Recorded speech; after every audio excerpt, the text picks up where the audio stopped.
Chapter 186. Yi Wuchen stood in the air. Sword and tint flowed across his body. His eyes stared at Du Guling. Qian Yang possessed noble fate and was at the pinnacle of the Dharma plane. Even without a ritual implement, he could still fight Yi Wuchen. However, because of Du Guling, Qian Yang died before he could even release his true abilities.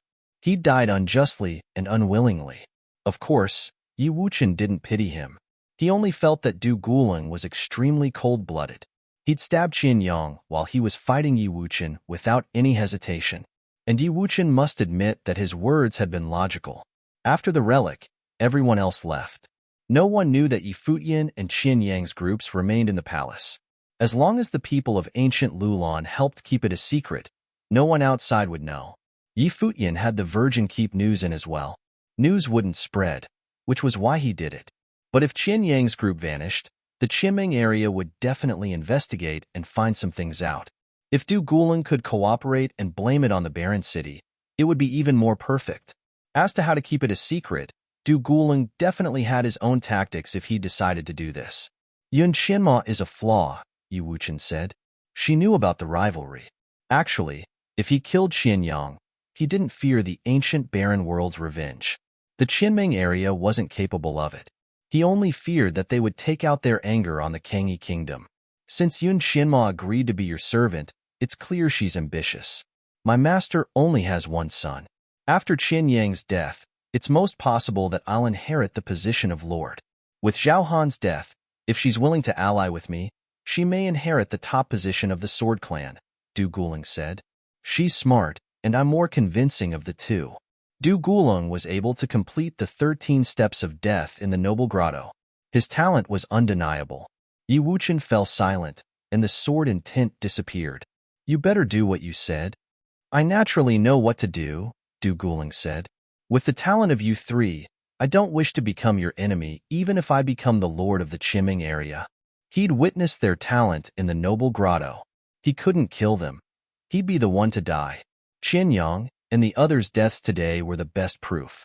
Qian Yang had wanted to use Yi Futian, but look at his demise. As an orphan, Du Guling had had it much harder than Qian Yang. He knew to observe and was more cold-blooded. Otherwise, he wouldn't survive until now. Go, Yi Wuchen said.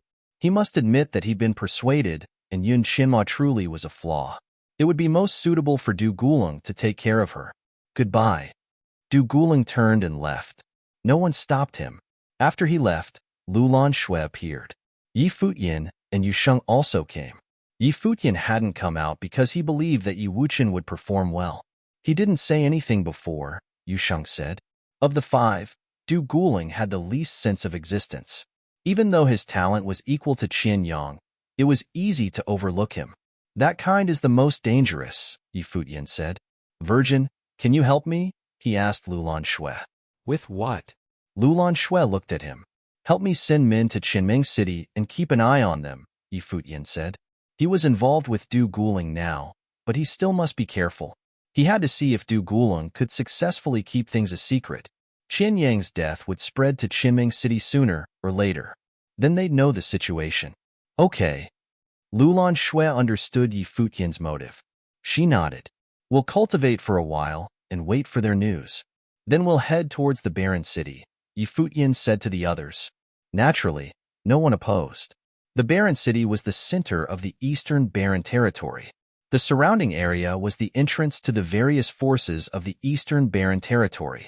They all ruled over one part and fought inside the barren city. There would be many strong cultivators there, such as those equal to ancient Lulan. This may be their last stop in the ancient barren world. After traveling to the barren city, they would leave. There, Yi Futian would try to get rid of the threat of Luo Junlin joining the Royal Xian Temple. Months later, Yi Shao returned to the Kangyi Palace with strong cultivators protecting him. When Emperor Yi had brought them to the ancient barren world, we'd sent strong cultivators to wait for them. Everyone knew about Emperor Luo's desire to kill Yi Futian. He'd expressed his determination at the Tingfeng banquet. If Emperor Luo didn't want to go all out, he wouldn't act personally. However, Emperor Yi still had to be careful. Thus, he posted strong cultivators at the gate to the ancient barren world. In addition, The war between Kangyi and Nandu had intensified to the extreme. Emperor Yi always had his eyes on Emperor Luo. Since Yi Xiao was back, Emperor Yi obviously went to meet him. Now, the talents of the Kangyi College also entered the palace with Yi Xiao. How was the trip? Emperor Yi asked, looking at the group. The ancient barren world is filled with talents and prides. Now I know how big the world is. The Kangyi kingdom has many talents as well, but they're nothing there. Yi Xiao sighed. Father, I must work harder. It's good that you know it. Emperor Yi nodded. It seemed that he had not received noble fate. Luo Junlin truly was talented to receive it. What about Futian and Wuchen? Did they not come back? He asked. Hearing the question, Yi Xiao furrowed his brows. He started to speak, but then stopped. Seeing his expression, Emperor Yi asked, Speak straightforwardly. Father, Yi Futian is an outsider, after all. No matter how talented he is, aren't you leading trouble in? Yi Xiao asked Emperor Yi. In the ancient barren world, he disrespected me just because of his talent and wouldn't travel with me. Yi Wuchen is also a pride of the Fenghua banquet, and they became closer while I became the outsider. Emperor Ye's eyes flashed. He glanced at the others. They all kept quiet as if silently agreeing with Yi Xiao's words. I see. Go rest now, Emperor Yi said indifferently. Yes. Yi Xiao nodded and retreated.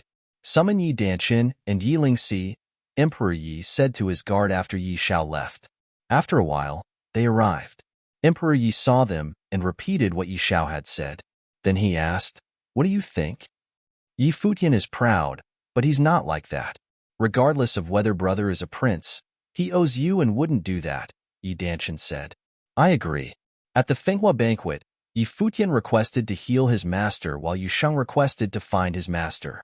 Later, they all worked hard for this at the Nandu nation's Tingfeng banquet. Yi Lingxi said, Father, you wouldn't treat him so well if not for his disposition, right? Emperor Ye's treatment towards Yi Futian was practically perfect. He'd accepted Hua Jieyu as goddaughter and practically declared war with Emperor Luo because of Yi Futian, leading to a true war, despite Luo Junlin being accepted by a force from the Eastern Barren Territory. If Emperor Yi only valued Yi Futian for his talent, and he turned out to be heartless, what could he do if the Kangyi kingdom was at risk? So you too think Yi Xiao is lying? Emperor Yi asked. Yi Danchen lowered his head. Yi Lingxi fell silent too. This was a sensitive matter. After all, if that is the case, Yi Xiao must have done something extremely antagonizing to Yi Futian, Emperor Yi said quietly. If not, Yi Xiao had no need to report and offend Yi Futian. Yi Xiao wouldn't act as the tattletale unless something happened between them. In addition, Yi Xiao cultivated at the Kangyi College. It was normal for them to be close, but if they lied to the crown together. At that time, someone outside called, Your Majesty, Princess Jieyu requests admittance. Let Jieyu in, Emperor Yi said. He looked outside and saw Hua Jieyu walk in. Hua Jieyu was as beautiful and elegant as before. Her demeanor had become more extraordinary as well. Emperor Yi knew that Hua Jieyu had been cultivating with the imperial advisor, and she'd had many physical changes. She also improved quite a lot. Godfather, Hua Jieyu greeted, bowing. Jieyu, I've said that you don't need to bow like an outsider. Futian isn't even as polite as you, Emperor Yi said with a smile. Godfather, I heard that the eldest prince has returned, Hua Jieyu said. Emperor chuckled. Are you here for news about Futian? Yes. Hua Jieyu nodded. Yi Futian didn't return with Yi Xiao. He must still be in the ancient barren world. Yi Xiao isn't good at cultivation, so he returned early, Emperor Yi said. Godfather, I wish to go to the ancient barren world. Hua Jieyu gazed at Emperor Yi with her pretty eyes.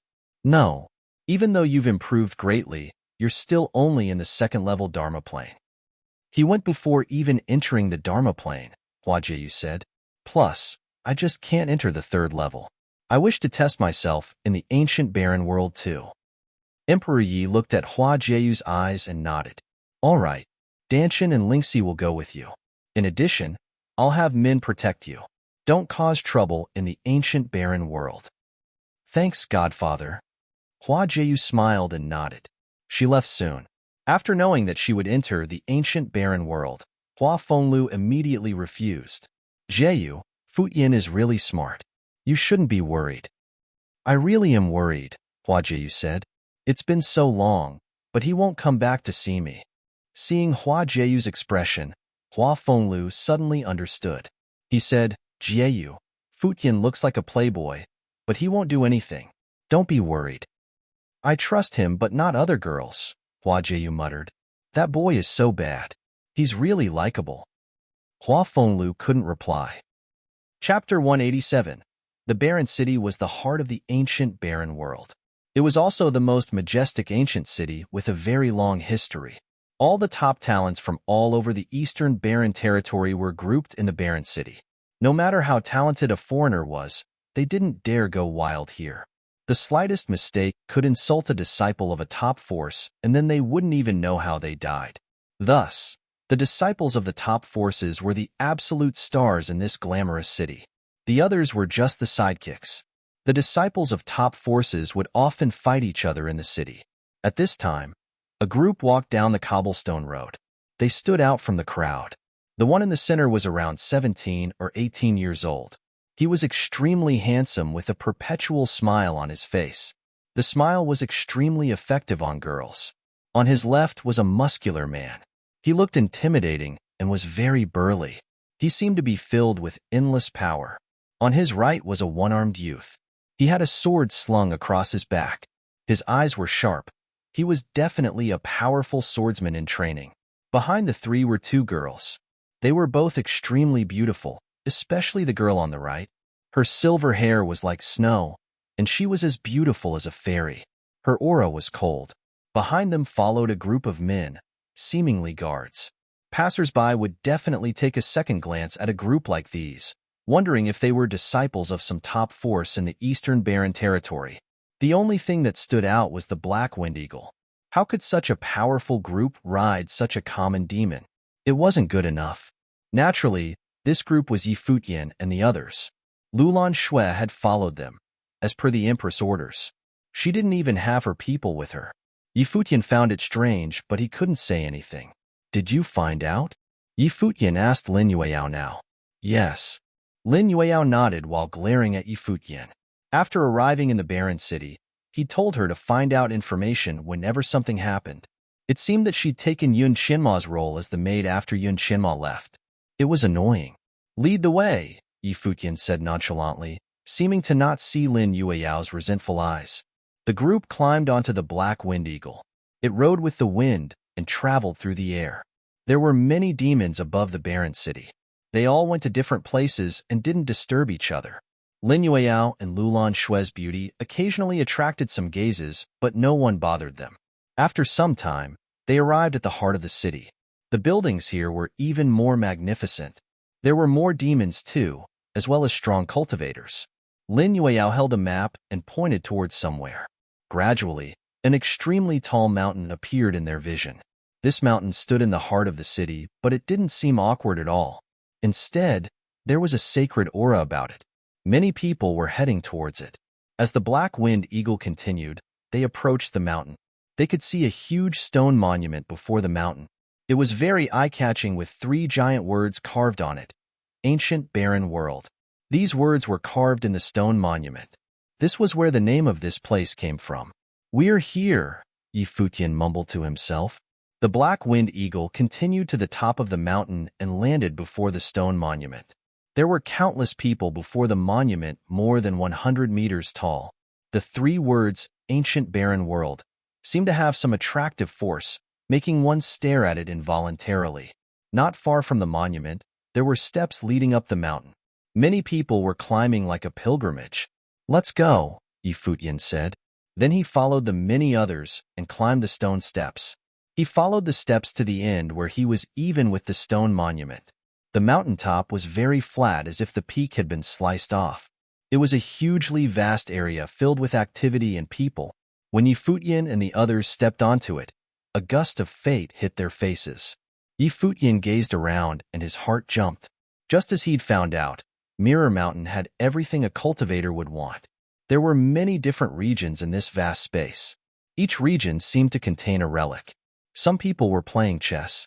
The game was extremely deep as if it contained sophisticated matrices. Some people were painting. Their paintings could communicate with the skies and earth. Some people were playing instruments. Others were transcribing. Everyone in each region was cultivating and communicating with the noble intent to build a fate. Thud. At that time, there was a huge sound. Futian felt a terrible force. He looked over towards the source and saw a line of drums. Someone was hitting the battle drums powerfully. As the booms sounded without stop, more drums sounded as well. It created an even more terrifying force. There was another thunderous boom. Futian looked elsewhere. There was a region of thunder. Other than that, there were some noble statues on the mountain. They contained terrible intent power. Many people were cultivating before them.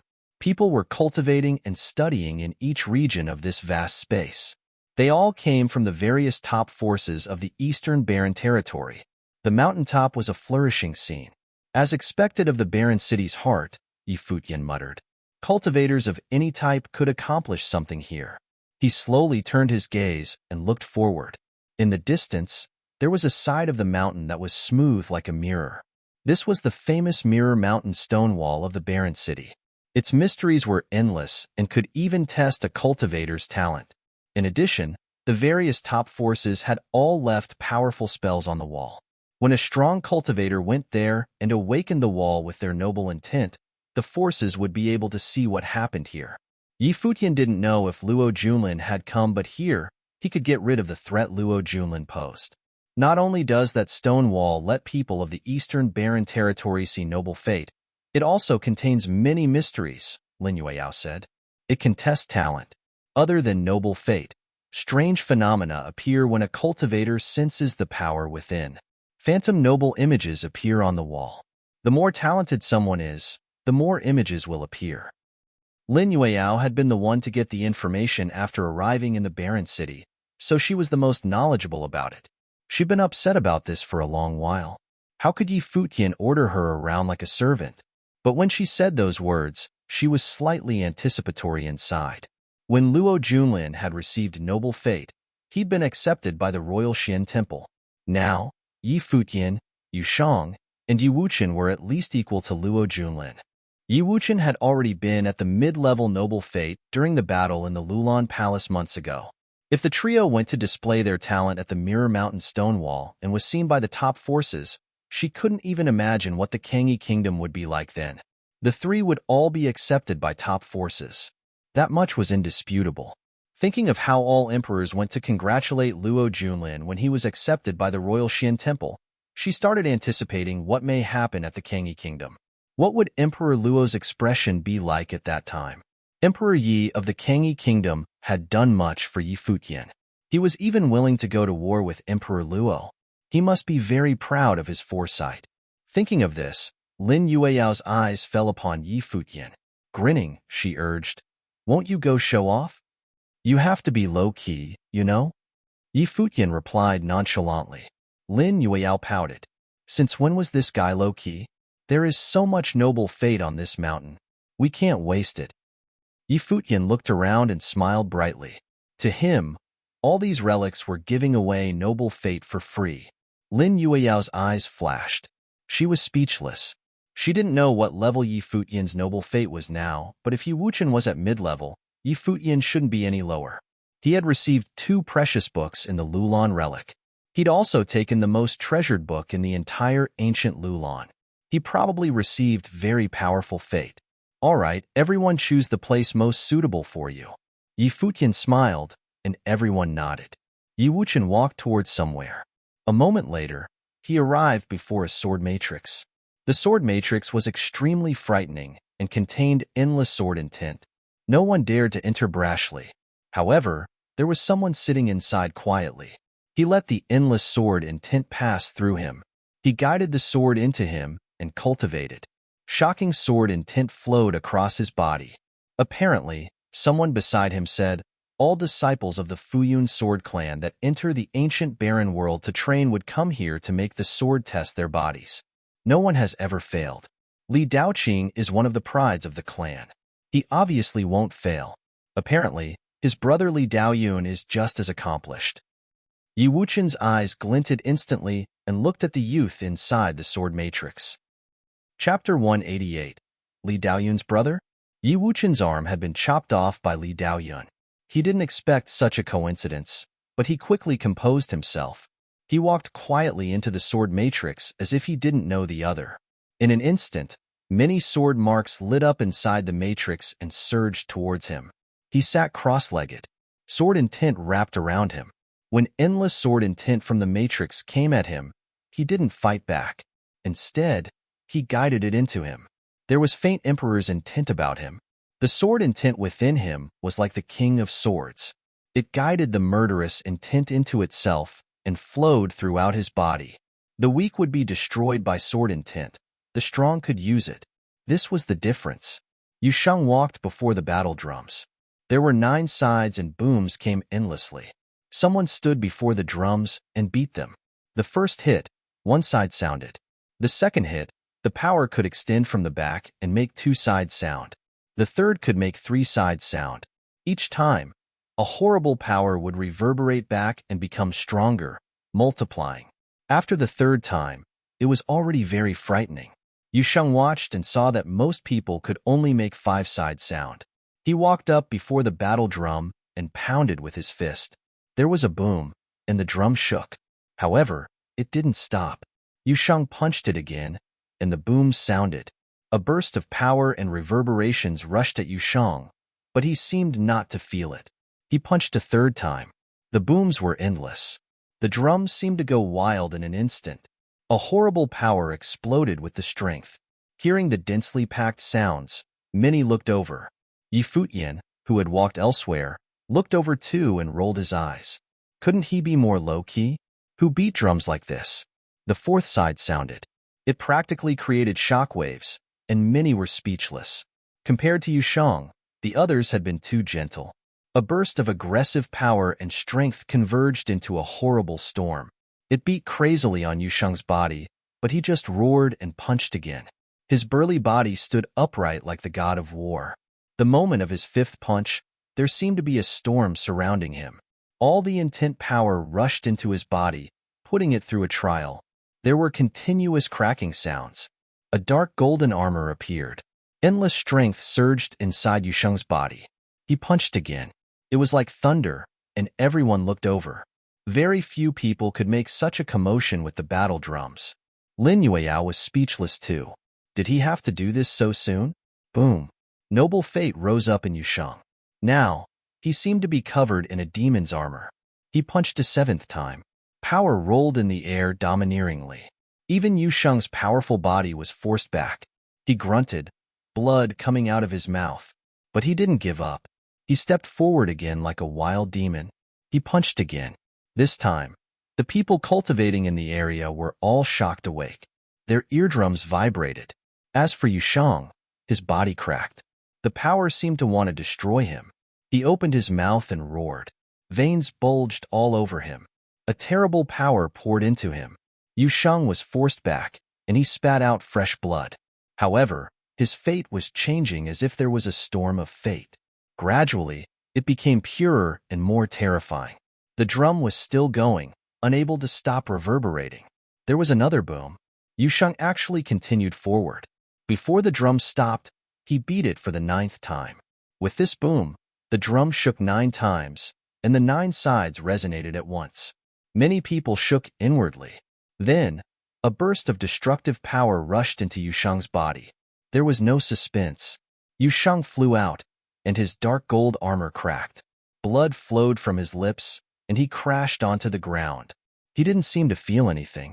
He quickly climbed up and sat there, cultivating. This idiot, Yi Futian muttered. He understood Yu Sheng's intent, of course. Yu Sheng had seen the immense power in the battle drums. To quickly create mid-level noble fate, he forced himself forward. He used the drum's intent to challenge his body, even willing to destroy it. How crazy, many people thought. Yi Futian didn't cultivate. He walked to Yu Sheng to help him. Many people looked over. Some even walked over and studied Yu Sheng curiously. After a long while, Yu Sheng finished cultivating.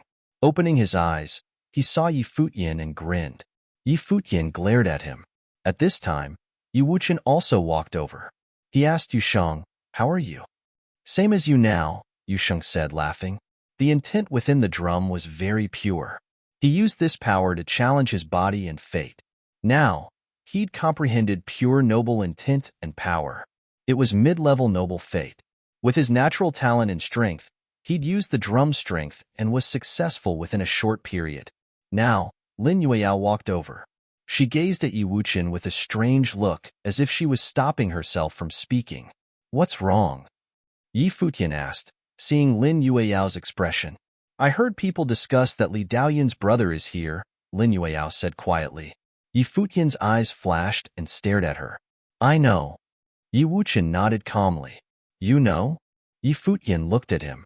"Yes, I cultivated with him in the sword matrix," Yi Wuchen said calmly. "I'm not in a hurry for some things. Plus, the one who took my arm is Li Daoyun." "You are a man of principle." Yi Futian looked at him and then looked around. He found where Li Daoqing was. He naturally saw who Yi Wuchen had cultivated with earlier. "I'm going to see what's in the Mirror Mountain stone wall," Yi Wuchen said. He started walking towards the stone wall. Yi Futian and the others followed. He was curious how the stone wall would test talent. Arriving at the stone wall, Yi Wuchen sat down cross-legged. His noble intent rushed directly onto the wall. Instantly, the wall flashed brilliantly. A powerful aura enveloped him. The stone wall seemed to turn illusory. It was like a mirror that emanated with a strange aura. Yi Wuchen closed his eyes. Yi Futian could see sword intent bloom crazily from him. His noble fate was released to the extreme too, as if he was fighting. Soon, a noble figure appeared on the stone wall, like a picture printed on it. After this appeared, Yi Wuchen's aura grew even more terrifying. He was sitting there, but sword aura went crazy around him. After a while, a huge battle seemed to have ended.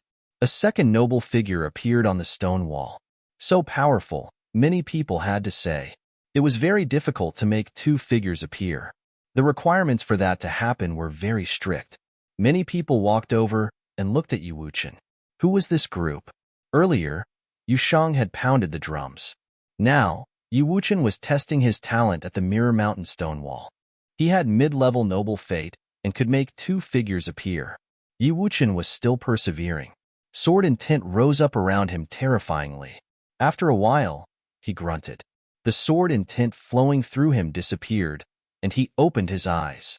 The Mirror Mountain stone wall returned to normal. No one mocked him. Instead, they were impressed. His talent was definitely powerful if he could receive mid-level noble fate and make two figures appear on the stone wall at only the 5th level Dharma plane. "Are you from the Futian sword clan?" Someone came up and asked. The speaker was a girl with average features. She looked at Yi Wuchen curiously. "No," he replied nonchalantly.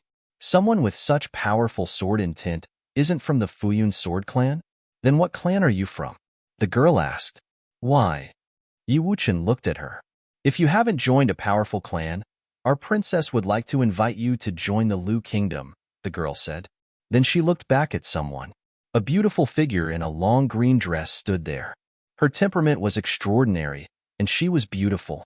There was something elegant about her. Lu Chenyu, princess of the Lu Kingdom.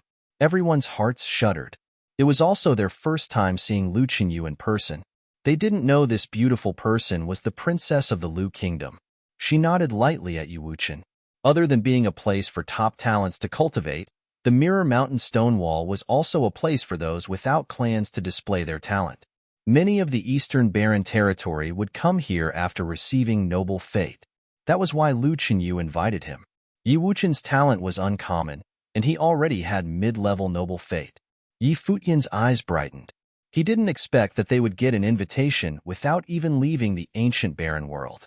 Yi Wuchen seemed to be considering whether he should make the decision beforehand. "We'll consider it," Yi Futian said. They weren't in a hurry. They could decide after becoming familiar with the entire Eastern Barren territory. Lu Chenyu nodded lightly and didn't say anything. At that time, Li Daoqing walked over to Lu Chenyu. He said, "I am Li Daoqing of the Futian sword clan.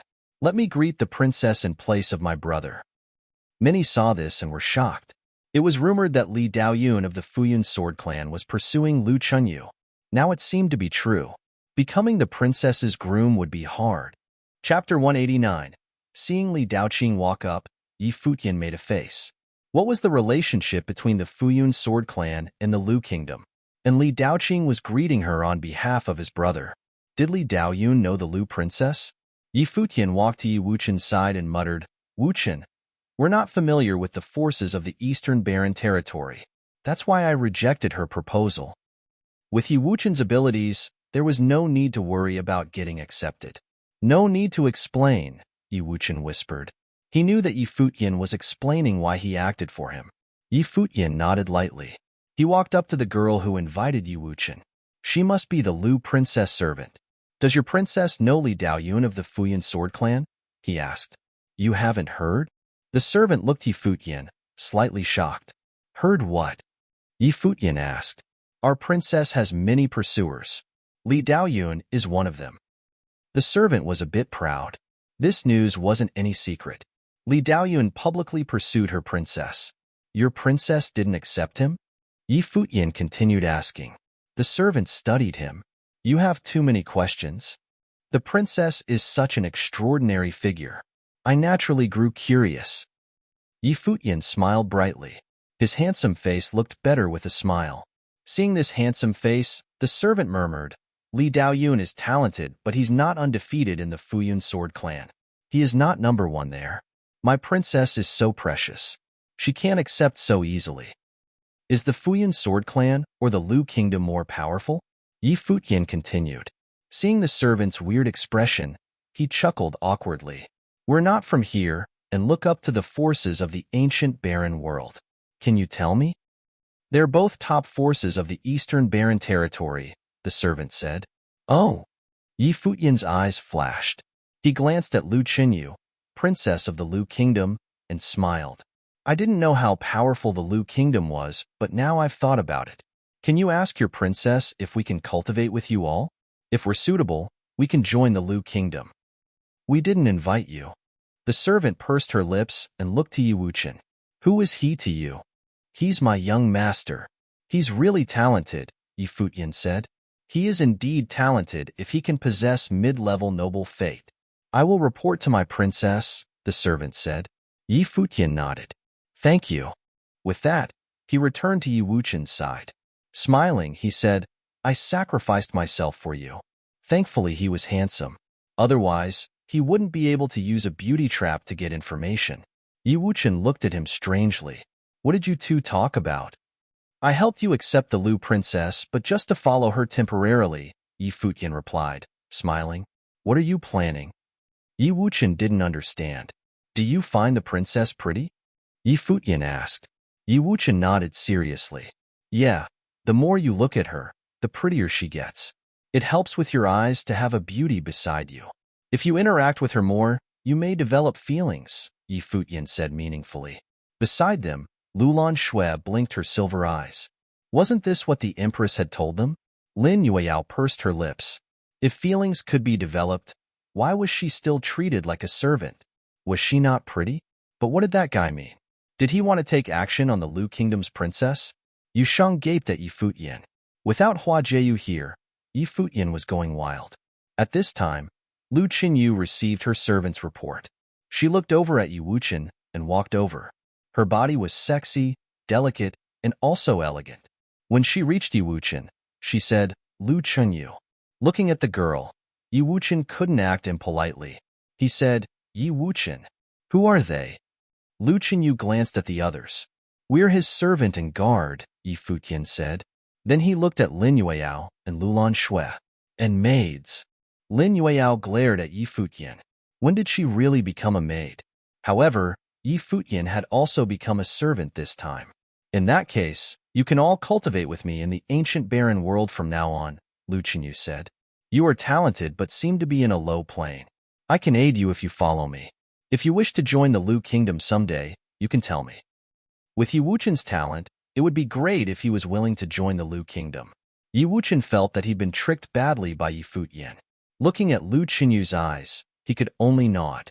"Congratulations, Your Highness, for receiving more subordinates," Li Daoqing, who hadn't left, said now.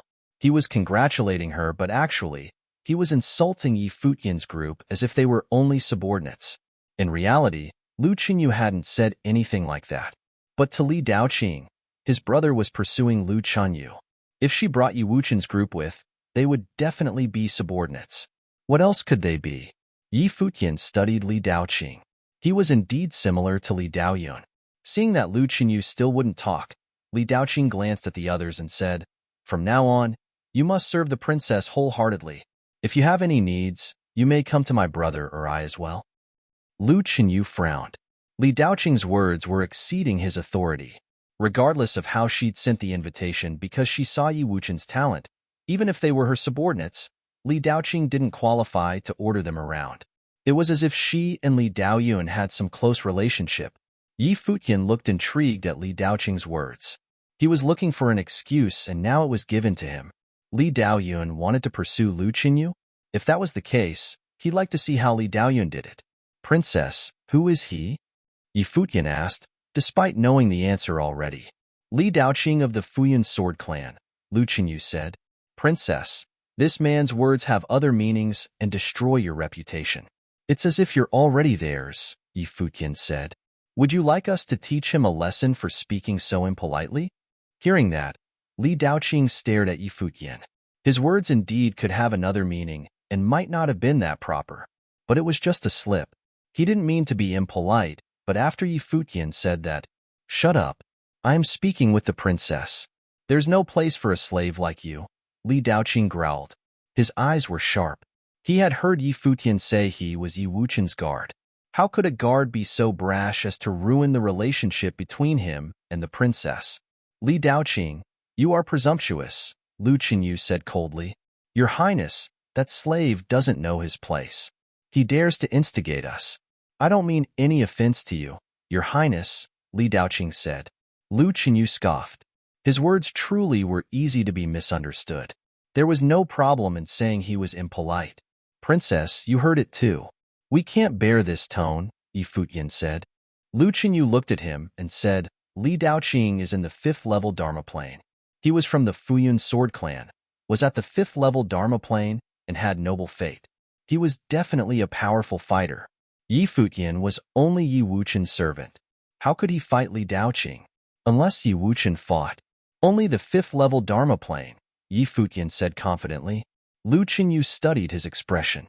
Did he really think he could defeat Li Daoqing at that young age? "Yusheng," Yi Futian called, just as Lu Chanyu thought he would fight personally.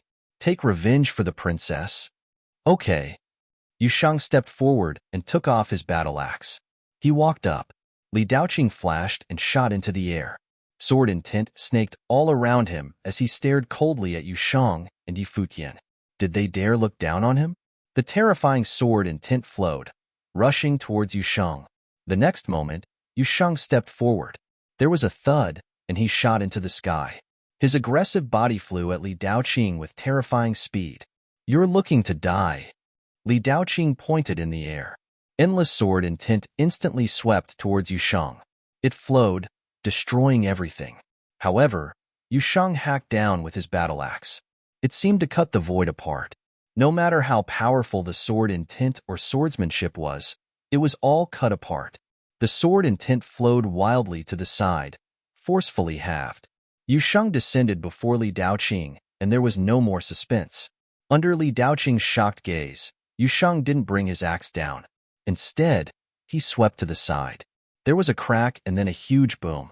Li Daoqing had been smashed to the ground with just one strike. Yusheng hadn't used all of his power either. Otherwise, he could kill Li Daoqing easily. Just as Li Daoqing tried to get up, there was another muffled thud. He was on the ground again. Yusheng had him under his feet. Slave? Li Daoqing's so-called slave was stepping on him. The surrounding people all stared at this scene in shock. Li Daoqing was from the Futian sword clan. He was Li Daoyun's brother. How could he be treated like this? The rivalry had been set, and the princess was involved as well. She most likely could not escape from it. Yi Futian watched this calmly.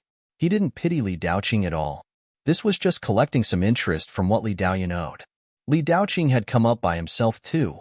Chapter 190. Li Daoqing was shocked. He felt pain all over his body, but what he couldn't bear was the humiliation. The Futian sword clan was respected by all. They enjoyed keeping to themselves and acting as they wished without any concerns. However, he was humiliated at this moment.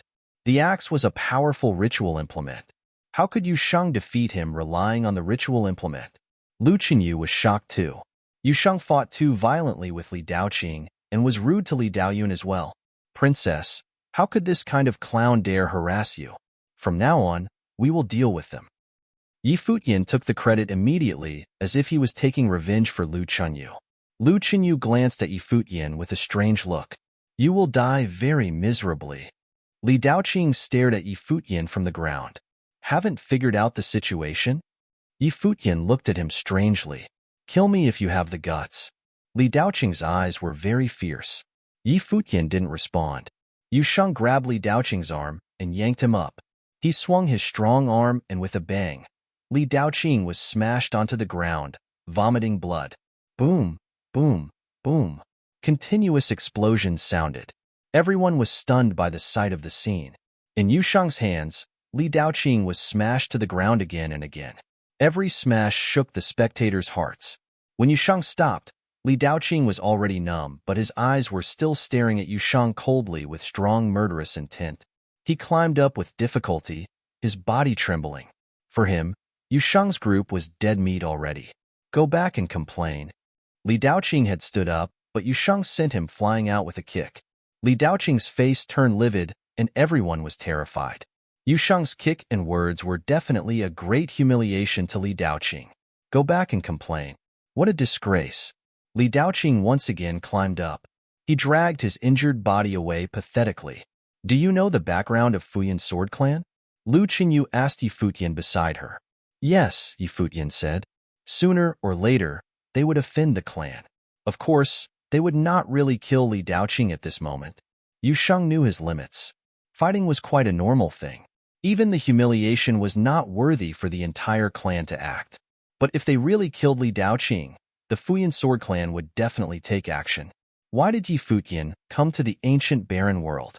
It was to remove the threat posed by Luo Junlin, which mainly came from Royal Shen Temple. They didn't have the confidence to kill Li Daoqing yet. The reason why they came to the barren city Mirror Hill's stone wall was to prepare for this. Li Daoqing's senior brother, Li Daoyun, is the top talent of Futian Sword Clan with great achievement in Dharma. He is very strong, said Lu Qinyu. Well, it seems that I have to enhance my ability to. Yi Futian laughed and said, Your Highness, you can have a talk with my young master now. Saying so, Yi Futian left. In the ancient barren world, one could borrow the power of many relics. There should be no problem with so many relics here. Moreover, this vast area was enough for them to practice for a long time. Seeing Yi Futian leave, Lu Qinyu walked to Yi Wuchen and said with a smile, Servant, bodyguard, and maid? His servant didn't look like a servant. His bodyguard was not like a bodyguard. His maids were even less like maids.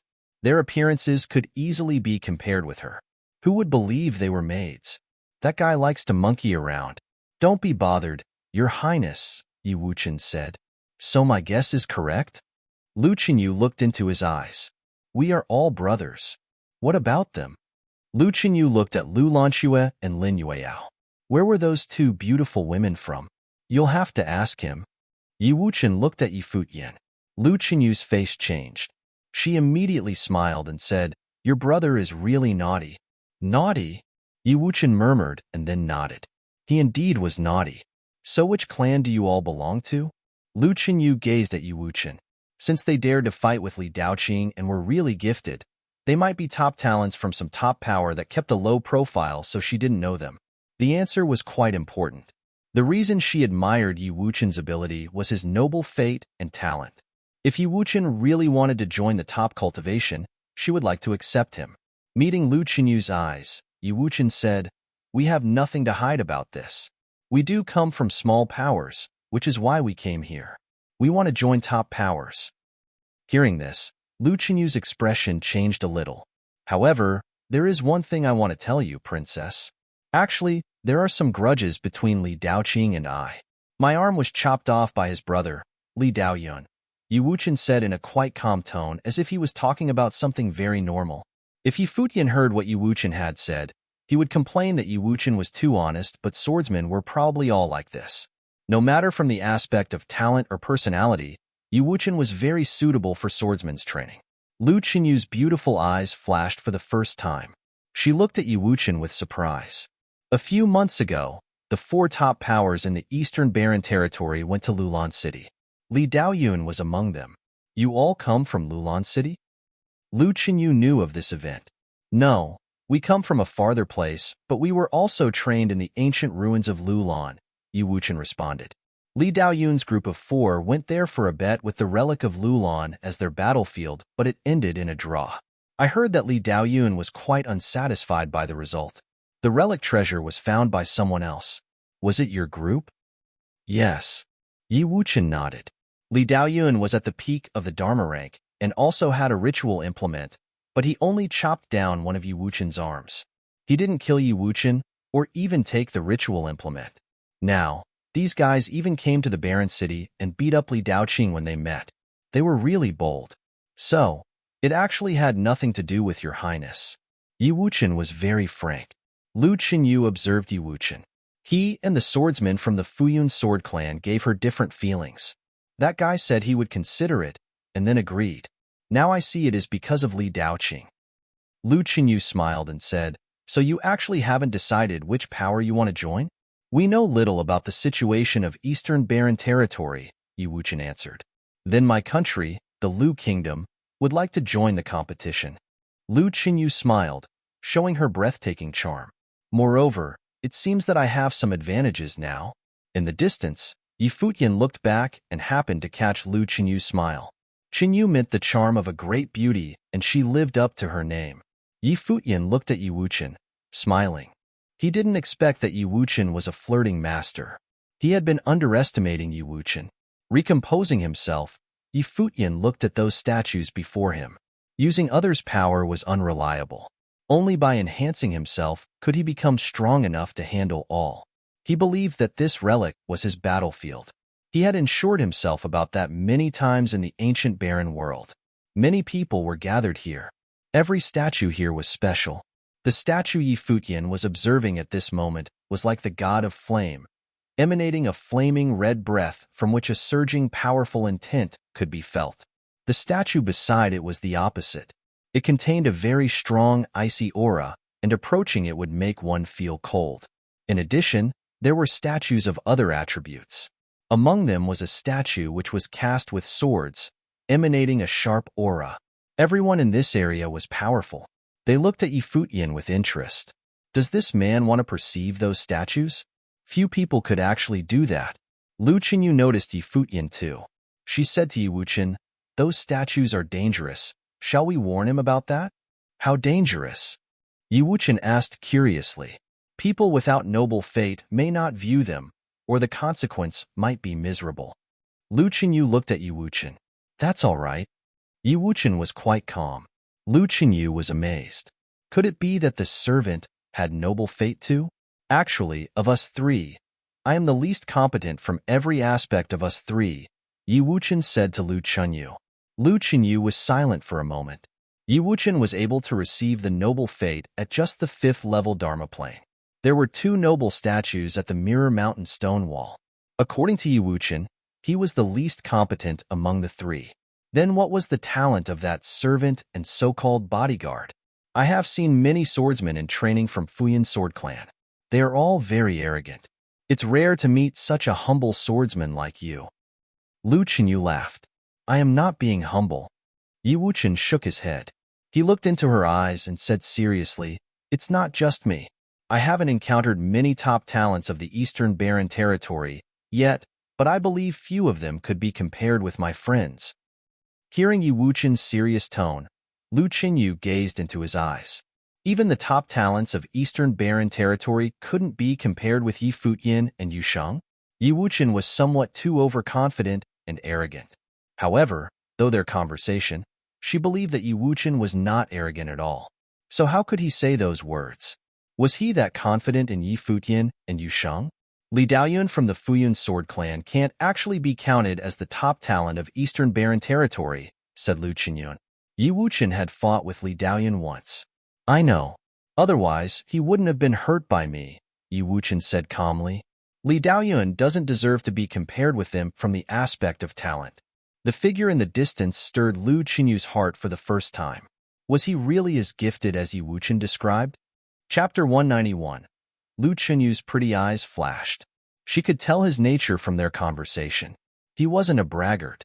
Since he had complimented Yi Futian and Yu Sheng's talent, it was clear that they were extraordinary. However, Yi Wuchen said that the prides of the Eastern Barren Territory couldn't compare with them. Lu Qinyu still didn't believe that.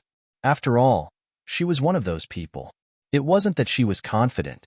She was just more familiar with the top forces than Yi Wuchen. He hadn't seen them before, so he might underestimate them. However, she was now curious about how strong Yi Futian and Yu Sheng were. "I'll wait and see," Lu Qinyu smiled. She was a bit excited. Yi Wuchen knew that Lu Qinyu didn't believe him, but he told her because she left a good impression. She didn't seem upset after knowing the truth. Instead, she had even joined the competition. This made him think well of her. Whether they joined the Lu Kingdom or not, Lu Qinyu could still be their friend. Yi Futian and Yu Sheng, on the other hand, all wished to take revenge for his lost arm and kill Li Daoyun. It was highly likely they would become enemies with the Fuyun sword clan. Today, Li Daoqing had been angered. Under these circumstances, it would be great to receive Lu Qinyu's help. Of course, he didn't want to take advantage of her. He just told the truth. "He's starting." Lu Qinyu looked to Yi Futian and continued, "Pretend we never talked. I'd like to see how long he can keep pretending." Servant? She wanted to see how this handsome young servant would perform in this area. At that moment, Yi Futian was staring at the huge flame statue before him. When his mind entered the statue, the flames instantly swallowed him up. It was even burning at his spiritual intent. It was terrible. Sensing something wrong, Yi Futian's noble intent rushed wildly into the statue. His intent transformed into a phantom, fending off the incoming flames. This was a world of fire. The figure formed by his intent stood in the fire. Both the ground and the sky was fiery red. Endless waves of fire hit him, trying to burn his intent to ashes. If Yi Futian's body wasn't formed by noble intent, he would probably be wiped out instantly and get swallowed. The intent contained by the flame statue was so terrifying. No wonder the people cultivating around here looked so powerful. Now, a red maple leaf seemed to appear in the sea of fire. It seemed to be burning with extreme fire, formed by the flame intent. The maple leaf floated towards Yi Futian and fell upon the body created by his intent. At that moment, Yi Futian clearly felt an extremely terrifying burning sensation. A maple leaf imprint appeared on his body. The mark contained extremely bright firelight and burned with a golden glow that spread to the rest of his body. Yi Futian fought with the flame intent, but he quickly discovered that in this world of endless flames, countless maple leaves fluttered in the air. They kept appearing, quickly covering the sky and sweeping towards him. Soon, his body was covered in maple leaf marks, burning at him. He actually felt pain. At this time, maple leaf imprints seemed to appear on his body in the outside world. It was frightening. Is this a spell? Yi Futian thought. A burst of icy intent bloomed on his body, covering him with a layer of frost. The maple imprints were also covered. Inside the statue, Yi Futian's body changed as well. Fire and ice mixed, and the two different intents complemented each other, stopping the other from swallowing him. After that, he began quietly studying the intent in this world of fire. A long time later, he started fighting back against the statue's intent. Instead of defending passively, he was attacking. A stream of fire flowed towards Yi Futian from the statue. It transformed into endless threads of fire that was about to wrap around him. Many people looked over at Yi Futian in shock. How did he do this? What step would he get to? The statue and his body's intent combined and became one. Only the top geniuses that specialized in the flame intent could become enlightened inside the statue. However, Yi Futian's aura was clearly at the top of the second-level Dharma plane. He was still a step away from the third level. At that time, the flame current turned around and returned to the statue, disappearing from Yi Futian's body. Did he fail? Everyone looked to Yi Futian. It was normal to fail at the second-level Dharma plane. At that time, Yi Futian opened his eyes. The aura slowly faded and a bright smile appeared in his eyes. It was just as how he'd guessed. He's unharmed. Many people were shocked at Futian. Someone of such a low plane had studied the statue for so long but was unharmed.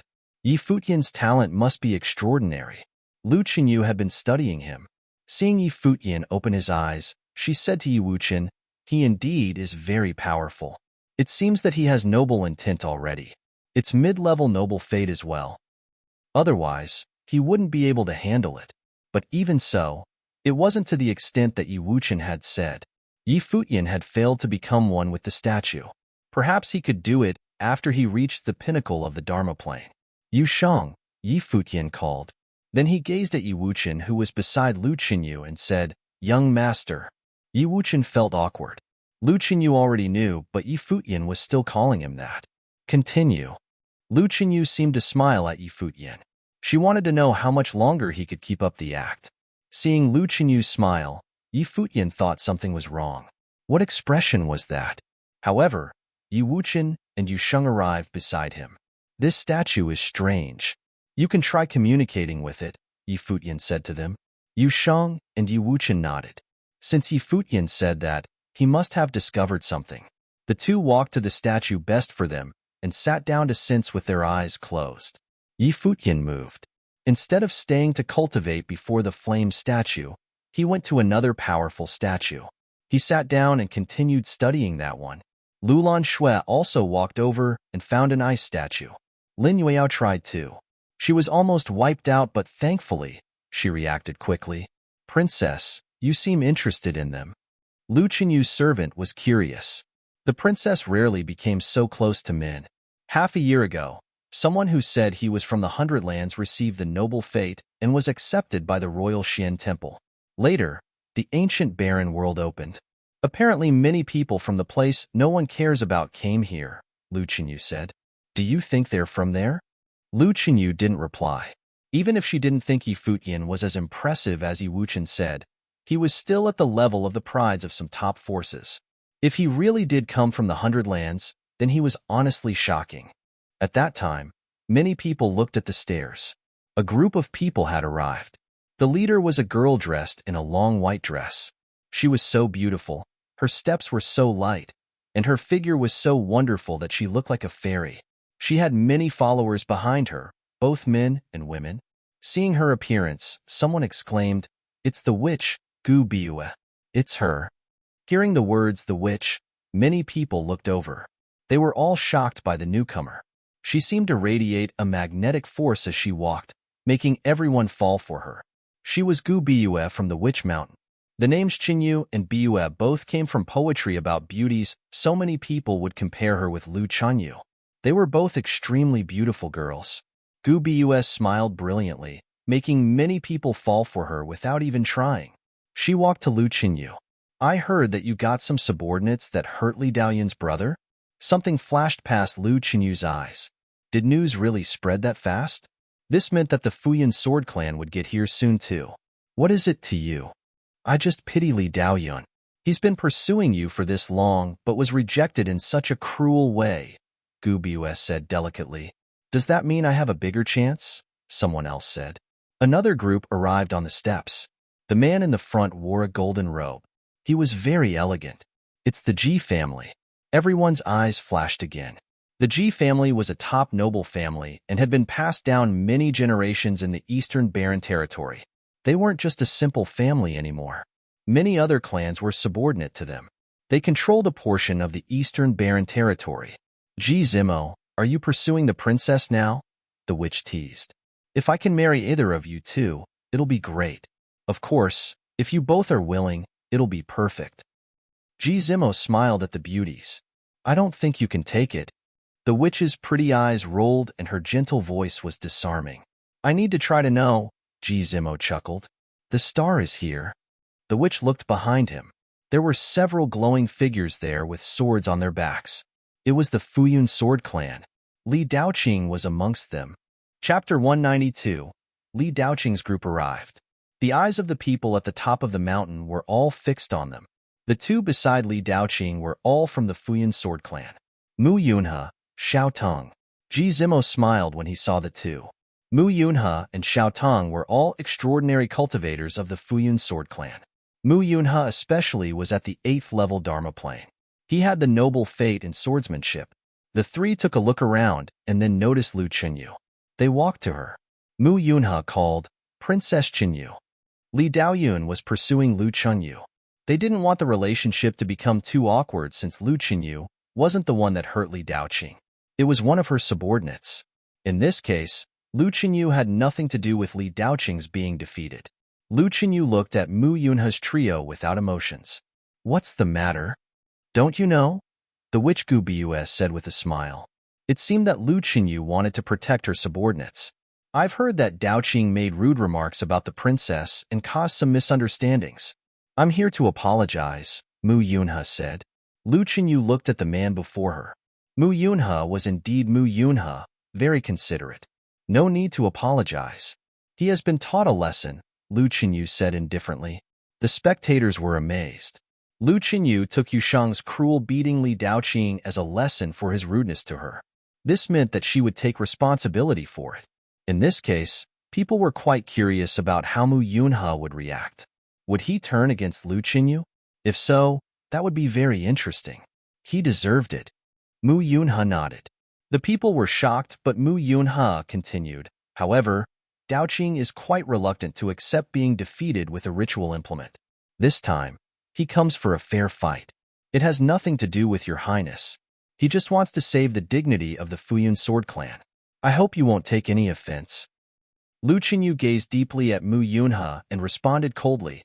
"Li Daoqing is at the 5th level Dharma plane while the one that defeated him is at the 2nd level Dharma plane. Where is the fairness? Level is a part of one's strength. Since you think so highly of that man, there must be something special about him. If you think it's unfair, Daoqing will suppress his ability while fighting," Mu Yunhe said calmly.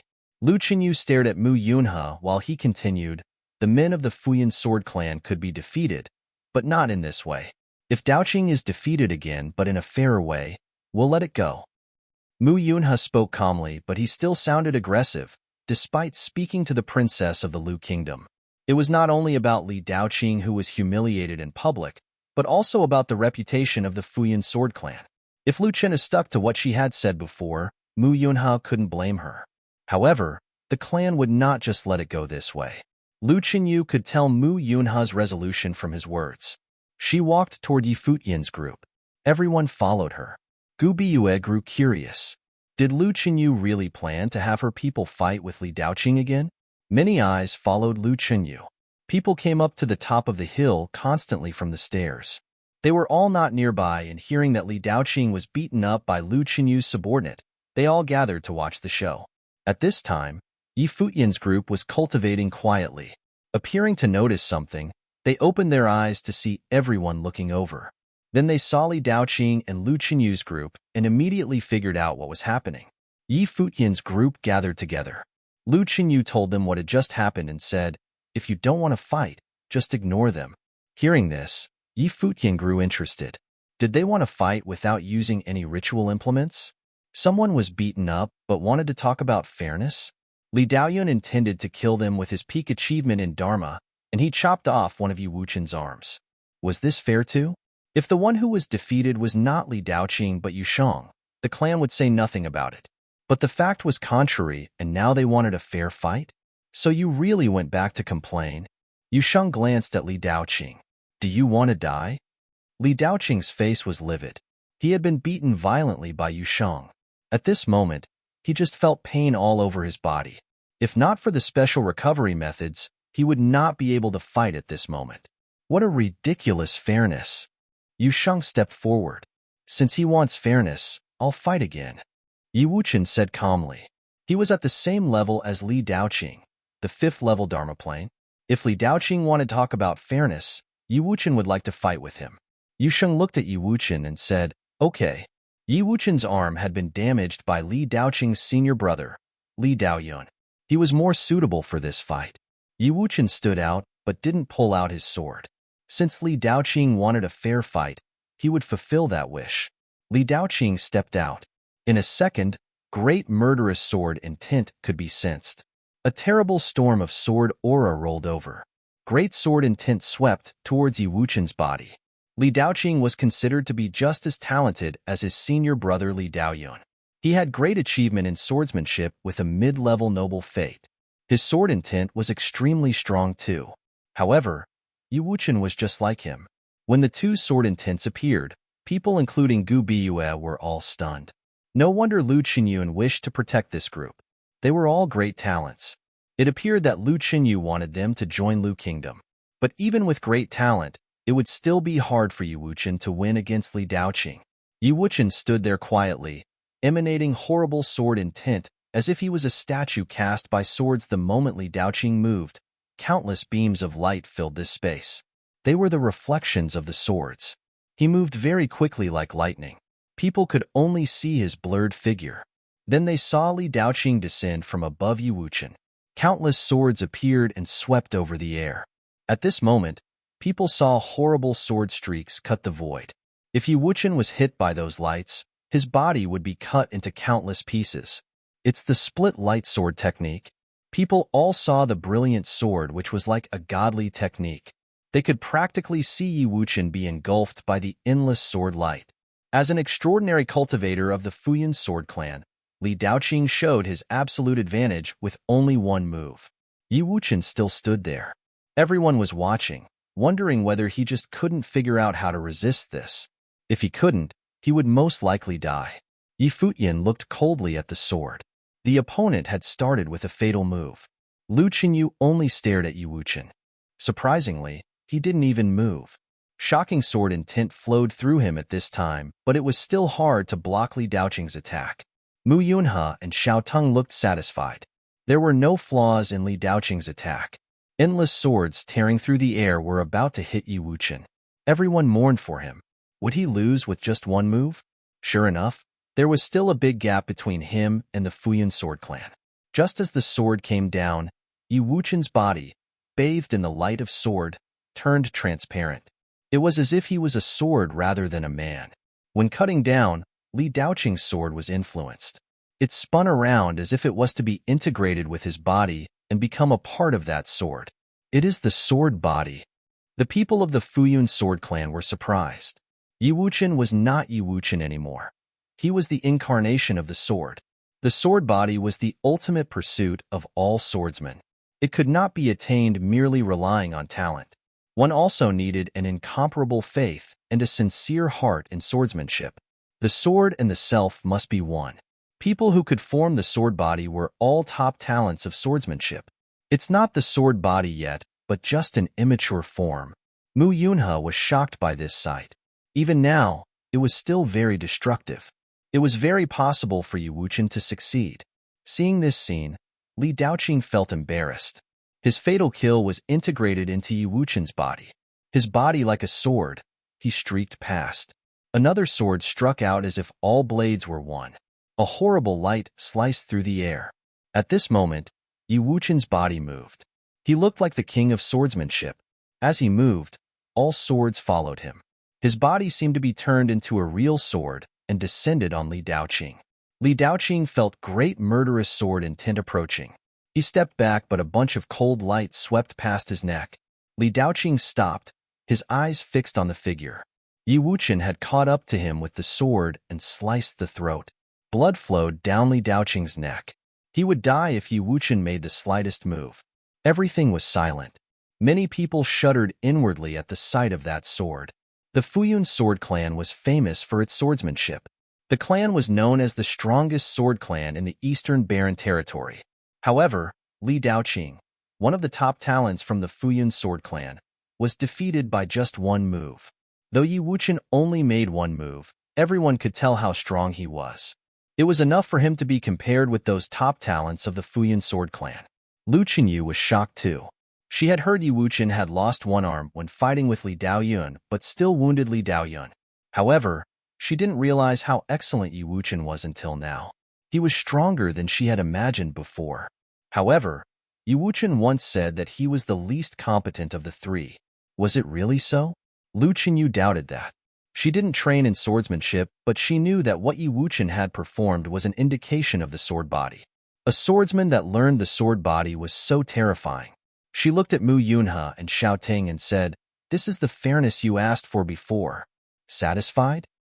Mu Yunhe looked at Yi Wuchen deeply and said, "We are indeed defeated. We will let this go." The eyes of the Witch clan and Ji family grew sharp. Other spectators were a little disappointed. The Futian sword clan would not take further action? That's it. At this time, an untimely voice sounded. People turned around and saw Yi Futian stepping forward. He was gazing coolly at the Futian sword clan. Chapter 193. After Li Daoqing was hurt by Yu Shang, he called the Futian sword clan over for a fair fight? Li Daoqing's strikes were fatal. Could Yi Wuchen kill him? After being defeated, he just said that it was over and left. Instead of being defeated, it felt like he was forgiving them. Everyone's eyes flashed as they stared at Yi Futian. What did he mean? Mu Yunhe furrowed his brows and asked, "What do you mean?" "Wuchen also has sword intent," Yi Futian said with a smile. Yi Wuchen naturally understood what Yi Futian meant. Release your fate. One must pay the cost of losing a battle. Hearing their words, everyone became amazed. Was Yi Wuchen about to steal Li Daoqing's noble fate? Li Daoqing's expression grew uncomfortable. He was already extremely humiliated to be defeated by the same plane. He was the pride of the Futian sword clan. After all, now, Yi Wuchen even wanted to take his fate. Interesting. Gu Biyue grinned as she watched this. It seemed that Lu Qinyu had taken in some very interesting people. Judging from the talent Yi Wuchen had just displayed, it was no wonder Lu Qinyu didn't care about Li Daoyun's attitude. Mu Yunhe looked between Yi Futian and Yi Wuchen. "This is over," he said. "We just had Li Daoqing fight a battle with you," Xiaoting said coldly. They'd already taken Princess Lu Qinyu into consideration and didn't use their status to press down on them. But now Yi Futian wanted to take Li Daoqing's fate. It was presumptuous. "You won't dare," a furious voice said. It was Li Daoqing. However, Yi Wuchen's noble fate transformed into Emperor's fate and swept towards him.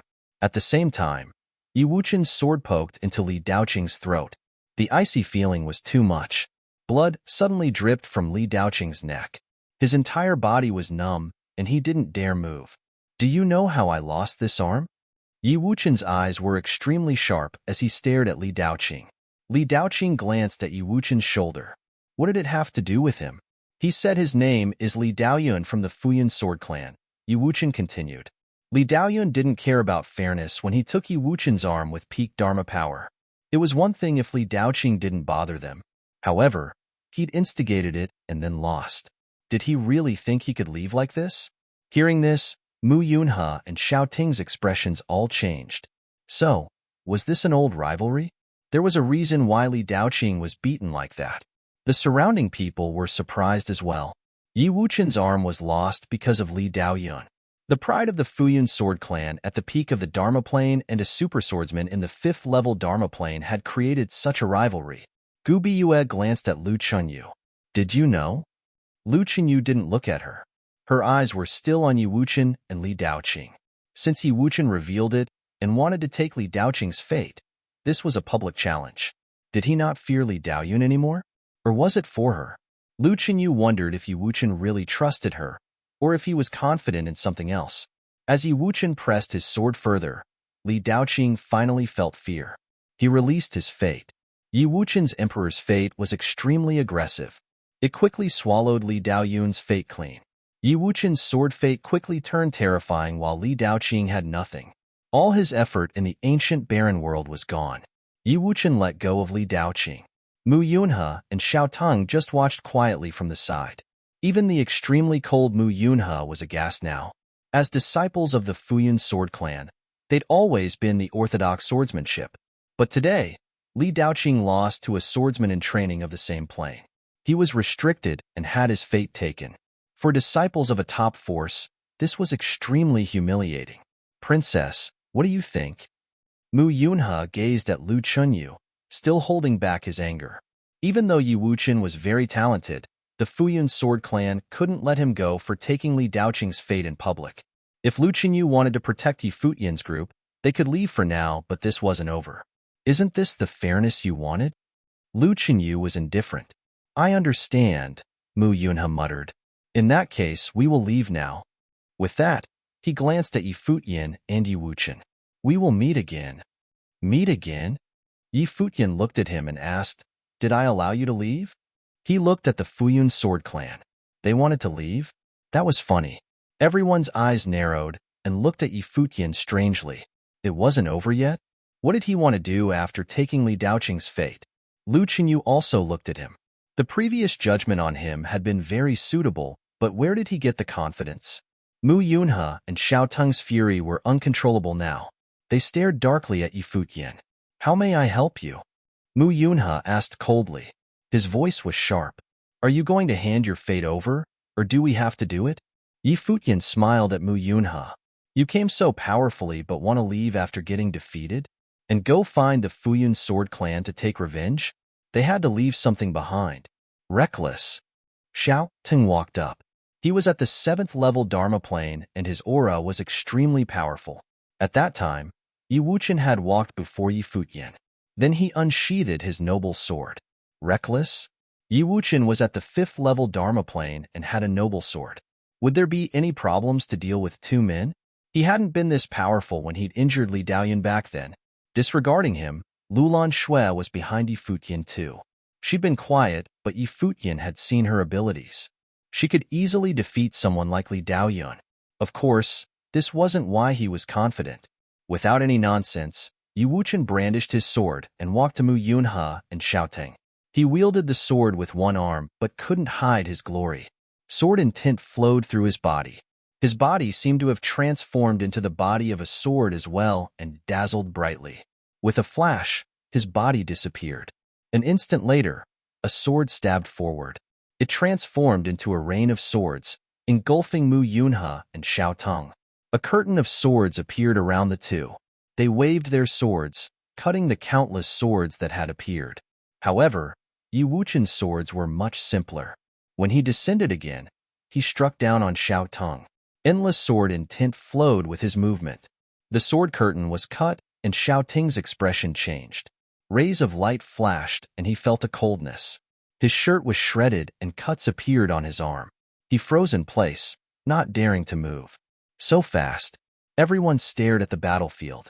Yi Wuchen didn't stop. He started after Mu Yunhe. No matter how Mu Yunhe's sword intent flared, Yi Wuchen just stabbed, and the sword rain turned into one point.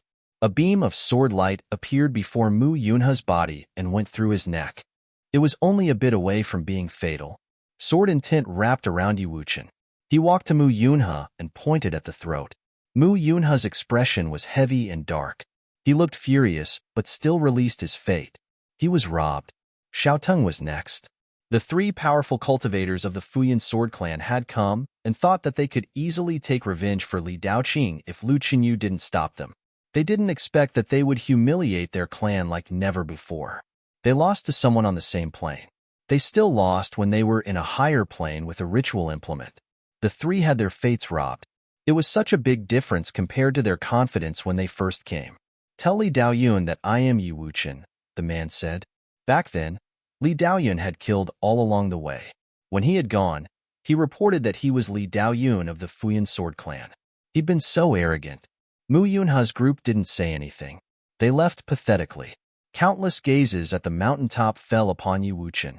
With the talent he displayed today, he could join any top force. Lu Qinyu of the Lu Kingdom had gotten there early.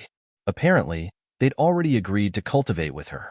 Amazing, Ji Zimo walked over now. He smiled at Yi Wuchen. You're very talented. If you're here to join a top force, you can consider the Ji family. We are a noble clan in the Eastern Barren Territory. If you come with us, you can create a clan in the future. The people behind me are all from the clans of the Eastern Barren Territory. Yi Wuchen glanced at him, and then at Yi Futian. He wasn't good at this stuff. Yi Futian should decide. Everyone looked at Yi Futian in shock. It seemed that Yi Wuchen wanted him to decide. Don't worry. They can also come with me. I won't treat them badly, Ji Zimo said with a smile. If Yi Wuchen could join him, it would be a great help to him. As for Yi Futian's group, it didn't matter even if they weren't as talented. They like pretty girls. Gu Biuel walked over and said to Yi Futian, Would you like to be my subordinate? I can definitely treat you better than Lu Qinyu. Her eyes and smile were mesmerizing. Yi Futian's eyes brightened. Chuckling, he asked, How much better? How much do you want? Gu Biyue was intrigued. I had a servant before, but she left. How about you come with me? Yi Futian smiled brightly at Gu Biyue. Shameless. Behind him, Lin Yueyao blinked. Did he want another pretty servant? Chapter 194. At the top of the hill, people all looked at Yi Futian when they heard what he had said. Yi Futian wanted Gu Biyue to be his maid? What an arrogant guy. The witch Gu Biyue from the witch clan exceeded others both in talent and appearance. Gu Biyue's status in the witch clan could be compared with Princess Lu's in the Lui kingdom. Yi Futian chose to follow Lu Chunyu but wanted Gu Biyue to be his maid? Was this Yi Futian's response to Gu Biyue's offer of letting them be her subordinates? Most of the people behind Gu Biyue were confused while some of them were looking at Yi Futian indignantly. Was Yi Futian serious? Ji Zimo was also surprised. Where did this guy's courage and confidence come from? Lu Chunyu smiled at this scene. She was curious about how Gu Biyue would react. However, Gu Biyue was just a bit stunned. Then her smile grew more brilliant, full of charm. She stared at Yi Futian and said, "You want me to serve you?" Her tone sounded quite flirtatious and evocative of people's imagination. Witches always did whatever they wanted. However, anyone who wanted to take advantage of them would suffer a lot. It is a wonderful thing to be served by a beauty. Yi Futian smiled at Gu Biyue. Seeing his smile, people were wordless. This guy was too bold. As the weaker one, how did he dare to ask Gu Biyue to be his maid? Wasn't he too naive? In the Eastern Barren Territory, even the top talents from top powers dared not to let Gu Biyue serve them. But I would rather you to be my subordinate. Gu Biyue laughed. So, are you to be my subordinate or I, your maid? Well, a problem. Yi Futian looked at her. What do you think? How about a bet? Gu Biyue smiled and said, if you lose the bet, not only you but he will all be my subordinates. She looked at Yi Wuchen and smiled at Lu Chunyu. It was very fun to take people from Lu Chunyu's hand. What if you lose? Yi Futian smirked. Serve you, as you said before. Gu Biyue giggled. Her eyes were overwhelmingly beautiful and mesmerizing. In Lulan City, Yu Linglong, who followed Qianyang, was fascinating too. But Gu Biyue was different from her. Yu Linglong's appearance and temperament couldn't be compared with Gu Biyue. She was fascinating from the inside out. Her every move and smile exuded exotic charm. Her elegant temperament made her a strong attraction to those top talents. Actually, she had more pursuers than Lu Chunyu did, including many top talents from Eastern Barren Territory. What kind of bet? Yi Futian smiled. She had dug the pit, waiting for him to jump in. The peaks of Mirror Mountain are all relics. Since we are here, let's take the relics as the bet and make them our battlefields. We'll send 3 people per side and choose 3 relics. The outcome will be known after 3 rounds. What do you think? Gu Biyue said with a smile. Many people's eyes fixated on people behind Gu Biyue. Those people were all extraordinary cultivators. Hearing Gu Biyue's words, Yi Futian looked strange. Take the relics here as the bet? It was not challenging for him at all. Good idea, Yi Futian responded with a big smile. Will Gu Biyue be a better maid than Yun Qianma? Hope that she won't run away too. Seeing Yi Futian agree so readily, Gu Biyue also smiled. This group of people were definitely going to be her subordinates. Can I participate too? If you lose, be my maid? Ji Zimo smiled at Gu Biyue. But I'm not interested in you. Gu Biyue looked at Ji Zimo and then glanced at Yi Futian. You're not as good looking. Ji Zimo's face turned livid. People were speechless too.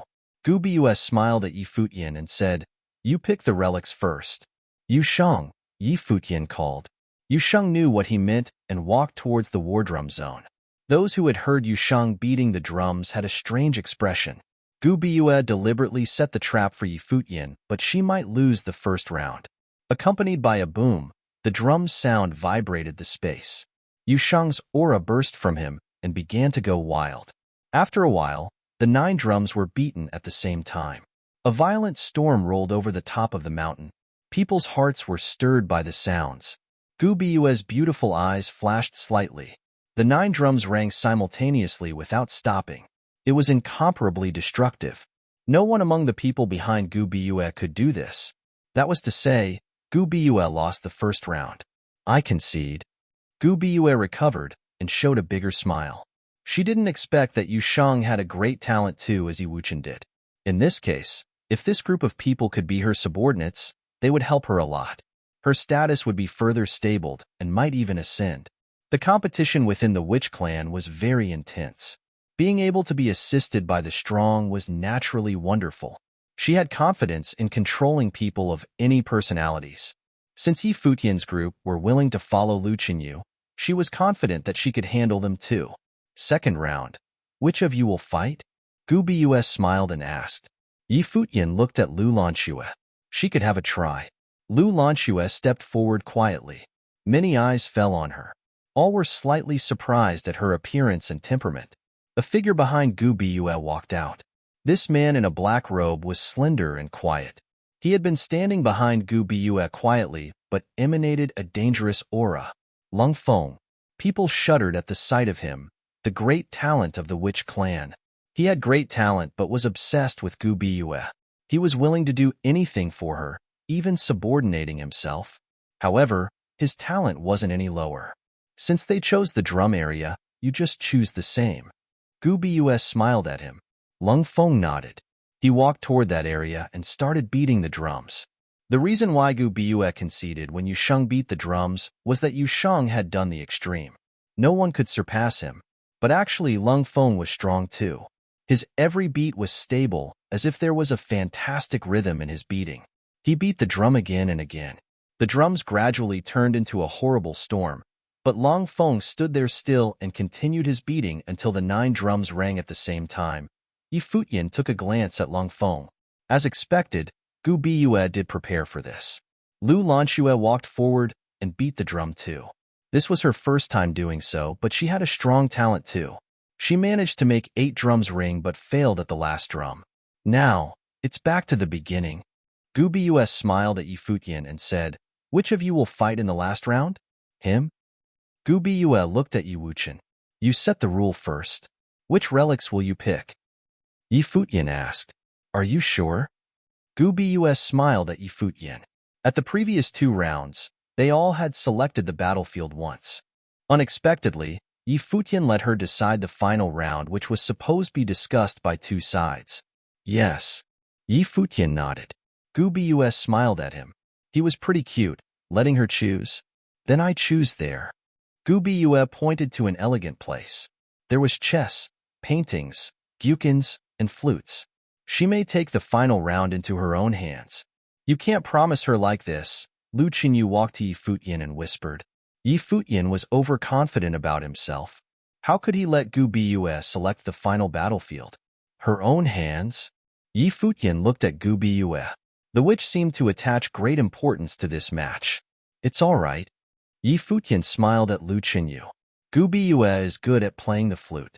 She is proficient in music, especially the witch requiem of witch clan. Even Yi Wuchen won't be able to resist it. Even without the spiritual attack, the music transferred from spirit is destructive enough. Lu Qinyu couldn't help to say after seeing Yi Futian was so confident. "Which requiem?" Yi Futian grew more interested in this. He said with a smile, "Then I would like to have a try." Saying this, he walked toward that area with Gu Biyue. His group followed behind. Lu Qinyu was stunned. She looked at Yi Futian meaningfully. He said he would like to have a try? Rather than Yi Wuchen, Yi Futian would participate in the final battle? Didn't this guy say that he was just a servant before? A servant wanted to have the witch of the witch clan to be his maid? Lu Qinyu was speechless but followed them. The witch did have some means. If Yi Futian failed in this battle, then this group of people would really have to join her. The group of people came to the relic that was a great place for musical competition.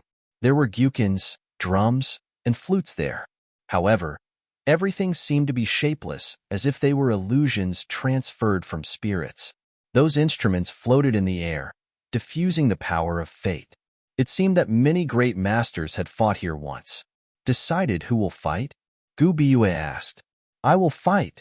Yi Futian smiled and responded. Gu Biyue looked at him deeply and smiled gently. "Since I want you to follow me, I hope you will be truly convinced. I am pretty good at the shao, so I will play a song for you. This song contains no spiritual attacks, but only spiritual interference. If you can resist it, I will concede. Gu Bus smiled at Yi Futian. Okay. Yi Futian nodded lightly. Then Gu Bum moved toward that musical aura where there seemed to be countless invisible notes pulsing. Those miraculous notes were all transformed from intent. Gu Bum murmured in her mind. The notes fluctuated and formed a shape of Shao. Many people were surprised that Gu Bue would attend the final round personally. Chapter 195.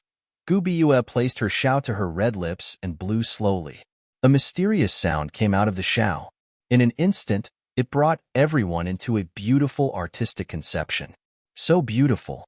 Gu Bue was known as the witch because of how she acted.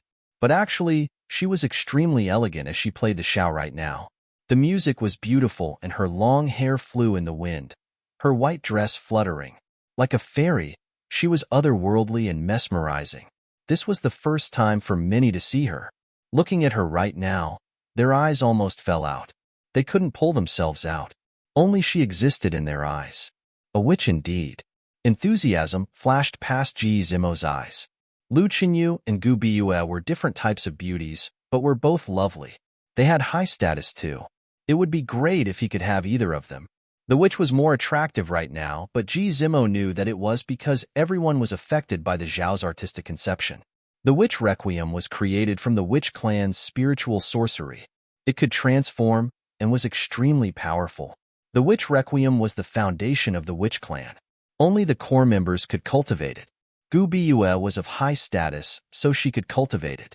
There seemed to be no sound other than the Shao at the top of the mountain. Countless eyes looked over. So many people were mesmerized by the witch now. She was beautiful and so was her music. Everyone was affected by it, even Yi Futian. Right now, he stood across from Gu Bue. Music notes flowed endlessly into his mind with intent power. However, it was different from what he'd imagined. It didn't attack him. Instead, it engraved an image in his mind. It was the image of Gu Bue. Her fairy-like image was planted in his mind and consciousness. The beautiful music was intoxicating, and the fairy-like figure was even more so. At that moment, his mind was completely taken over by Gu Bue's image. She seemed to want to be ingrained in his mind until he couldn't pull himself out. He involuntarily started admiring her, wanting to love her. He purely wanted to make that figure the most important part of his life. Is it the Witch Requiem? Yi Futian thought. It was an advanced tactic and much more powerful than usual alluring techniques. Gu Bue claimed that if Yi Futian could withstand it, she would admit defeat. It seemed that the so-called withstanding was a bit different from what he'd thought. It was possible he would surrender with one song. This was similar to the Beastmaster life spirit that Emperor Yi Qing had blessed him with. It was different but one of the same. The witch had really set up a trap for him. Unfortunately, her target was him. No one in the ancient barren world could surpass him in will and intent. Gu Bue couldn't affect him either. The song grew more and more beautiful. It was the first time for many to hear such a beautiful Shao. Even though the witch only targeted Yi Futian, everyone was still affected. Some weaker ones were about to be taken over. They stared at her with endless admiration as if gazing at an angel. As the music streamed into his ears, Yi Futian seemed close to falling for Gu Bue. However, he was resolute. Another image appeared in his mind. He hadn't seen Fox in a long time. Thinking of the one he loved, a smile appeared on his face. He erased the marks Gu Bue left. Gu Bue, while playing the Shao, stared at Yi Futian and saw a brilliant smile on the handsome face. It was as if he had seen his beloved girl. However, she didn't feel proud. Yi Futian didn't smile like this because of her Shao or because of seeing her. While she played, he actually thought of someone else. Was it one of the two beauties standing behind him? Thinking of this, Gu Bue furiously added her intent to the music notes, making the song even prettier. However, Yi Futian was still unmoved. Gradually, the song changed. Instead of being beautiful, it turned aggressive. This change seemed to be shapeless. The pulsing and aggressive notes rushed directly into Yi Futian's mind. It cut apart his fantasies. Hua Jieyu's image kept disappearing from his mind, forcefully wiped away. Gu Bue no longer looked like a fairy. Instead, she was a domineering goddess. She was brilliant and horrible. She forcefully entered Yi Futian's mind to plant her image until he couldn't get rid of her. She would force Yi Futian to submit before her.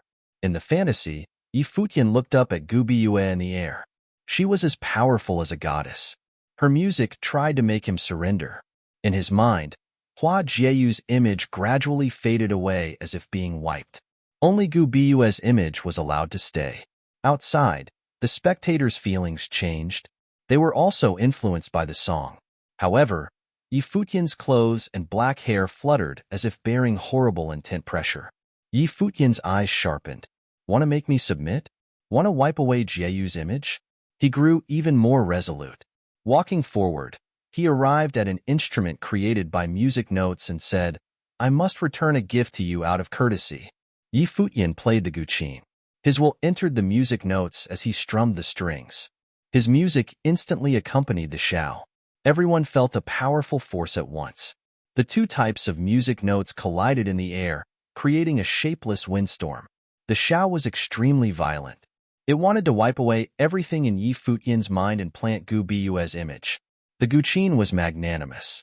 Like an emperor, it protected the image in his mind. His territory was like a painting. The terrifying guqin music seeped into the witch's ears. It wiped away the aggressive goddess, trying to make her bow down. Yi Futian used his own enlightenment and understanding of the musical piece the world to make it perfect. A great artistic conception was born. He's fighting back. Everyone was shocked at this scene. Gu Biyue's witch requiem couldn't take Yi Futian down. Neither the fairy-like gentleness nor the aggressive goddess could destroy Yi Futian's will. Now, he was fighting back. Yi Futian's aura changed instantly. An emperor-like power emanated from him. He seemed to have become a powerful king. The guqin and shao collided. The emperor and goddess clashed. Endless music notes fought crazily in that area as their auras grew stronger. The witch requiem made the goddess become indomitable. Endless images of her appeared in Yi Futian's mind. The world was equally domineering. Right now, Yi Futian was like a true emperor. His musical pieces will descended upon Gu Biyue to make her surrender. Such powerful intent. Everyone stared at the terrifying storm of music. They were up neck to neck. Neither was willing to step back. Would this turn into a tie? However, Gu Biyue had said that if Yi Futian could survive one song, she would admit defeat. Their bet had been that if she lost, she would become his servant. Yi Futian couldn't do anything if she didn't keep her word, but there was an audience here. It would be embarrassing. Just then, Gu Biyue's shao transformed into an endless river of notes that poured into Yi Futian's mind. She used her intent to communicate with the music notes and asked, "Who is in your mind?" With her body, aura, and the witch requiem, even the strongest person would surrender, let alone someone in a lower plane like Yi Futian. But he seemed to be protecting someone this entire time. Yi Futian grinned. "Do you surrender?" "Surrender?" Gu Biyue repeated. "I just can't defeat you with my will."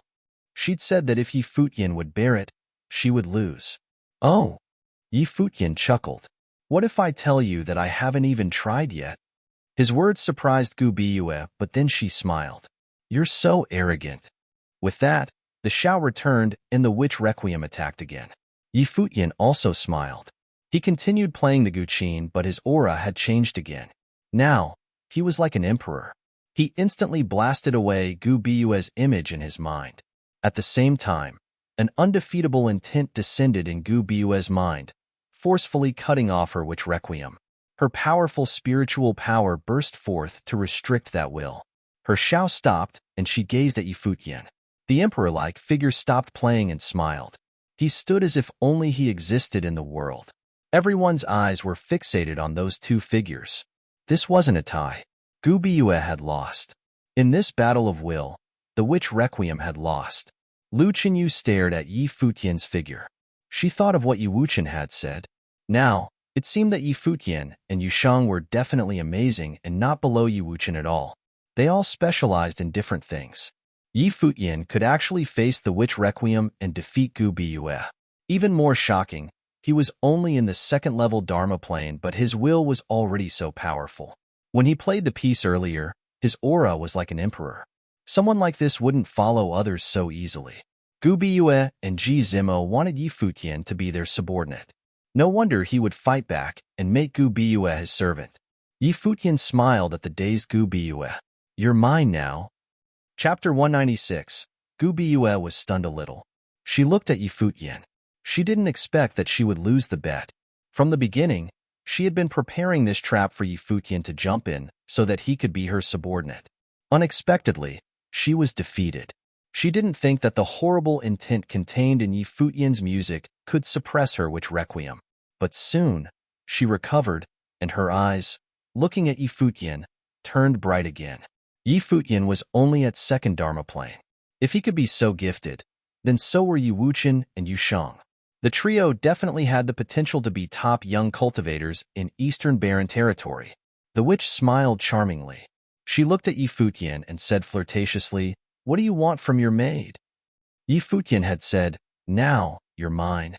How bold he was. The surrounding people all gasped. The witch was very alluring at this moment. Their hearts were stirred by her deliberate bashfulness. Seeing the witch's performance, Lu Qinyu turned to Yi Futian. Though Yi Futian defeated Gu Biyue, the witch had many vicious means and lived up to her name. Lu Qinyu was a great beauty too, but she was also enchanted a little bit when seeing Gu Biyue's posture. This was because Gu Biyue blended her witch methods into every move she made, making her extremely attractive. No one could forget her. Even those top talents would be attracted by her means. Yi Futian looked at the witch calmly. He admitted that she was very attractive. But trying to seduce him? It was impossible. He had experienced the fox before. You are my maid. That's why you are mine. Don't overinterpret it, Yi Futian responded indifferently. Hearing his response, people were all astonished by his calmness. How can he be so calm facing the witch's temptation? He must be pretending. Looking at Yi Futian's calmness, many dared him in their minds to keep pretending. Gu Biyue giggled and looked at Yi Futian with her beautiful eyes. Do you really want me to serve you? You don't want to deny it, do you? Yi Futian looked at Gu Biyue. Of course I don't. It's just, the witch said with a smile, I'm afraid you can't bear it. Can't bear it? Yi Futian looked at the witch and said, just do what you are supposed to do as a maid. Do not have any wild thoughts. Gu Biyue was speechless. The people around them looked at Yi Futian with great admiration. He was really impressive. Okay. Gu Biyue moved slightly to stand behind Yi Futian and quipped, My lord, what are your wishes? Yi Futian nodded in satisfaction. She was really adaptable. Follow me, said Yi Futian. He left this area and headed to the statues where he had been cultivating it previously. The witch followed beside him. Lung Feng and other strong cultivators who had arrived with her came up with cold faces. How could Yi Futian dare to follow through? Gu Biyue just fulfilled her commitment, but how could Yi Futian not know how to be modest? Was he really treating Gu Biyue as a maid? Gu Biyue glanced at her group and smiled. Her eyes seemed to be telling people something. The group of people halted and looked at Gu Biyue confusedly. It would indeed be embarrassing not to fulfill the promise, but so what? What qualified Yi Futian to let the top witch of the witch clan be his maid? Everyone would understand and wouldn't reprimand him if he didn't. Lin Yueyao looked at Yi Futian's back indignantly. This shameless guy enrolled another maid. Lu Qinyu smiled at Yi Futian. This guy really had guts. However, he might not know that he would be in danger soon with this witch by his side. Yi Futian came to those statues. Gu Biyue smiled gently at him and asked, How did you do that? Why did the intent in your music suddenly strengthen? It seemed to slightly restrain my flute. My shoulders are a little stiff after playing the music, Yi Futian said. He sat onto the ground. Such an unprofessional maid wanted to dig out his secrets? She was thinking too much. Gu Biyue blinked. His shoulders are a little stiff? What does that mean? Then let me massage your shoulders. Gu Biyue suddenly smiled and stood behind Yi Futian. The surrounding people were instantly stunned. Shameless guy. How could his shoulders be stiff after playing when he was at such a high plane?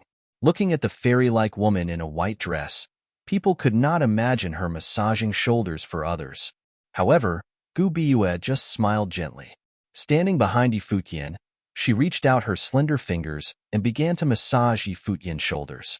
People were overwhelmed at the sight of this scene. Shameless. Bastard. Many people glared at Yi Futian in hatred. Ji Zimo's face became exceptionally complex too. Yi Futian could enjoy such a treatment? Comfortable? Gu Bus smiled gently. Not bad. Yi Futian nodded and closed his eyes with enjoyment. Yu Sheng behind them was stunned by this scene too. Without Hua Jieyu here, Yi Futian was really bold. Lu Qinyu walked over and was speechless when seeing Yi Futian's satisfied face. Yi Futian opened his eyes and smiled at Lu Qinyu. Princess, may I help you? Seeing Yi Futian was so casual, Lu Qinyu had no idea how he could be so calm. Aren't you a servant? Lu Qinyu asked with a smile. Can't a servant have a maid? Yi Futian smiled too. Since Yi Wuchen had told people that his arm was cut by Li Daoyun, he must have told Lu Qinyu the truth. She was just making fun of him. Of course you can. Just take care you don't get tricked. Lu Qinyu glanced at the witch behind Yi Futian. Gu Biyue was looking at her too. The two beauties looked into each other's eyes. The atmosphere became a little weird. After a short while, Lu Qinyu drew back her sight and looked at Yi Futian. This guy was enjoying himself now, but had he ever thought about the consequence? The witch's pursuers were strong enough killed him, let alone the witch clan. Yi Futian was a little confused. Why did those people always think too much? Princess, what top powers are there in the Eastern Barren Territory? Yi Futian suddenly asked. The relics here were enough for him to continue his cultivation for a period of time. Moreover, he could meet many people of top powers here. When everything here settled down, he would join one of those top powers and begin to solve the concerns brought by Luo Junlin. It was the time for him to get familiar with everything. The Eastern Barren Territory is extremely vast. There are many top powers in the central region. My Lu Kingdom, her witch clan, Fuyun Sword Clan, whose people you have encountered with before, as well as the Ji's family which Ji Zimo belongs to are all top powers, Lu Qinyu explained. Seeing the great talent of Yi Futian's trio, she realized that it was not easy for Lu Kingdom to enroll them. However, she met them earlier than the other powers, so she had some advantages. Even if they chose the others, it was not a big deal. They could still be friends. What about the Royal Xin Temple? Yi Futian asked. It's a powerful force, but not at the uppermost level, Lu Qinyu answered. If you want to join a power, I think Eastern Barren College might be a good choice. The college is the force with the longest history in the Eastern Barren Territory. It has been passed down countless generations. The resources for cultivation there are probably the most outstanding in the whole Eastern Barren Territory. From this aspect, no other forces can be compared with it. Lu Qinyu slowly introduced the other powers to Yi Futian. How is the Eastern Barren College when compared with Lu Kingdom? Yi Futian asked curiously. They are different. The Lu Kingdom is a kingdom while the Eastern Barren College is a college. Colleges put more emphasis on the cultivation of its disciples. The teachers are all at the noble plane. It has cultivated a lot of very outstanding disciples, Lu Qinyu answered him honestly. Yi Futian nodded. The Lu Kingdom was a kingdom, so it focused on the cultivation of the royalty. Of course I will be delighted if you come to Lu Kingdom. Lu Qinyu smiled. Yi Futian smiled. Your Highness, actually, it doesn't matter if we join Lu Kingdom or not. How? Lu Qinyu looked at Yi Futian confusedly. If one of us is Princess's bridegroom, we don't need to join the Lu Kingdom to get close to each other. Yi Futian smirked at Lu Qinyu. The princess was stunned for a while. Then she rolled her eyes towards Yi Futian and left. She naturally knew what Yi Futian meant. Are you flirting with Lu Qinyu? Gu Biyue asked behind him with a smile. She figured out now that Yi Futian's group was not going to join the Lu Kingdom. They just met each other in advance. She thought the bridegroom Yi Futian mentioned was himself. Yi Futian ignored her and continued his cultivation.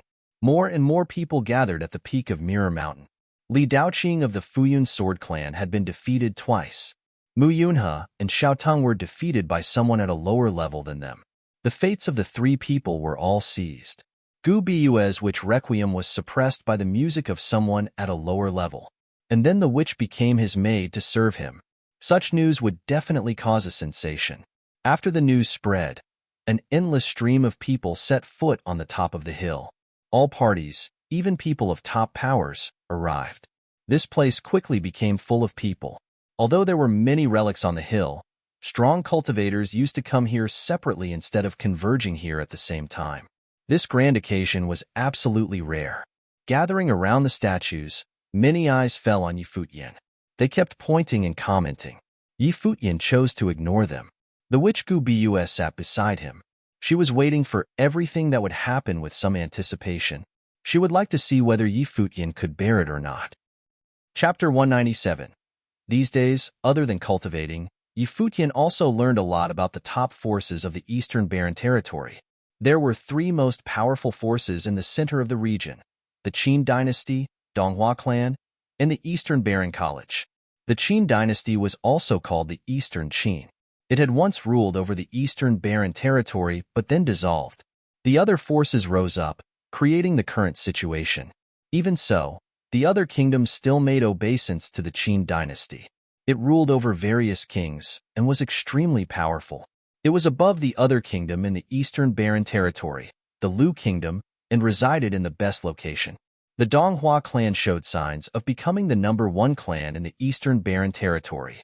The signs were getting stronger in the recent years, too. The Eastern Barren College was the #1 college in the area. It had nurtured countless monstrously talented people. In the aspect of training disciples, the college was unsurpassed. These three had the longest heritage. The Qin dynasty was a nation. Though the Donghua clan was powerful, it wasn't as good as the Eastern Barren College in training disciples. That was why Lu Qinyu recommended Futian to join the college. It was undoubtedly the best choice. There had always been many rumors that many of the noble figures in the top forces had all cultivated in the Eastern Barren College. Other than these top three heritage forces, the Futian sword clan was the best for swordsmanship.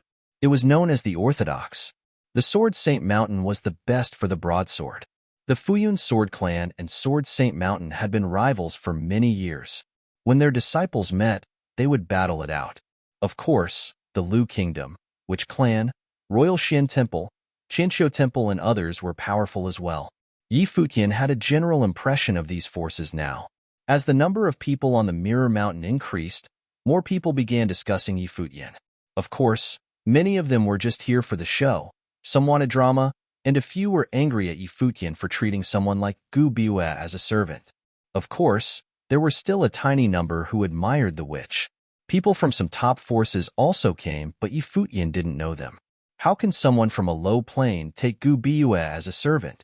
Where does he get the courage? Someone not far from Futian said coldly. He was from a noble clan. Apparently, it was because of a bet. Gu Biue kept her word, but he didn't know his place and actually took her. He was so arrogant. He probably forgot his place, someone else said, mocking Futian. In reality, they all knew that Futian naturally better than the others if he could defeat Gu Biue with music. However, they mocked him because they were jealous, but also to stir up drama. He has a noble ritual implement and earlier stole the fate of three powerful cultivators of the Futian sword clan, including 8th level Mu Yunhe, someone said. Ritual implements are just outside strength. People of the top forces do not need it. Plus, even if with a ritual implement, would he be able to defeat the true strong cultivators of the Witch clan and Futian sword clan? Hearing this, many people nodded. Futian was talented, especially in music and spiritual will, but he was still too shameless. He had robbed Futian cultivators of their fates and made Gu Biue his servant. Just as Gu Biue had said, could he handle it? As more and more people started talking, Futian grew annoyed. Couldn't they let him cultivate in peace? Gu Biue, he called. The girl looked at him and he said, "Get rid of all those people discussing me. I don't want to see them." Gu Biue blinked in shock. These people were mostly feeling angry for her, but Futian told her to chase them away. She stood up sadly, her white dress swaying. She walked over to the crowd. Everyone was surprised and glanced at Futian. How could he be so shameless? "Please leave," Gu Biue muttered. Being a servant was so sad. Everyone looked at the fairy-like figure before them and was speechless. They wouldn't get angry at her, of course. Someone said, "Fairy Gu, why are you like this? He doesn't qualify to treat you like this." "Since I agreed, I must fulfill my duties," Gu Biue said pitifully. Seeing her like this, many people were dazed. They felt even more furious and glared at Futian. Someone said coldly, "Do you dare fight me? Hurry up, Yi Futian chastised Gu Biue, ignoring them. This servant was out of line and even tried tempting men. He should teach her a lesson. Okay. Gu Biue nodded while feeling wronged. She released her powerful aura, and the people before her became even more furious. They couldn't resent Gu Biue. They just hated Yi Futian more and left angrily. They didn't forget to insult Yi Futian for being so shameless and hide behind a woman, while still making her his servant. Lu Qinyu watched him from afar. She didn't know what Yi Futian was thinking. The witch was doing her job, but still setting traps for him. Many people were already angry, and now it was building up. It would explode someday. He really didn't worry about getting into a mess. What made Lu Qinyu speechless was that he could still cultivate peacefully. He didn't care at all. The people of the top forces arrived gradually. The Futian sword clan was the most eye-catching. As soon as she saw them, Lu Qinyu got closer to Yi Futian's group. However, the Futian sword clan seemed very nonchalant. They waited quietly and didn't hurry to deal with Yi Futian. They clearly knew Yi Wuchen was difficult. Mu Yunhe was the example. Lu Qinyu was present too. The Royal Shin Temple and Sword Saint Mountain arrived too. Some of them knew Yi Futian's group and Lulan Shui. Earlier, they were there when the prides of the four top forces had gone to the Lulan relic for the trial. They'd used the relic as a battleground to test their skills. It was in that relic where Li Daoyun took Yi Wuchen's arm and started the rivalry. No one expected that they would come to Mirror Mountain and challenge the Fuyun sword clan so daringly. They were surprised to see the Virgin Lulan Shui of ancient Lulan here too. At that moment, a few monks walked to the peak of the mountain, attracting much attention. They were from the Qinqiu Temple. There was another group beside them. They had extraordinary auras and were extremely confident. The Donghua clan. Many people were surprised. They didn't think the Mirror Mountain would be so lively that even the Donghua clan was attracted. They were close to the #1 clan in the Eastern Barren Territory. They were very powerful and all their disciples were talented.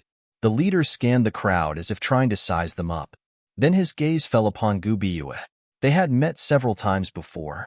This attractive and powerful woman was now someone's servant. Then he looked beside her to Yi Futian. He walked straight over there. The monks of the Qinqiu Temple also walked towards the crowd. Hua Qingqi of the Donghua clan. Everyone looked at him. He was well known amongst the younger generation of the Eastern Barren Territory. Plus, he was from the Donghua clan. A few moments later, he walked over to the battle drums. Gazing at Yi Futian, he asked, "I heard that some fanatics arrived at the Mirror Mountain.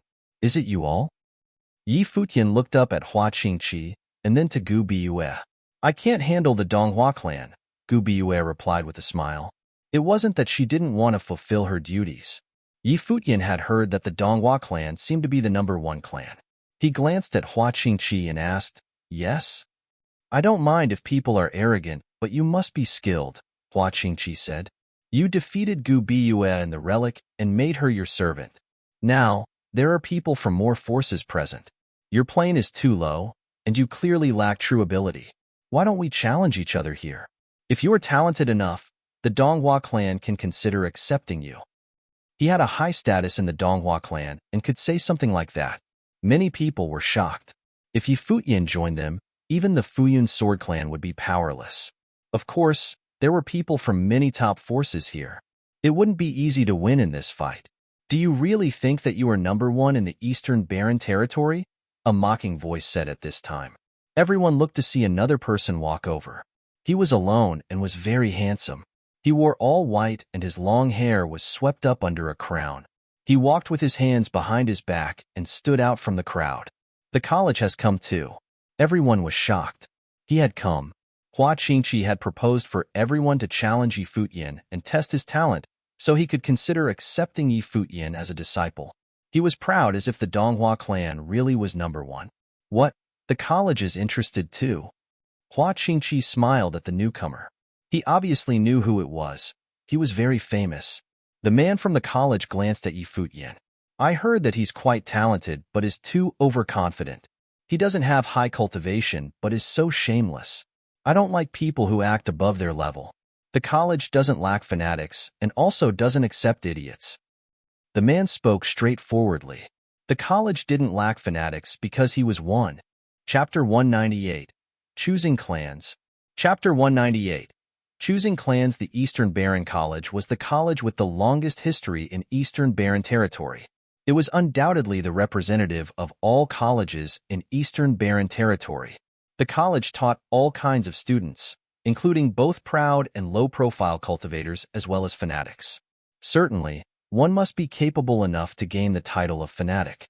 Otherwise, even those top talents could barely be called fanatics in the college. Tang Yi was a famous fanatic among the juniors in the college. He would do whatever he wanted without concerns.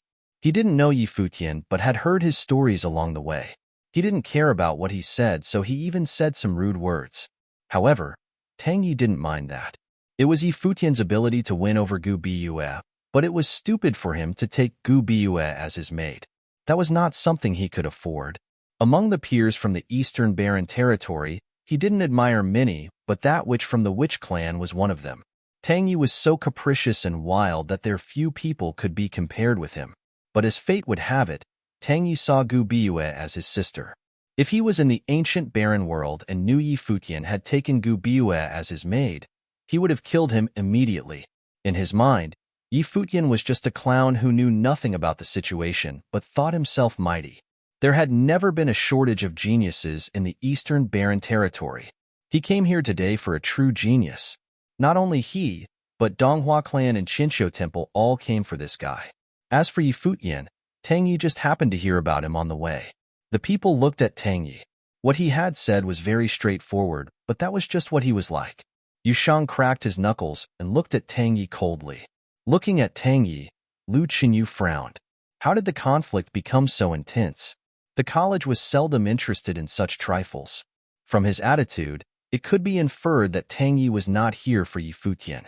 It was impossible for him to be here just for humiliating Yi Futian, wasn't it? This was clearly not Tang Yi's style.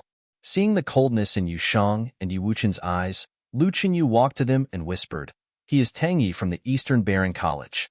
You can't deal with him." "He's from the Eastern Baron College?" Yi Futian murmured. "He is right. The mad and the stupid are very close. Many people think they are fanatics, but they are just some self-righteous idiots." "Oh." Beside him, Gu Biyue smiled. Then was Tang Yi of the Eastern Baron College the fanatic, or Yi Futian? Lu Qinyu rolled her eyes. This was the woman's trap for Yi Futian. Yi Futian was in trouble, but it was his fault.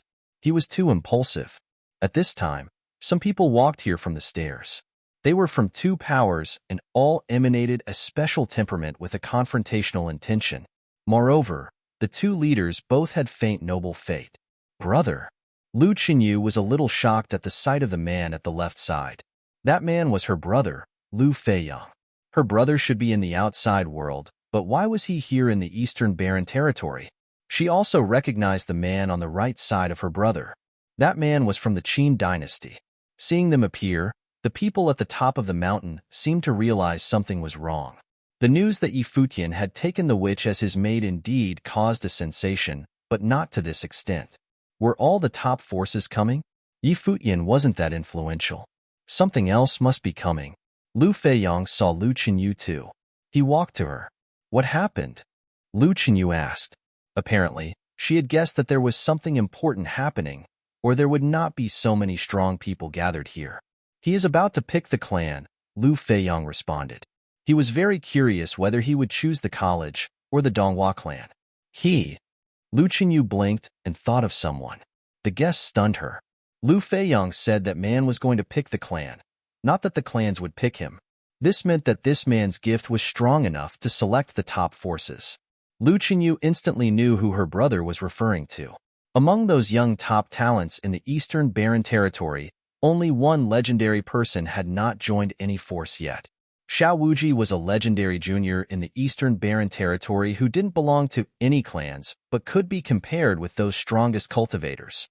In the ancient Baron world, he defeated many top talents and achieved achievements that many people didn't. His records were still kept in many relics. That was why he was so famous, even though he hadn't come to the Mirror Mountain and shown his gift in front of the Mirror Mountain stone wall. No elder had even seen him before, but he was already known to all in the Eastern Baron territory. All top powers sent invitations to him, but he still hadn't announced which clan he was going to join. But now, was he going to make the decision? "Who are you talking about?" asked Yi Wuqian. "We are talking about Xiao Wuji, who had left his deeds in the ancient barren world. The Mirror Mountain is the only place he hasn't been to, and now he will come here to pick clans." Lu Qinyu looked at Yi Wuqian meaningfully. She didn't believe it when Yi Wuqian said there was no one stronger than Yi Futian, and Yu Sheng, though they were very outstanding. But in the Eastern Barren Territory, there were even stronger cultivators in the top powers, such as the College, the Donghua clan, and the Witch clan. Xiao Wuji was among them. Not many were qualified to pick clans here, but Xiao Wuji could. Moreover, he had competed with people of all powers when he was in the ancient barren world. He had conflicts with all the powers, but they still all came, wanting him to join them. Lu Feiyang looked up to Yi Futian's group. He had heard about the news. Lu Qinyu still introduced them to her brother. Lu Feiyang nodded to them and said, "If interested, join us." Yi Futian could tell that Lu Feiyang was not so interested in them. What he said was just a casual offer. Though Yi Futian's group was very strong, they were not so outstanding when compared with Xiao Wuji. Naturally, Lu Feiyang was not very interested. Even the Moon clans here. Are they going to enroll a male disciple? Lu Feiyang saw a group of women appear at the top of the mountain. These women were all beautiful, like fairies. They were the disciples of the only female clan among the top powers of the Eastern Barren Territory. The Moon clan only accepted female disciples. Xiao Wuji's choice had nothing to do with Moon clan, but they still came. Accompanied by the arrival of the top forces, people on the mountaintop began to realize that Yi Futian and the witch were not the reason for those strong cultivators' arrival. It was Xiao Wuji. Many people were guessing which clan Xiao Wuji would pick. As for Yi Futian and Gu Biyue, their news was forgotten by people at this moment. All powers are here now. Hua Qingqi of Donghua clan smiled, then looked at Yi Futian. "What do you think of my suggestion? Would you like to challenge people of all powers? You might get the chance to join the Donghua clan."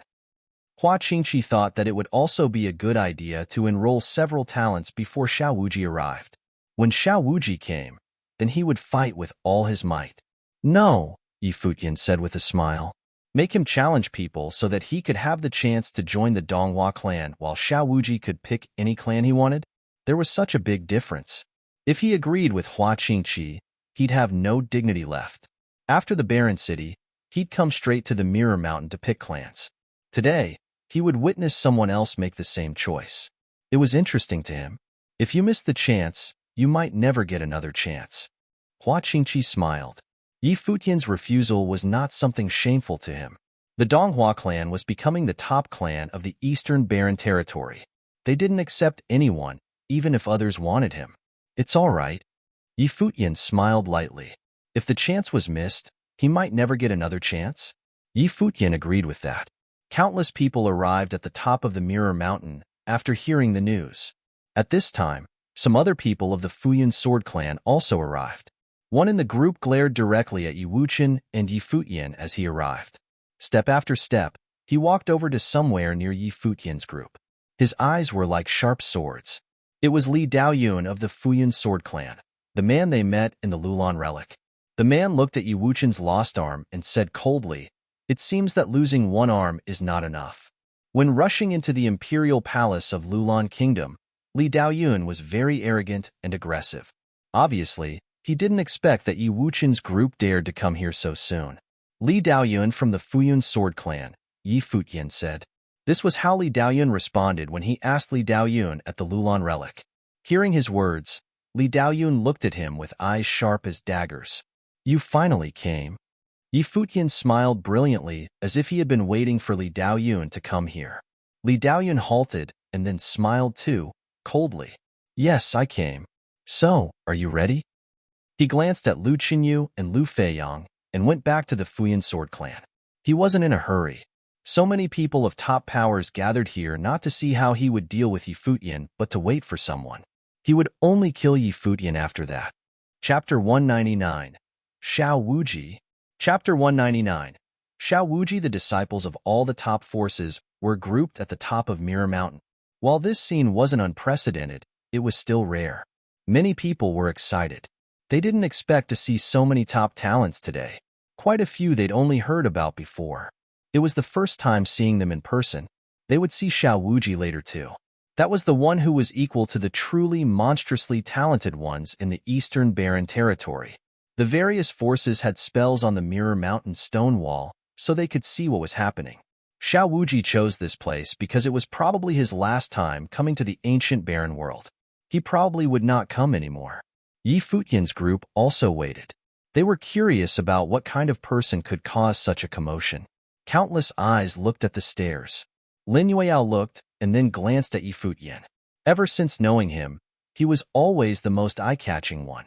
It was rare to see him like this, overlooked by others while someone else was in the spotlight. Would Yi Futian still show his brilliant talent this time?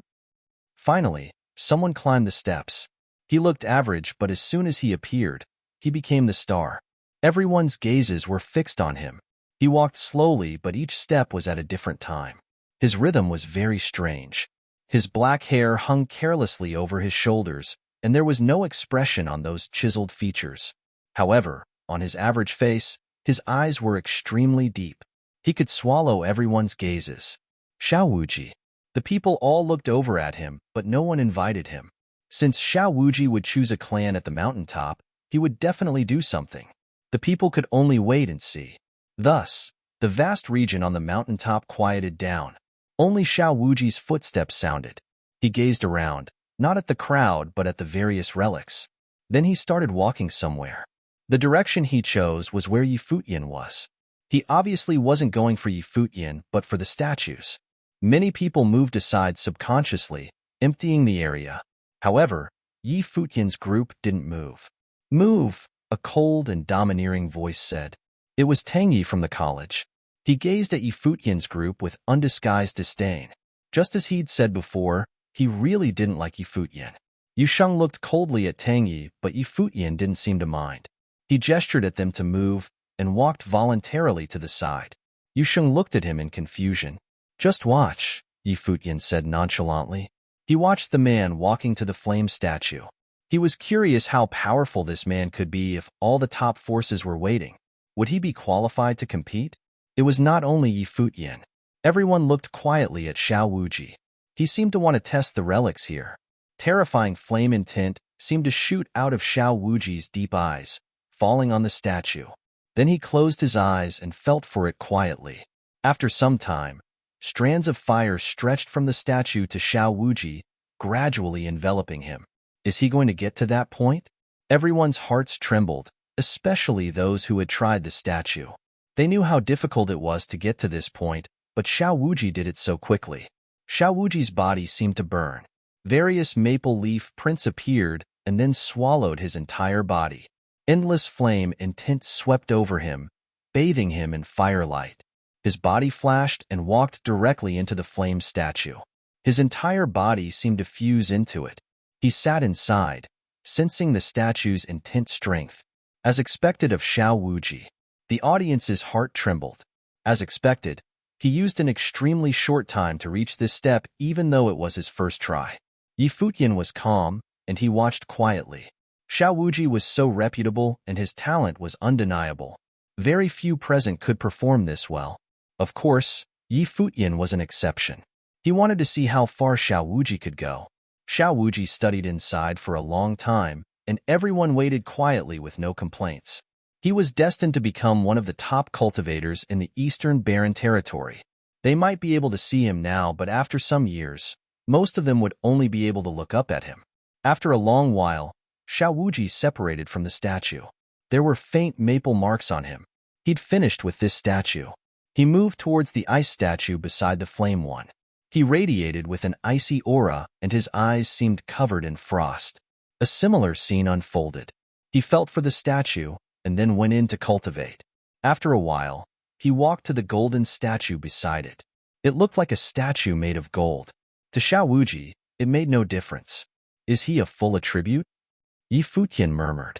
Yes, Lu Chenyu nodded. Xiao Wuji is a full attribute mandate sorcerer, including spiritual sorcery. Not many in the Eastern Barren Territory are like this, Lu Feiyang murmured. Sadly, he probably won't choose our kingdom. The Lu kingdom had no advantages compared to the other forces. In power, they weren't as strong as the Qin dynasty. In other aspects, They weren't as attractive as the Donghua clan or college. Thus, Lu Feiyang didn't have much hope. He predicted that Xiao Wuji would choose between the Qin dynasty, Donghua clan, or the college. You've comprehended before these statues for quite some time. It seems that there's a big difference, Gu Bus said with a smile. Yi Futian gazed her indifferently. He didn't feel anything towards her smile and beauty. Servants shouldn't speak so much. If you keep doing this, I'll sell you, he said coolly. The witch's smile froze, and she stared at Yi Futian in resentment. Could she be sold? Yi Futian ignored her. He continued watching quietly. After the 3 statues, Xiao Wuji seemed to lose interest and left the region. Everyone's eyes moved with him. Xiao Wuji walked to a big boulder. The stone was very strange. It glowed faintly. The entire stone was like a huge mirror with illusory light. Many figures were carved on the surface. They were all engraved into the stone with different depths. It was the image on the wall. Standing before the stone, you could feel the powerful intent power within it. The more talented someone was, the deeper one's image could be. The images on the stone had all been left by others. The deepest one was 7 inches. It seemed ingrained in the stone. Xiao Wuji stood before the stone. A strange power engulfed them. Then they saw him walk forward. He seemed to walk into the stone with every step. An image was branded onto the stone and kept deepening. 1 inch, 2 inches, Xiao Wuji's movement gradually slowed. A terrifying power pressed down on him, but he continued forward. The image grew even deeper. Finally, the image was 8 inches deep and Xiao Wuji finally stopped. 8 inches. Another record. Everyone stared at Xiao Wuji in shock. He'd left an 8-inch deep image. He seemed to be a miracle created just to break all records. Next, Xiao Wuji walked to the battle drum area. He raised his hand and beat the drum. There was a boom that shook the world. That moment, Xiao Wuji seemed to understand it. His hands kept banging on the drum. The boom sounded continuously, lifting a shocking wave. The drum beat 7 times before finally stopping. Then there was an 8th and 9th boom. A windstorm swept through the sky, and the drum beat in everyone's ears. This was something many people couldn't do no matter how they tried. But to Xiao Wuji, it was insignificant. So scary. Many hearts trembled. They had to take a long time with any of these relics here, but it seemed so easy for Xiao Wuji. He seemed to lose interest again. Leaving this relic, he walked to the Mirror Mountain stone wall. This was the final point. How many noble images could Xiao Wuji create on the wall?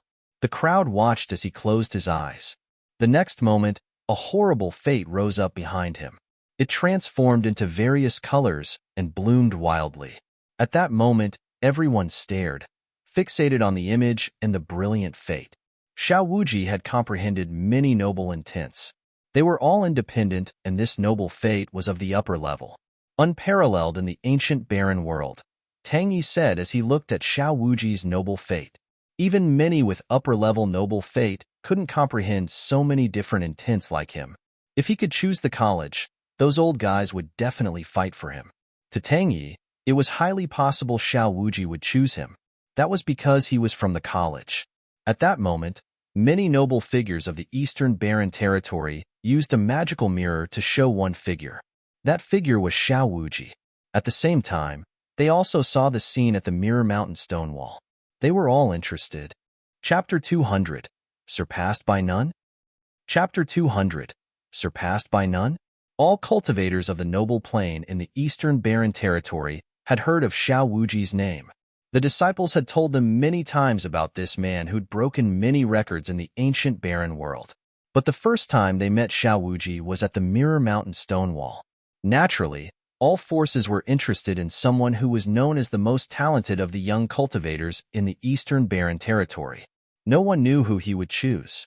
Now, all eyes were on Xiao Wuji at the top of Mirror Mountain. The horrible fate, hundreds of meters high, rushed into the stone wall. Then the wall turned transparent. A strange glow covered Xiao Wuji. What's inside the stone wall? Yi Futian asked Yi Wuchen out of curiosity. He'd heard that only Yi Wuchen had tried the Mirror Mountain stone wall before. There's a figure created by noble intent. It clashes and fights with your own intent, Yi Wuchen said, and it gets stronger. Whenever it defeats a noble, a new one will appear on the wall. Yi Futian's eyes flashed. Yi Wuchen had defeated 2 nobles and failed with the third one. This meant that 2 nobles appeared on the stone wall. How many nobles could Xiao Wuji put onto the wall? Soon, a noble appeared on the smooth mirror-like wall, representing Xiao Wuji's accomplishments. So fast, everyone thought. Clearly, Xiao Wuji had defeated the opponent with extreme speed. After a while, a second noble gradually appeared. Everyone grew anticipatory. With the nobles of the Mirror Mountain stone wall, it grew more difficult as it progressed. It was already difficult to make 2 appear. Only the top figures could make a third appear. As for 4, only the most crazily talented ones of the Eastern Barren Territory could do it. How many could Xiao Wuji make appear? Gradually, a third noble flickered onto the stone wall. It glowed but wasn't solid yet before a terrifying glow enveloped Xiao Wuji. His black hair fluttered, and he stood up straight. The noble figure on the stone wall trembled before finally solidifying. The moment that happened, a horrible light rushed into Xiao Wuji's body. According to rumors, when the third noble was imprinted onto the stone wall, the challenger could receive great benefits. It was the feedback from the Mirror Mountain stone wall. Xiao Wuji must have received it. After that, an even more terrifying light enveloped Xiao Wuji. He seemed to be trying again. A fourth noble figure flickered in and out. It was about to be carved onto the wall, and something frightening appeared. At that moment, Xiao Wuji seemed to be enduring horrible pressure. His body started trembling. One could guess as to how terrifying the stone wall was. There were many people present, but few had completed 3 noble figures. They'd experienced this scene before and understood what Xiao Wuji was going through. Finally, under that horrible sight, a 4th statue appeared. It was branded onto the Mirror Mountain stone wall. An even more dazzling light washed over Xiao Wuji. His entire body shone brightly and brilliantly. The 4th noble. Everyone's hearts trembled. This was the record of the Mirror Mountain stone wall. Only the best of the best had done this before, and no one had surpassed them. So powerful. The people were shaken, but Xiao Wuji continued to challenge. The situation at the Mirror Mountain stone wall couldn't be described as only frightening now. The strange phenomenon filled the sky, drowning everything. Xiao Wuji's mind was bearing incomprehensible pressure. Finally, there was a muffled sound, and he retreated. He couldn't continue challenging. The Mirror Mountain stone wall shone brilliantly and gradually dimmed. The noble figures also disappeared gradually. Even though he had failed, no one looked down on him. They were all impressed. He'd beat 9 drums, left an 8-inch image on the wall, and easily comprehended 3 statues. If he continued, he could do even more. At the Mirror Mountain stone wall, he tied the record, making 4 noble images appear on the wall. This record was so amazing. He could be compared to any top figure without seeming weaker. In fact, he seemed even better. Wow, Yi Futian praised as well. Xiao Wuji was incredible. He didn't know about the others, but Yi Wuchen could only make 2 images appear on the wall. Xiao Wuji had done 4. It was obvious how powerful he was. This was possibly also related to cultivation. Yi Wuchen was skilled with the sword, but Xiao Wuji was a full attribute sorcerer.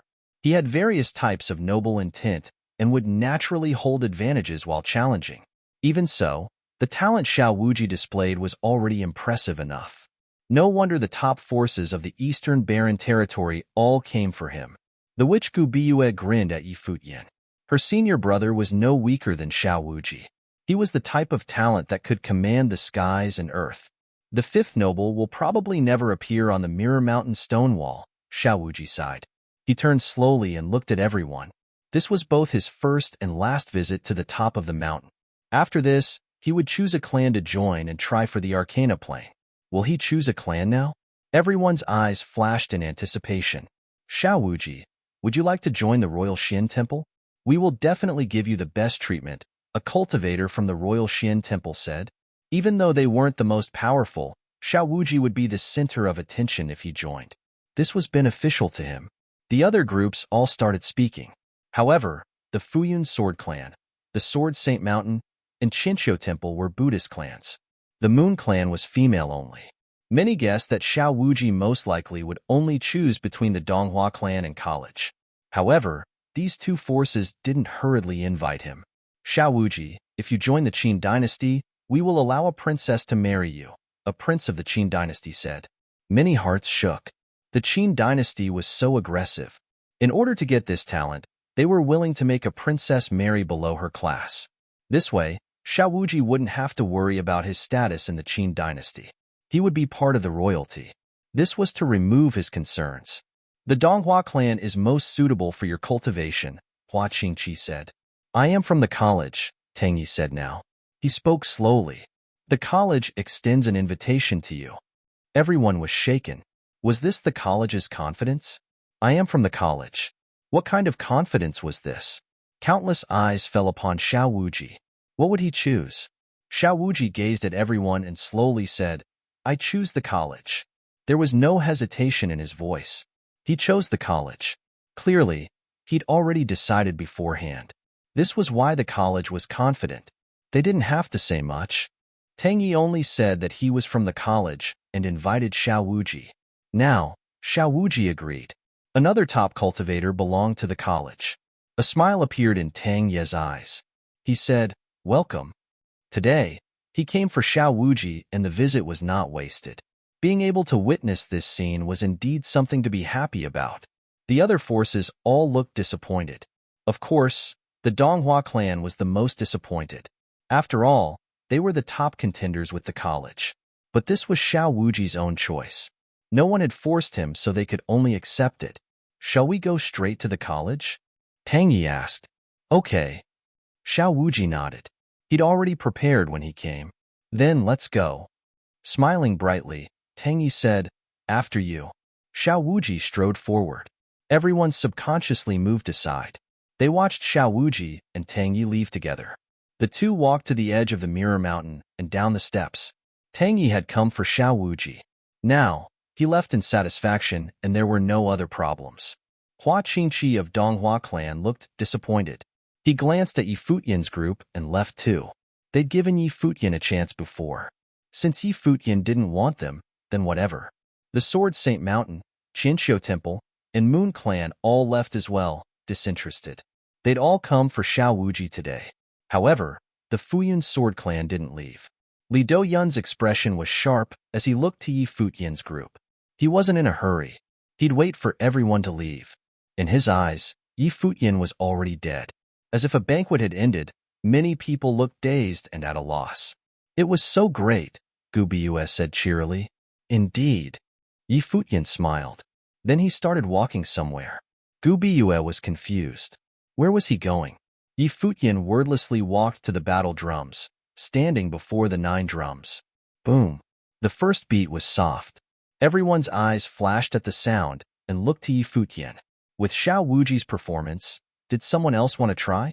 It would be so boring in comparison. Boom. The second beat came. Even though everyone heard it, there was still no feeling. Boom, boom, boom. The third, fourth, and fifth beat came. The air started shaking as the beats became louder. Many people of the top forces were going down the steps beside Mirror Mountain. Hearing the drum beats coming from the mountaintop, they were all shocked. Was someone still beating the drums? They paid no heed and continued descending. Boom, boom. Then the 6th and 7th beats came like thunder. On the stairs, Tang Yi smiled at Xiao Wuji. I wonder who is trying to compete with you? Boom. With the 8th beat, the air shook crazily as if struck with lightning. At the mountaintop, many people looked at Yi Futian. At the moment, his white robes fluttered and his long hair flew. Without stopping, he punched like a dragon. His fist beat onto the drum. The drumbeat was like a dragon's cry. Boom. The skies and earth shook together as the drum sounded for the 9th time. The scenery changed. Everyone at the mountaintop looked at Yi Futian, impressed. He was indeed talented. Tang Yi and the others on the steps heard this too. They paused slightly but smiled and continued down. 9 drumbeats were nice but not amazing. Standing before the battle drum, Yi Futian's clothing and hair flew in the wind. He raised his arm once again. Chapter 201. Those who know me understand my arrogance. Chapter 201. Those who know me understand my arrogance. At the top of the Mirror Mountain, countless eyes looked at Yi Futian, watching as he raised his arm once again. The 9 battle drums had sounded at once, shaking the skies and earth. What was he doing now? This time, Futian's heart was as calm as still water. Powerful strength swept from the drums, rushing into his body. The intent power was terrifying. He could cultivate with this. Yushang's noble intent had changed here, turning into mid-level noble fate. Futian raised his arm again. Purple lightning cracked terrifyingly above and melded into the intent fate. A dragon's roar streamed faintly from his arm. Under everyone's eyes, Futian's arm went to the drum. The drum sounded again. Boom. With that thunderous crack, the battle drum became one with the intent. In the sky, a dragon roared and lightning danced. It turned into a horrible thunderstorm that swept through the sky. The sky turned into a world of lightning and thunder. Dragons danced. Under this terrifying phenomenon, frightening lightning charged into Futian's body. It bathed him, turning him into a god of thunder. The drums had sounded 10 times. Thunder and lightning had appeared. On the steps, those that were descending stopped. They looked up and saw a crack of lightning flash in the sky. Tang Yi stopped again. Seeing the phenomenon, he finally lost his cool. Who could make the drums beat 10 times? In addition to Tang Yi, many people stopped, trembling inwardly. Even Xiao Wuji was shocked by this scene. The 10th boom was louder than the previous 9. The lightning faded slowly, but the drum's boom still resounded throughout. At the mountaintop, everyone's expressions grew heavy. They gazed in the direction of the battle drums, staring at the white-clothed figure. Lightning washed over him, and he seemed to be withstanding horrible pressure. His body was about to explode, his consciousness extinguishing, but he stood up straight as if he would never fall down. The drums quieted, but once the sound dissipated, it would begin again. Under everyone's eyes, Futian raised his arm once again. This was the 11th time. Many hearts trembled at this moment. There was no longer lightning on Futian's arms. Instead, it glowed brilliantly with golden light. He seemed to transform into a golden rock. Horrible intent rushed in, and then his arm went to the battle drum. Boom! The 9 sides sounded at once. It was like a tidal wave crashing. Golden light shot up into the clouds. Another phenomenon was created. There seemed to be a golden rock spiral up. This sound beat directly in the hearts of many. The 11th time, Princess Lu Qinyu and Gu Biyue stared at the proud figure standing there. At that moment, he seemed to have become someone else. Just like when he played his Gu Qin, he was like a powerful emperor. Which was the true him? The him right now, or the flirtatious one? Lu Qinyu thought of what Yi Wuchen had said and had a strange feeling. Mayhap, she still couldn't believe it, but the battle drums had really been beaten before her eyes. Lin Yueyao gazed at Futian. Was this guy finally starting? As expected, those who had looked down on him would finally see what he was truly like. In the Fuyun crowd, Li Daoyun's eyes instantly sharpened. What was Futian doing? Was he copying Xiao Wuji to join a top force? On the steps, Tang Yi looked to Xiao Wuji, who looked back at him. Go look? Tang Yi asked. Xiao Wuji nodded. They turned and strode upwards quickly. Not only them, many others also returned to the mountaintop. When they reached the top and stood at the edge of the mirror mountain, they saw the figure clearly. He was bathed in endless golden light, and his body was about to be ripped apart and drowned in the windstorm. However, they could see who he was. It was Futian, the one who didn't value the opportunity Hua Qingqi gave him. The one Tang Yi had said was a fanatic and idiot. Hua Qingqi and Tang Yi were both shocked. How could it be him? The people from the Qin dynasty and Royal Xian Temple were shocked and stunned as well. They'd vaguely heard about this person before. He'd robbed the Fuyun sword clan cultivators of their fates and defeated Gu Biyue in musical sorcery, taking her in as a servant. His talent was stronger than expected. Could they have an unexpected result? At that time, they saw Futian raise his arm again. He was going to hit the drum again.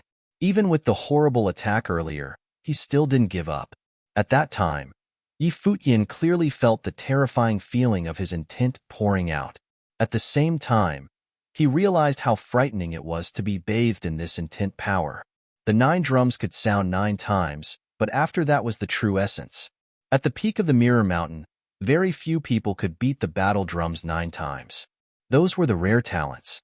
Those who can hit more were extreme talents who had to endure unimaginable pressure, including Yu Sheng. Everyone also believed that 9 strikes were perfection. With this misunderstanding, who would continue with the 10th strike? Who could complete the 10th strike? As strong as he was, he could clearly feel the ripping feeling. He had to bear unbelievable pressure with the 10th strike. The 11th strike was about to destroy his intent. However, he still didn't give up. He couldn't give up. He had felt the great benefit and felt his intent transform. After the 9th strike, each boom was a storm of spiritual chi. Thus, he beat it a 12th time. There was another boom of thunder. The skies and earth shook as one. Everyone's hearts trembled with the drums. This time, it was the flame intent. Thunder, gold, and fire. Everyone was shocked at how Yi Futian had already displayed so many elements. With each strike, he released a different element. Xiao Wuji was a full attribute sorcerer. Was Yi Futian one too? The raging flame intent charged into Yi Futian's body, trying to burn him. He protected himself with the Emperor's intent, but was still under extreme pain. However, he remained standing. This was not only for cultivation. Why had he come to the ancient barren world? It was because his plane had been too low, and he'd been too weak. Emperor Luo made him despair with just a command. He went to the Kangyi Kingdom and was #1 on the Fenghua rank. Afterward, he performed brilliantly in the Tingfeng banquet, but Emperor Luo still wanted to kill him. Luo Junlin entered the royal Xian temple and became so powerful. Coincidentally, the ancient barren world opened at that time. Thus, he came. He couldn't wait. He stepped into the ancient barren world and kept advancing until he finally came to the barren city and to the top of the Mirror Mountain. He wanted to prove himself here. He wanted to choose a top force to join. Only this way would Emperor Luo lose all qualifications to be arrogant. Luo Junlin would never be able to act proudly before him. At the mountaintop, he was absolutely confident in himself. He was only waiting for the right time. And now, with all the top forces present, was the right time. However, Hua Qingqi had told him that he would not have another chance after that. Tang Yi of the college had called him an idiot who didn't know his place. In contrast, Xiao Wuji had shown and all the top forces had waited for him to choose a clan. He could choose any of the top forces of the Eastern Barren Territory. Since that was the case, Yi Futian would tell them all who he was. He wanted them to see his brilliance. Who could break Xiao Wuji's records? He could. He knew that everyone was watching him at this moment. Right now, his white robes fluttered and his long hair flew, complimenting him. He raised his arm again and uttered, "Those who know me understand my arrogance." As soon as the words were spoken, the drums began to beat. The skies and earth shuddered and his sound waves swept through the heavens. "Those who know me understand my arrogance." His voice swept through, reverberating in everyone's ears, almost ingrained in their minds with the drumbeats. But this was still not the end. Yi Futian raised his arm again. "It is not a waste to abandon those who do not." Boom. The atrium shook and a horrible windstorm blew on everyone's bodies. It was so aggressive. Their clothes flapped while their hearts shook. That voice was too impressive. "Those who know me understand my arrogance. It is not a waste to abandon those who do not." He was so arrogant and powerful. He was Yi Futian. Was it over? No. Under his raised arm, the drumbeats filled the sky. The entire world shook and the figure seemed to be eternal. Finally, as the 16th drumbeat sounded, a horrifying intense storm charged at Yi Futian. The 9 drums trembled at the same time and some horrible intent poured into Yi Futian's mind. Boom. With a huge sound, the first drum shattered. Boom, boom, boom. There were continuous explosions. Under their shocked gazes, the 9 drums shattered one after another. Each explosion was heart-stopping. Finally, they shattered and turned to dust. Only that powerful figure remained standing. Light enveloped his body. At that moment, even Yi Futian's backside was so magnificent. Chapter 202. You are not qualified to understand my world. Chapter 202. You are not qualified to understand my world. The drums were cracked, but the drumbeats continued reverberating throughout the air. Yi Futian's crazy sound still echoed through the minds of many. At the top of Mirror Mountain, Xiao Wuji had chosen his clan. He stepped onto the mountain for the first time today and revealed unsurpassable talent. He could easily communicate with statues of various elements, leave an image on the wall, beat the 9 drums, and make the noble images appear. Yi Futian beat the drums after Xiao Wuji. To many, he was overestimating his own ability. With Xiao Wuji's example, everyone would seem nondescript. They all thought that no one in the ancient barren world could have Xiao Wuji's talent. The glory he created could not be broken in a long while. Was it true? Before Xiao Wuji even left, Yi Futian used his actions to tell everyone that Xiao Wuji was not unmatchable. He had beaten the drums 16 times and created an abnormal phenomenon, causing the drums and tint to pour out and explode. The drums were now broken, but the record was for eternity. This was a true record. Xiao Wuji's record was able to be broken. Countless eyes looked at the silhouette. Yi Futian seemed to still be feeling the intent power pouring into him. His white robe fluttered without wind. Lu Qinyu had a strange look in her eyes. Servant? She glanced at Yi Wuchen beside her. He looked calm, as if he didn't find anything strange, as if this should happen. He must be completely confident, Lu Qinyu thought. Yi Wuchen believed that Yi Futian and Yu Shang's talent was above the top talent of the Eastern Barren Territory. Yi Futian seemed to have proved Yi Wuchen's words from before. At least now, he definitely surpassed Xiao Wuji. Lu Qinyu looked over slowly towards where Tang Yi and Xiao Wuji were at. Tang Yi, the wild student of the college, had a strange look in his eyes. Hua Qingche was the same. Those who understand me will understand my arrogance. What is wrong with abandoning those who do not understand me? Was this the reply to them? It was indeed wild enough. You can continue after 9 drumbeats. If you knew this, I'm sure you would do the same, Tang Yi said to Xiao Wuji beside him. Xiao Wuji glanced at the shattered battle drums. This was his first time to the Mirror Mountain and first time beating the drums. After the 9th sound, the drums on the 9 sides sounded together. The intent poured out and everything seemed complete. He didn't know one could continue. If he knew, he would have done so. How could he not do what the others could do? Of course. Xiao Wuji nodded. This was confidence in his own abilities, but the drums were broken, so he couldn't prove it. Everyone heard him and nodded. Yi Futian had impressed them, but with Xiao Wuji's talent, he could probably do it too. Finally, Yi Futian moved. He rose slowly and walked in another direction. Seeing him, many eyes flashed. He was walking towards the image on the wall. Xiao Wuji had broken the record here. Was he? Many people felt strange. Was this guy repeating Xiao Wuji's steps? Was he serious? Did Yi Futian want to challenge Xiao Wuji? But that wasn't his intention. He'd come to Mirror Mountain to choose a clan. Xiao Wuji had set the precedent, so the easiest way for Yi Futian to reach his goal was to break Xiao Wuji's records. If he did so, no one could doubt him. Of course, perhaps this was just Yi Futian's excuse. His true reason was that he was pissed. He was pissed at Tang Ye's attitude as well as Hua Qingche. Earlier, he didn't refute the other. A vocal refutation meant nothing. What was stronger and simpler than actions? The Donghua clan in college had ignored him because they were fighting for Xiao Wuji. If that was the case, then he had something to show them. The image on the wall shone faintly. The stone was like a mirror.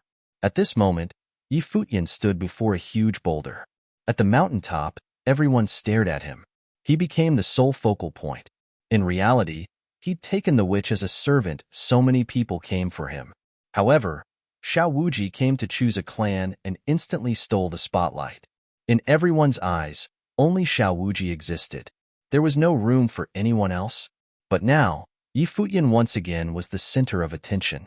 Could he break Xiao Wuji's record at the image on the wall? The stone glowed dimly and enveloped Yi Futian's body. At that moment, Yi Futian felt his intent get swallowed by the stone. That instant, Yi Futian felt countless intent, all from different strong cultivators. He picked up his feet and walked over. Instantly, countless intent flooded at him. He couldn't endure the extreme pressure for a moment. 1 inch for the image on the wall. Outside, many people saw Yi Futian's image appear, branded onto the stone. Yi Futian continued walking. Soon, the figure sank in 2 inches, 3 inches. At that moment, Yi Futian seemed to understand something. With every step forward, the pressure grew stronger. Not only did the pressure come from the stone's own intent, it also included the intent from people before. The stone tablet was very strange. If you wanted to leave an inch, you needed to face the intent of those who left an inch before. The further you went, the stronger the pressure. If you wanted to break the record, you had to overcome the intent everyone left in the image on the wall. That was why everyone who said that the deeper one's image was, the more terrifying the talent. Breaking the record was like surpassing the power of everyone's intent before him. Not too long later, Yi Futian's image was 7 inches. Many people's hearts trembled and grew nervous involuntarily. The witch Gu Bua stared at Yi Futian without blinking. 7 inches was the record before Xiao Wuji. Now, Yi Futian had reached this step. How could he be so talented? It seemed that it wasn't embarrassing to lose to him. This guy was indeed terrifying. 7 inches. One more step, and he'll be tied to Xiao Wuji. Everyone stared at Yi Futian. At this moment, he took another step. The stone tablet shone with frightening light, as if endless intent flew violently at Yi Futian. But he didn't budge at all. Gradually, his image on the wall was 8 inches. He'd tied the record. He had once again done what Xiao Wuji had done. Tang Yi earlier said that Xiao Wuji was unparalleled in the ancient barren world. Was he really? Then what was the Yi Futian that he had embarrassed? Yi Futian didn't show any sign of leaving either. He lifted his foot again and stepped forward. He was about to carve his body into the stone. Yi Futian's image became 9 inches. Xiao Wuji's record was broken by Yi Futian within 2 hours. Everyone was speechless. They didn't know what to say. Even Xiao Wuji's eyes changed. He hadn't tried his hardest with the image on the wall, but Yi Futian had broken his record twice. It was already extremely frightening. Yi Futian was qualified to be seen at the same level as Xiao Wuji. He didn't think that someone else could be so powerful and not belong to any top force. Who is he? Xiao Wuji asked Tang Yi. He rarely cared about others, but he was interested in Yi Futian. Yi Futian, Tang Yi replied. After the 9 inches, Yi Futian stopped. It was enough to break the record. The stone tablet couldn't help him gain anything substantial. So this was enough. Yi Futian walked away from the stone tablet. He returned to the statue's area he'd been cultivating at. At this time, strands of sharp intent descended. The Futian sword clan walked over with Li Daoyun amongst them. They couldn't let Yi Futian continue. He'd already broken 2 records. The other forces were all interested. However, the only force that Yi Futian wouldn't join was the Futian sword clan. Li Daoyun had chopped off Yi Wuchen's arm. How could this hatred be dissolved? Seeing Li Daoyun walk over, Yi Wuchen and Lulan Shui walked before Yi Futian, blocking the Futian sword clan's path. Lu Qinyu and Lu Feiyang also stepped forward, stopping the clan. Seeing that the Futian sword clan was about to act, the various forces all walked over, approaching the statue's area. Tang Yi and Xiao Wuji walked closer too. Seeing Yi Futian stand before a flame statue, Tang Yi said, Xiao Wuji already reached the limit in this area. It's meaningless to communicate further. If you really want to compete, go prove yourself at the Mirror Mountain stone wall. Tang Yi was clearly interested as well. He didn't feel disdain like before. Yi Futian looked over with a strange expression. Earlier, you said you don't like how I act, he said. But that's your business. Now, I really don't like you, so please shut up about my business. Everyone's eyes hardened. Yi Futian was replying to Tang Ye's aggressive words from before. Tang Ye's gaze hardened. He stared at Yi Futian and replied with a sneer, even if you're truly talented, the college is still the most suitable place for cultivation. What is the point of cutting off your own path because of your personal feelings? As a second plane Dharma, you made enemies with the Futian sword clan and took Gu Bua in as a servant. Have you ever thought of the consequences? Is this not stupidity? He still didn't think he had said anything wrong. If Yi Futian didn't enter the college, it was his own loss. It had nothing to do with Tang Yi. Stupidity? Yi Futian ignored Tang Yi. He looked at the huge flame statue. Then powerful firelight came from the statue, quickly engulfing him. Then, just like Xiao Wuji earlier, Yi Futian melded into the flame statue's body to feel the sentiment inside the statue. He seemed to be proving that he could do what Xiao Wuji could do. But was that all? The flame statue grew wilder. The spiritual qi in the surrounding environment rushed violently into the statue. Yi Futian's body was completely melded into the statue as if he was part of it. A shocking flame aura flowed. The next moment, a pair of huge eyes flew open.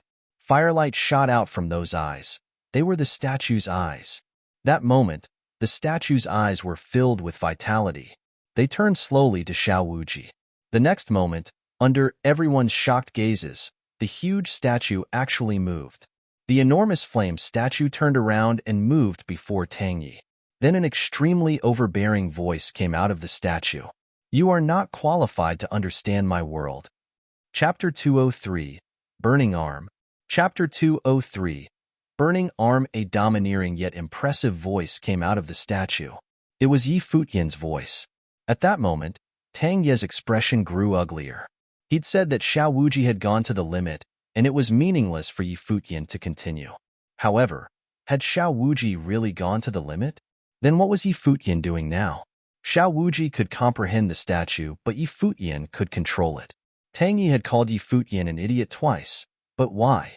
Yi Futian was in the second-level Dharma plane, but had done things outside of his ability. He couldn't handle the Fuyun Sword Clan and couldn't anger the Witch Clan. These two forces could both kill him in the ancient barren world. So in his opinion, Yi Futian was an idiot. No one could refute him. Even though Yi Futian had displayed absolute brilliance, he still didn't think he said anything wrong. Yi Futian was an idiot. But now, Yi Futian had controlled the statue. Who could say that the Fuyun Sword Clan and Witch Clan could definitely kill him? Yi Futian's "You are not qualified to understand my world" was a slap to his face. Was Yi Futian an idiot, or was he ignorant? Lu Qinyu and Gu Biyue were shocked, their hearts beating madly. Earlier, Xiao Wuji had quickly comprehended 3 statues consecutively and entered the statues to cultivate. They naturally thought that Xiao Wuji was better than Yi Futian. It was because Yi Futian had stayed longer in the area but didn't reach Xiao Wuji's level. Now, they finally understood why Yi Futian stayed in that area, studying each statue. He'd already tried quietly to control the statues, doing something no one had ever done without anyone realizing. They doubted his talent, but he already had ideas. He'd struck the battle drums 16 times, and then they exploded. He'd left a 9-inch image on the wall, breaking the record. He could control the statues. Yi Futian had completely defeated Xiao Wuji in the 3 relics. Earlier, everyone was still shaken by Xiao Wuji's talent and thought that no one could surpass him. But after such a short period, someone walked out and was even more brilliant. The battle drums had shattered. His record was for eternity. He could directly control the statues. Who could surpass that? This was a true record, an unbeatable record. Countless eyes stared at the giant body of flames, their hearts shaking. Had someone more talented than Xiao Wuji truly appeared? And it was someone who'd been overlooked all this time, humiliated by Tang Yi. It was so ironic. The statue was still facing Tang Yi. It uttered, "Do not use your scale to measure me. You do not qualify." Tang Yi's expression grew uglier. He couldn't refute it. The things he'd said earlier were truly based off of his own mindset and level. It shouldn't be a problem, but the man before him now was an outlier. Also, you said I had cut off my own path. Are you sure you can represent the college? Yi Futian continued. Tang Yi paled considerably. Yi Futian's words had gone straight into his gut. His talent had surpassed Tang Yi and even Xiao Wuji. At this time, could Tang Yi really represent the college? Obviously not. If Yi Futian's performance at the Mirror Mountain Stone Wall was as impressive as in these 3 relics, if he would beat Xiao Wuji's record again, all the top forces would fight for him. What did it matter if Tang Yi disliked him at that time? Could Tang Yi represent the college? He had no right to choose Yi Futian. At that time, Yi Futian would be the one choosing, just like Xiao Wuji. In addition to Tang Yi, Li Daoyun also looked aghast. Back then in the ancient Lulan relic, he'd been so arrogant. He'd been so powerful and looked down at Yi Futian. But now, he saw the true Yi Futian. He definitely did not imagine that Yi Futian would be so powerful. None of the 4 strong cultivators at the Lulan relic had expected this. However, the other 3 forces only wanted to fight over the treasures and didn't have any deep rivalries. Li Daoyun, on the other hand, had taken Yi Wuqian's arm. With Yi Futian's talent, once he joined a top force, Li Daoyun would become his mortal enemy. Plus, Lu Qinyu had already sided with Yi Futian against him. He had pursued Lu Qinyu before. Even though she didn't answer him, there was still hope.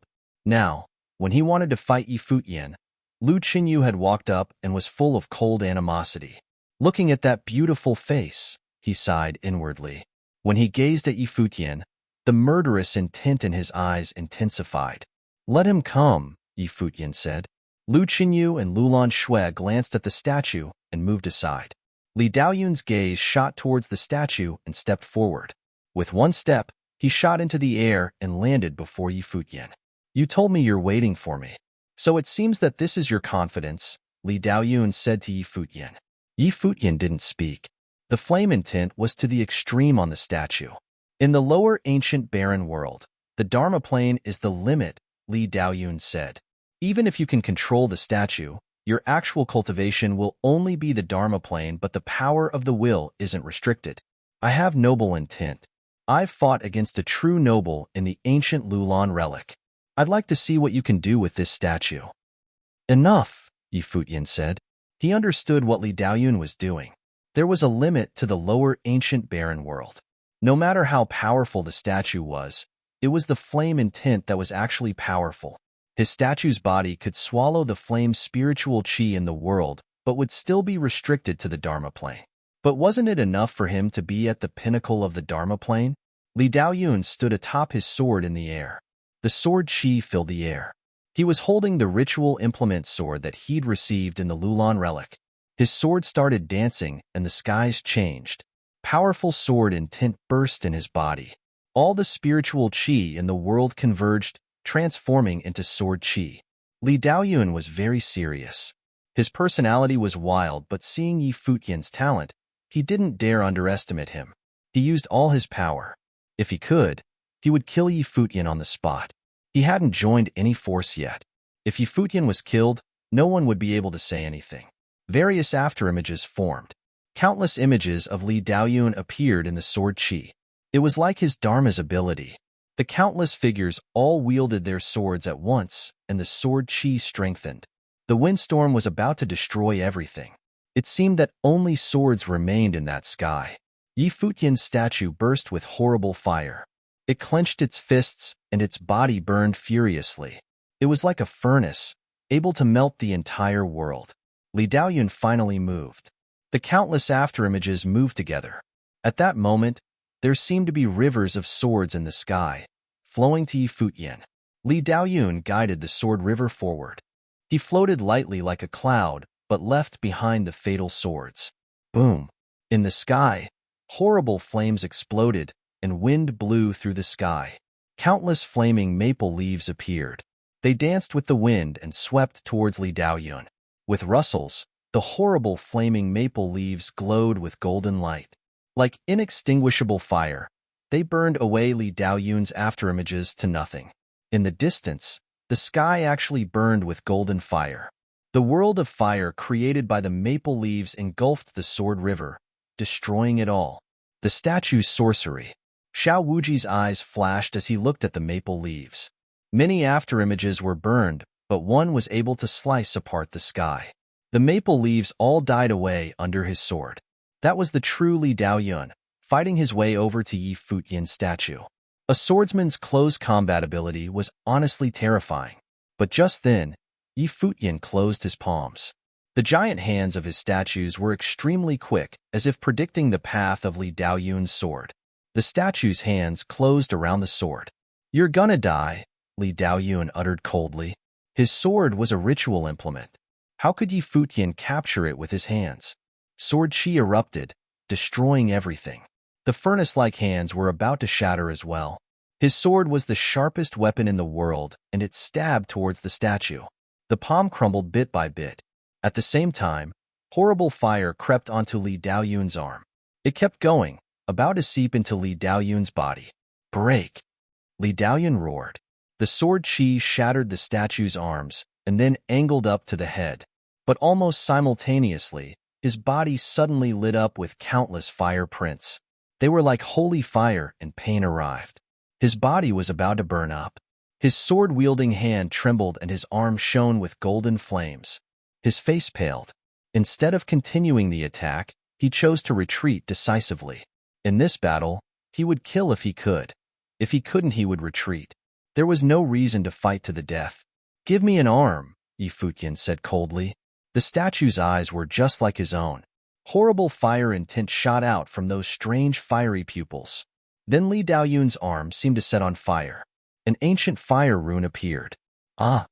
There was a horrible pained cry. The sword in Li Daoyun's hands fell shakily. He stared at his right arm. It was burning without stop. Chapter 204. Arrived? Chapter 204. Arrived. The arm burned to nothing in the fire. Li Daoyun screamed endlessly. If it was a sword, it would only be an instant of pain, but his arm was burning down bit by bit. The pain was unimaginable. When the flame extinguished, Li Daoyun's sword in tint went wild. His eyes were crazed. The people of the Futian sword clan all came up to him. Sword in tint swept over, crushing towards Futian. The spectators were all shocked, their hearts trembling. No wonder Futian was reckless. After melding into the statue, he'd already possessed the top ability of the Dharma plane. Li Daoyun wasn't the strongest of the Futian sword clan, but he was still reputable. Only a few clan members of the same age could surpass him. His talent was undeniable, but he was forced to burn his arm. The statue's eyes seemed to be Futian's. It glanced at Li Daoyun and said coldly, "You are so weak. How dare you act so manic?" Li Daoyun looked up. Sword and tint shot out from his eyes. He glared at the figure before him. Back then in the Lulan relic, he'd been so domineering and would never have thought of this scene. The Futian sword clan's disciples went forward. Sword and tint filled the sky. Futian's gaze swept past everyone, and he said coldly, "Li Daoyun damaged my brother's arm in the ancient barren world, so I took my revenge. If you want to kill me, then try. If you can't, don't blame me." As soon as he finished, terrifying fire spiritual chi converged on that arm. The statue's hands that had been chopped off by the sword aura were reborn, created by pure fire spiritual chi. Feeling the terrifying flame and tint, the Futian sword clan all looked uncomfortable. Amongst those who had come, Li Daoyun was the strongest, but his arm was burned easily. The others were even weaker than Futian. "Let's go," Li Daoyun uttered. He lifted the sword with his right and turned to leave. The other clansmen stared deeply at Futian and then left with Li Daoyun. Li Daoqing looked the worse. He'd definitely never imagined that the one he called a slave would humiliate the Futian clan and burn his brother's arm. If Futian chose to join a strong force, this revenge would be difficult. Seeing the Futian sword clan leave, Futian returned to the statue. Then he walked out. Everyone looked at his handsome features and extraordinary temperament a bit differently now. Before, Futian was an extremely talented but overconfident genius. Now, he was a top genius, equal to Xiao Wuji. After a few years, he would enter a higher plane and could compete with the top geniuses of all the top forces. No one spoke. Futian had gone through Xiao Wuji's 3 main relics and had surpassed him in all. Now, only the Mirror Mountain stone wall remained. Everyone waited quietly. They wanted to see just how many noble figures Futian could display at the wall. At this time, all the important figures of the various forces could witness his talent. However, after a while, they discovered that Futian actually sat down before another figure and started cultivating. There was no sign of him going to the stone wall. Everyone had a strange expression. All of the people on the mountain were waiting for him to display his talent, but now he was cultivating? Gu Biyue blinked and gaped at Futian. Yusheng was embarrassed. This guy was doing it again. Even Yusheng couldn't stand it. He was too shameless. Everyone waited, but Futian continued his cultivation as if he didn't know. Many grew impatient. This guy was breaking Xiao Wuji's record. Halfway through, only the stone wall, the most important part, was left, but he stopped to cultivate. What did this mean? What's going on? Lu Feiyong, prince of the Lu kingdom, asked his sister. Lu Qinyu's eyes flashed. "I don't know." With that, she glanced at Wuchen in confusion. "Don't look at me," Wuchen said, walking forward. "Just get used to it." The Lu siblings blanched. Lu Chenyu glanced at Yi Futian and Yu Sheng. Now, she was wondering if Yi Wuchen's words from before were true. Chenyu, Lu Feiyang whispered. How is your relationship with them? A strange look flashed past Lu Chenyu's eyes. Actually, we've just met, but the impression is good.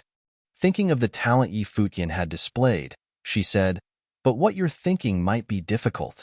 We can at least be friends. She naturally understood Lu Feiyang. He wanted to bring Yi Futian into the kingdom. With Yi Futian's current talent, even if he couldn't surpass Xiao Wuji on the stone wall, it would be enough if he could make 3 figures appear.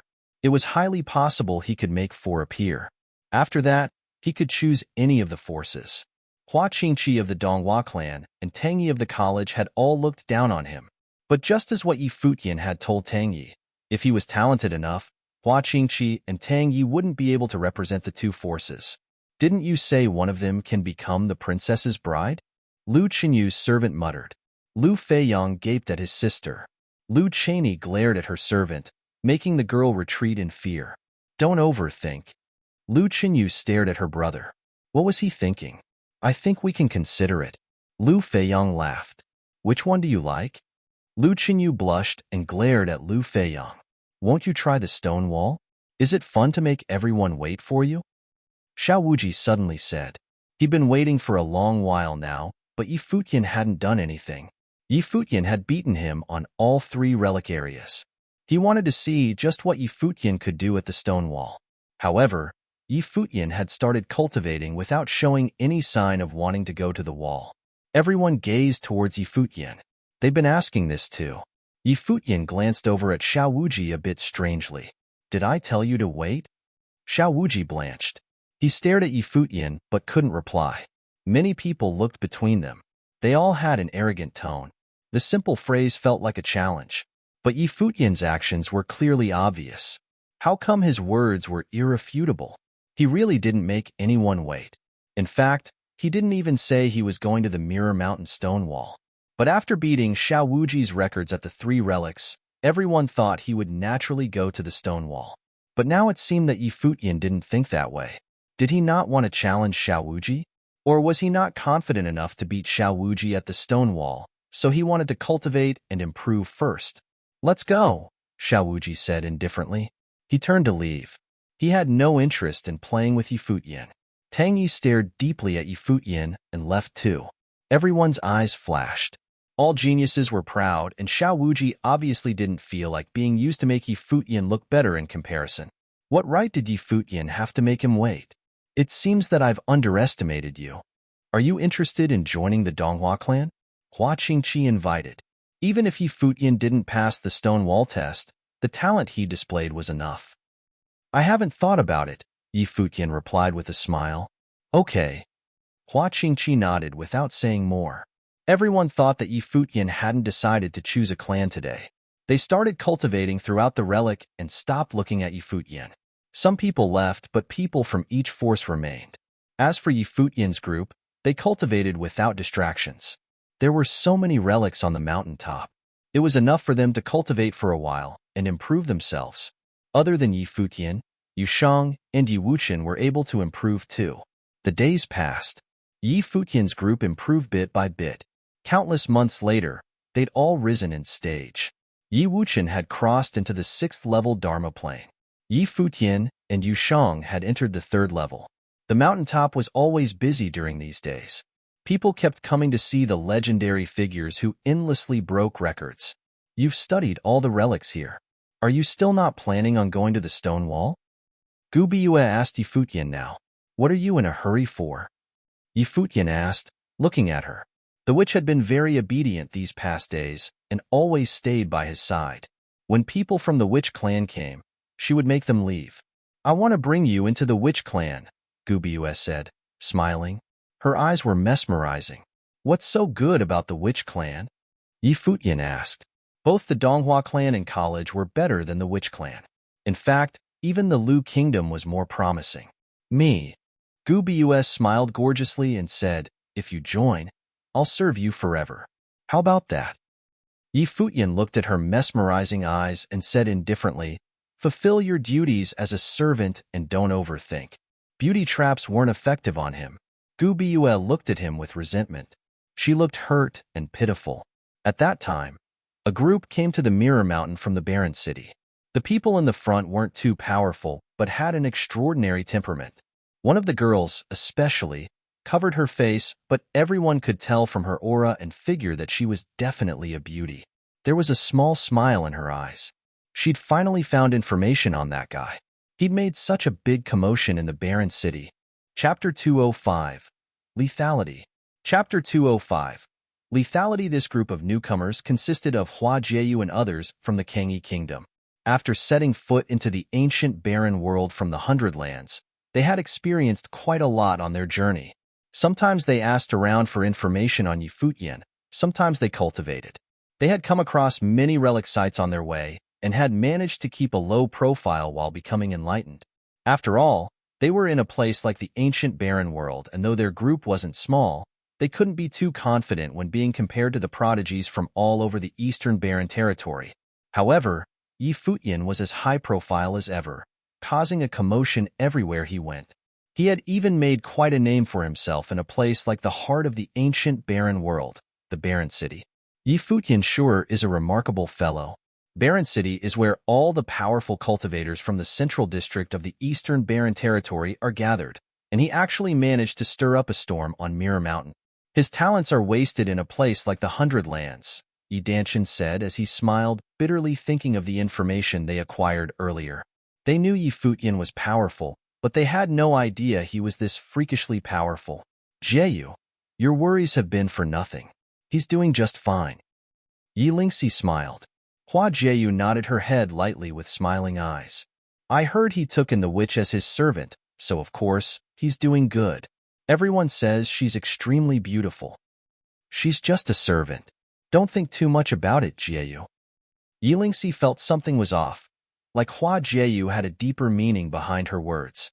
At this time, Danshan kept his mouth shut and silently prayed for Futian. There's no helping him. Who told him to have so much fun out there? I'm not thinking too much, Hua Jieyu replied with a smile.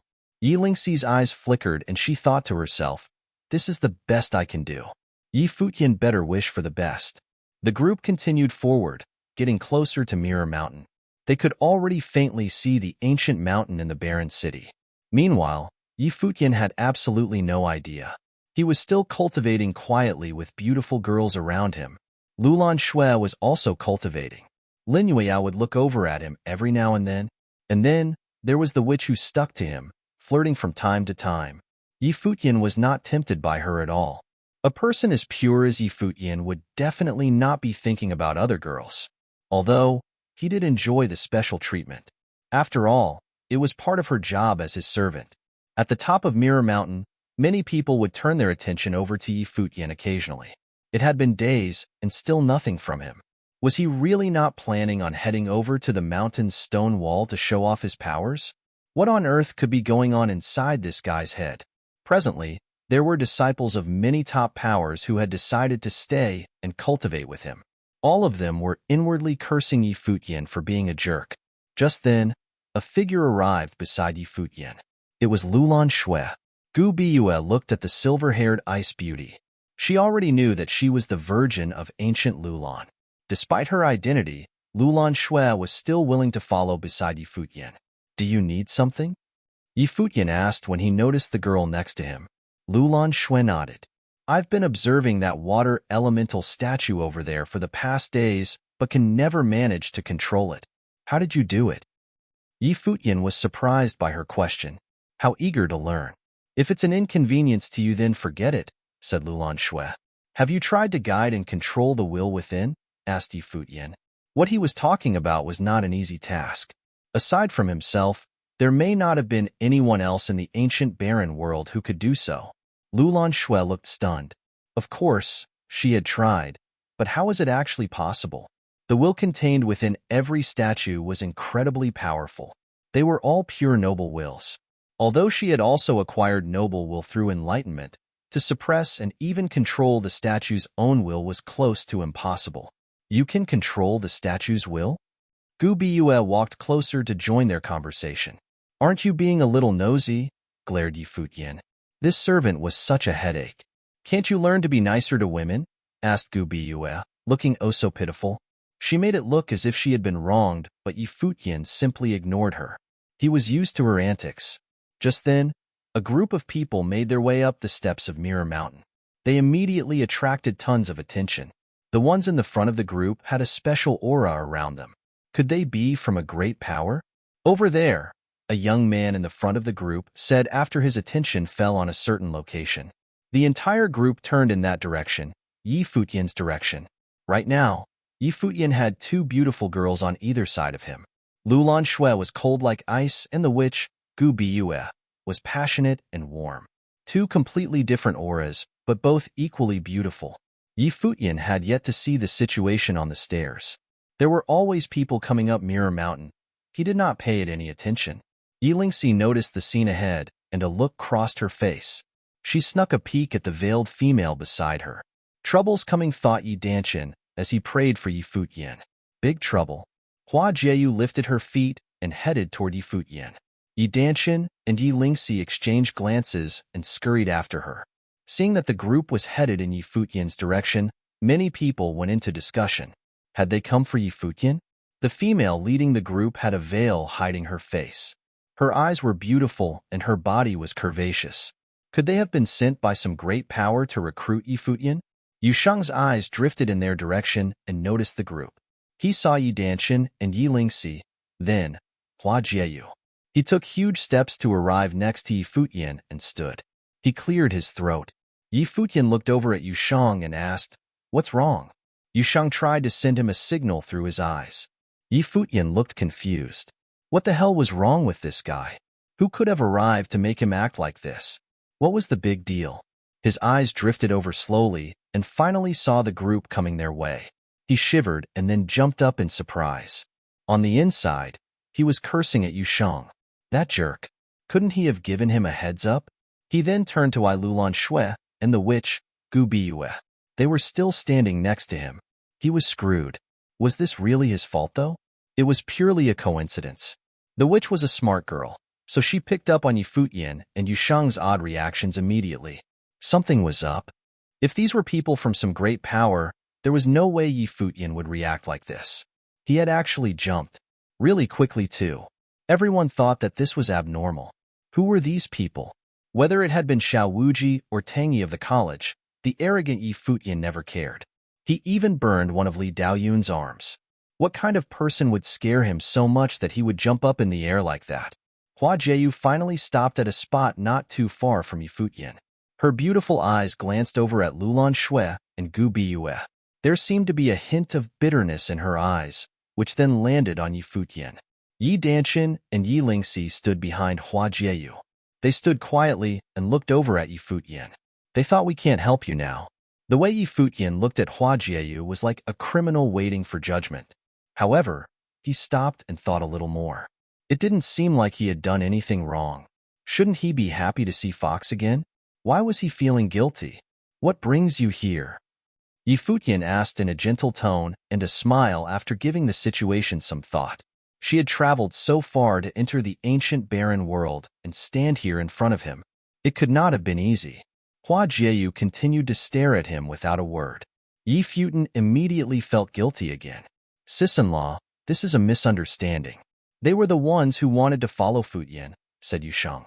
Everyone at the top of the mountain was silent. They finally understood why the atmosphere had gotten so weird. So, this was why. Caught red-handed. Many people looked happy to see Futian like this. Wasn't he an arrogant guy? So, even knows what fear is. But what did Yu Sheng mean? They wanted to follow Futian? He was completely throwing Lulan Shui and Gu Biyue under the bus. Who would have thought the witch of the witch clan would end up in such a sad situation? To throw herself at a man. Both Gu Biyue and Lulan Shui had strange looks in their eyes. Back in ancient Lulan, Lulan Shui's mother had tried to give Futian her hand in marriage, and he said there was someone he was in love with. Was this her? Lin Yueyao was standing in the back, so she was okay, but Yu Sheng's words had her feeling like a mess. He didn't count her into the equation, did he? So pitiful. "So, you already have a girlfriend? Why didn't you tell me?" Right at that moment, the witch, Gu Biyue, opened her mouth. She looked at Yi Futian with puppy dog eyes, making her look like an innocent, young girl who had been deceived. I? Hearing Gu Biyue's words, Yi Futian really had the urge to punch her. Everyone around was already praying for Yi Futian. A beauty like Gu Biyue had revealed such an expression. It had everyone wrapped around her finger. They couldn't withstand her charm. How was Yi Futian going to explain himself? Hua Jieyu glanced at Gu Biyue and then lifted her hand to remove the veil, revealing the perfection that was her face. As soon as everyone saw that face, they were dazed. Beautiful, unspeakable beauty, a priceless jade with no flaws. Around Yi Futian, whether it was Gu Biyue or Lulan Shui, even Lin Yueyao, were all top-level beauties. But the moment Hua Jieyu unveiled her face, she became the one and only female lead. After seeing that face, everyone turned to look at Yi Futian with envy. Not only did he have all these beautiful girls around him, he had a girl whose beauty could cause the downfall of a nation waiting for him back home. What a monster!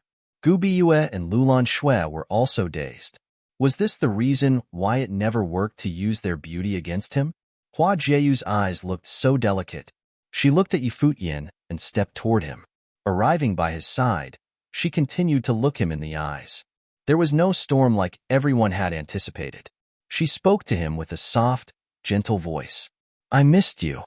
This one sentence trumped all the words in the world. Her voice was so gentle, it could break the hearts of all men. She was plucking at everyone's heartstrings.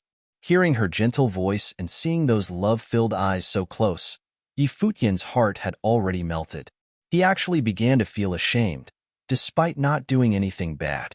I missed you. This simple phrase was more lethal than all the words in the world. Chapter 206, Murderous Intent of the Royal Xian Temple.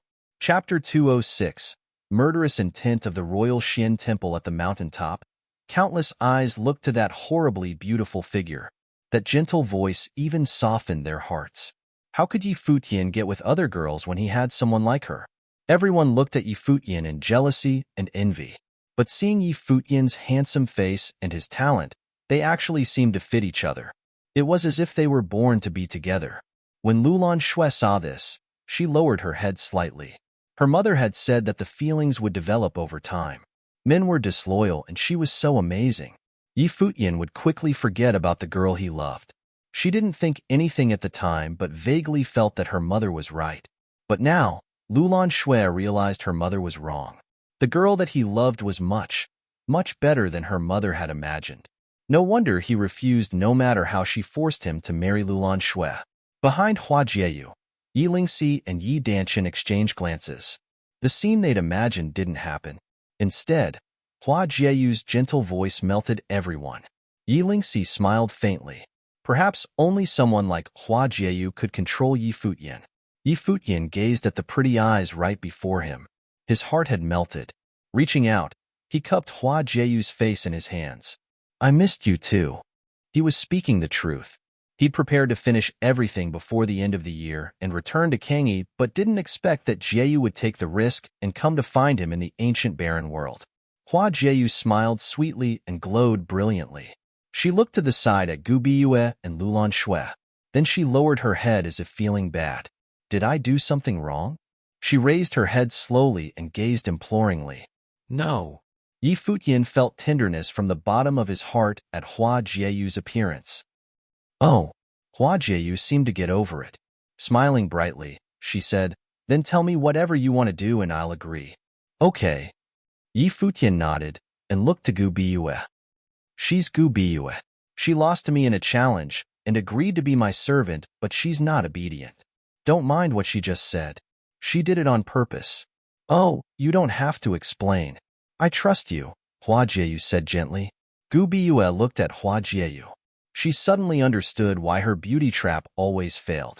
It wasn't that she wasn't attractive enough, but that someone else was too foxy. You're not needed anymore. Forget about the challenge. You may leave, Yi Futian said to her. Gu Biyue looked at him pitifully. You're going to abandon me just like this? Get out. Yi Futian's face darkened. Was she causing trouble purposefully? Gu Biyue smirked and said to him, Fine, you win. Then she walked away, but not before glancing at Hua Jieyu. I met Lulan Shui at Lulan City. We partnered up while in the relic. I met Lin Yueao long ago at the Qinming City and trained together in the ancient barren world. Yi Futian explained everything honestly. Okay. Hua Jieyu smiled gently and said, I heard that there are a lot of noble relics here. I saw many on the road these days and improved a bit. Teach me. All right. Yi Futian nodded and said, these statues contain intent of various elements. Each one represents a different element. Do you have noble fate yet? If not, we can go somewhere else to take it. Almost. I went through the noble grotto in the Qinming area. I heard you three caused quite a stir there. Hua Jieyu grinned. Did you go onto the corridor? Yi Futian asked. Yeah. Hua Jieyu nodded. My fox is so talented. Yi Futian chuckled. Let's go somewhere else to get the fate and then return here. Whatever you say, Hua Jieyu replied. They held hands and walked away to cultivate at another relic. Everyone stared at them, speechless. Were they in their own world? Yu Sheng looked at all of them. He was quite calm since he was used to it. Lu Qinyu had an odd look. Was this one thing against another? Yi Futian and Hua Jieyu really want to cultivate somewhere. Yi Futian guided and helped Hua Jieyu comprehend. Gu Biyue and Lin Yueao watched this with resentment. The difference was so big. No one had ever been treated like this before. Did he see us? Yi Danchen asked Yi Lingxi. Of course, Yi Lingxi said, chuckling. But he doesn't have time to talk to us. Yi Danchen was annoyed. They come so far. It wasn't easy. But then he was overlooked. Yi Futian didn't even greet them. Yi Danchen was so sad. Ugh, let's go cultivate too. There are many relics here, he said, sighing. He couldn't expect to be treated like Hua Jieyu. He could only cultivate alone. Many people had been watching Yi Futian cultivate alone and waited quietly. In the following days, they started watching him cultivate with Yi Futian. Hua Jieyu's life spirit had evolved and become stronger with the Imperial Advisor's help. Her talent had upgraded as well. As a full attribute mandate sorcerer that focused on spiritual sorcery, she could comprehend all sorts of relics. With Yi Futian's help, she quickly created noble fate. Of course, this was because she also accumulated much fate before. But to Yi Futian, this wasn't enough.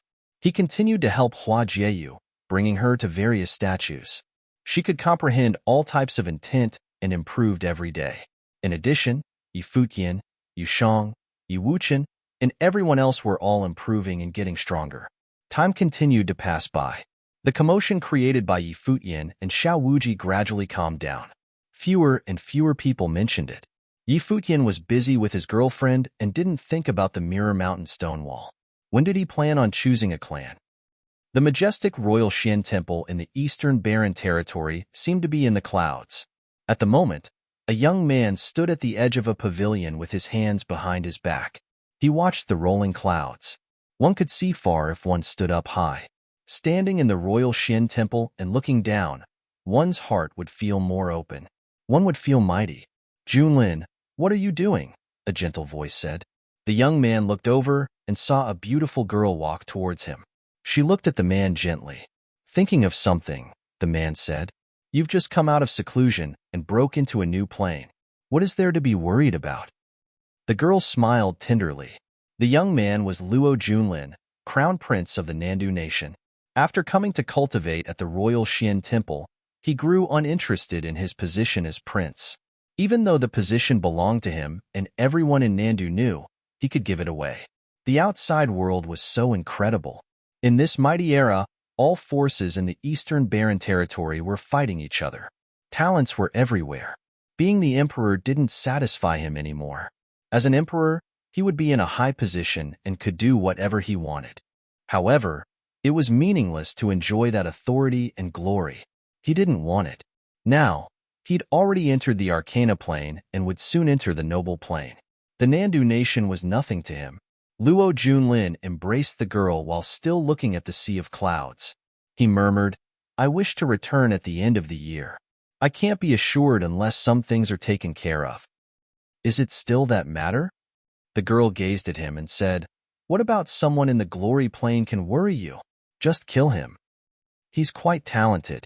Now that the ancient barren world is open, he may possibly cultivate and snatch the noble fate.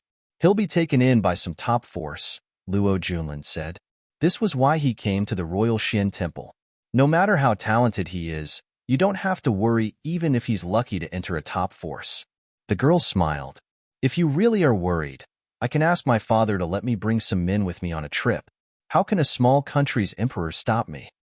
Don't disturb him because of my personal matters. I'll go back myself this time, Luo Junlin said. Then I'll tell my father that I'll go with and have a senior go too. We can help you, she said gently. Will master agree? Luo Junlin was unsure. Father loves you. He'll definitely agree. When you enter the noble plane, we'll be married. I'll go see your family this time. Father won't refuse. The girl grinned and Luo Junlin nodded. Thank you, but if he doesn't agree, then just forget it. He won't. The girl leaned into Luo Junlin's arms. He continued staring at the clouds, sharpness flashing past his eyes. He thought of the arrogant figures at the Tingfeng banquet. How were they now? Were they in the ancient barren world now? With their talents, they could become powerful after cultivating a bit more. Sadly, they wouldn't have the chance to mature. This time, he would end this matter before anything could happen. He would kill the threat before it could be born. Ever since he entered the Royal Xian Temple, he moved forward furiously. He cultivated madly and even won over his master's daughter. There were too many powerful cultivators at the Royal Xian Temple. If he wanted to climb higher than the others, he must work harder. After countless months of secluded cultivation, he'd entered the Arcana Plane. He was one step closer to becoming a noble. Chapter 207.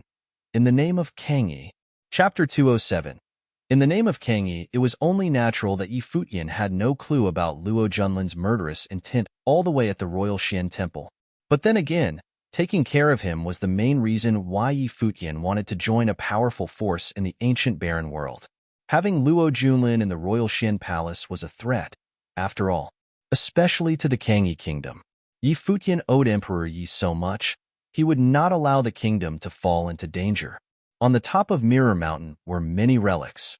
These past days were spent accompanying Hua Jieyu. With Yi Futian guiding her enlightenment by the relic statues, her fate strengthened tremendously. Then again, she was highly gifted to begin with.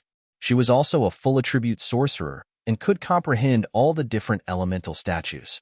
Otherwise, she would not have had any improvements even with Yi Futian helping her. During these past days, more people had left. They could not keep waiting. They thought Yi Futian would probably do what Xiao Wuji did and make an announcement before choosing a force. That way, at least the different powers could prepare and head for Mirror Mountain. Presently, things were quiet on the mountain. The wind blew and the sunlight was warm. Many people cultivated by themselves. Just then, a figure headed for the stone wall quietly. Someone noticed the figure and widened their eyes in surprise. It's him? Did he want to try the Mirror Mountain stone wall again? Lu Chenyu had a glint in her eyes as they followed the figure. It was Yi Wuchen. Others had not taken notice, but just a while ago, she saw Yi Futian, Yu Shang, and Yi Wuchen speaking. And right after that, Yi Wuchen headed for the stone wall. What did it mean? Lu Chenyu's eyes were trained in the direction of the Mirror Mountain stone wall. She watched as Yi Wuchen sat down on the ground in front of the wall and released his fate. Why does his sword will feel so different from that of others? So terrifying. At this point, everyone was dazed by Yi Wuchen as the area around his released fate seemingly filled with a force of formless swords, giving off a dangerous feel. Yi Futian was not surprised by this. Yi Wuchen was not only a swordsman, he was also a spiritual sorcerer. His life spirit was a small silver sword, a natural-born swordsman. Cultivating with comprehended will was associated with the element of spirit. Yi Wuchen was enlightened with sword will and was able to combine his will, fate, and spiritual energy. The noble will which he possessed was different from that of others. It was more powerful.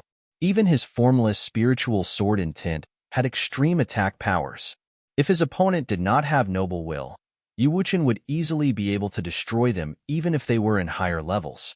Although Yi Wuchen only had mid-level noble will, he was definitely no weaker than a cultivator with upper-level noble will. After Yi Wuchen acquired the fate of the noble from his ritual implement, He also absorbed the fates of multiple powerful cultivators from the Futian sword clan.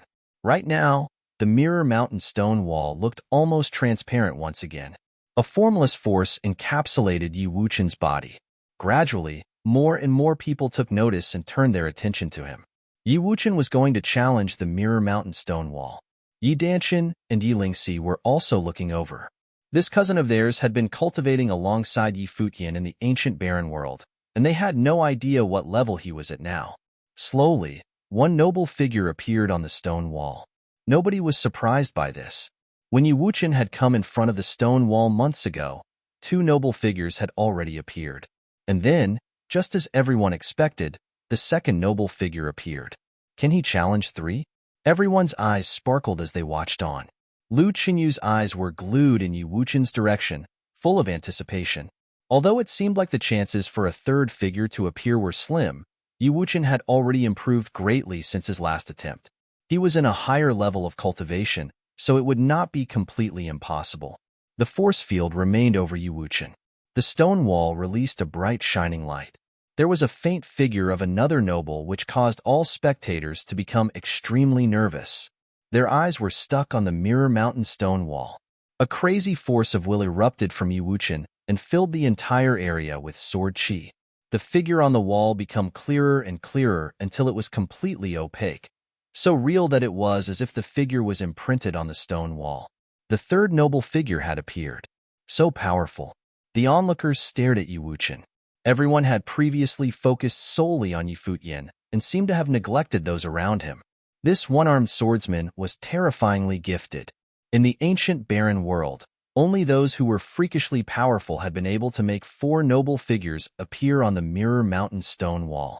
However, there were also very few people who were able to make three figures appear, so to do so was already an impressive feat, and now, Yi Wuchen had done it. An invisible force was emitted from the wall and entered into Yi Wuchen. He remained unmoved, still wanting to challenge the fourth noble figure. As all the spectators focused on the wall, the faint image of the fourth figure came and went.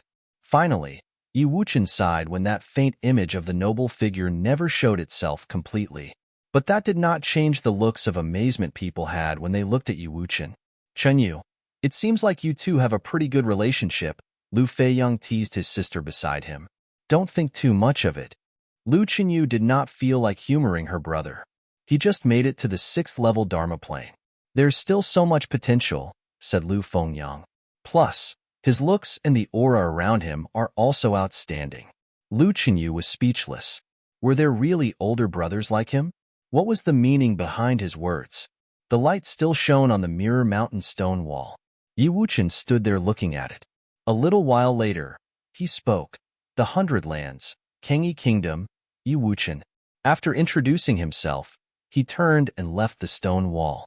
The Kangyi Kingdom, Yi Wuchen. Everyone committed this information to memory. He actually came from that place on the border of the Eastern Barren Territory. The Hundred Lands was a place that people from the Eastern Barren Territory did not head for often. It was too out of the way for them.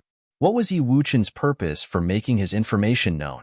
Those from great powers stepped forward, seeming to want to extend an invitation to Yi Wuchen. But just then, they saw Yi Futian and Hua Jieyu walk toward the stone wall. "Go," Yi Futian said softly. Hua Jieyu nodded and stepped in front of the wall. By this time, everyone was already looking over at her. Deep down, they felt as if the thing they had long anticipated was about to come true. In front of the Mirror Mountain stone wall, Hua Jieyu released her fate. Noble fate of all elements rushed out and climbed high into the sky. Hearts pounded and everyone looked dumbstruck at the scene ahead. The multi-elemental noble fate that radiated off of Hua Jieyu's beautiful figure was upper-level fate.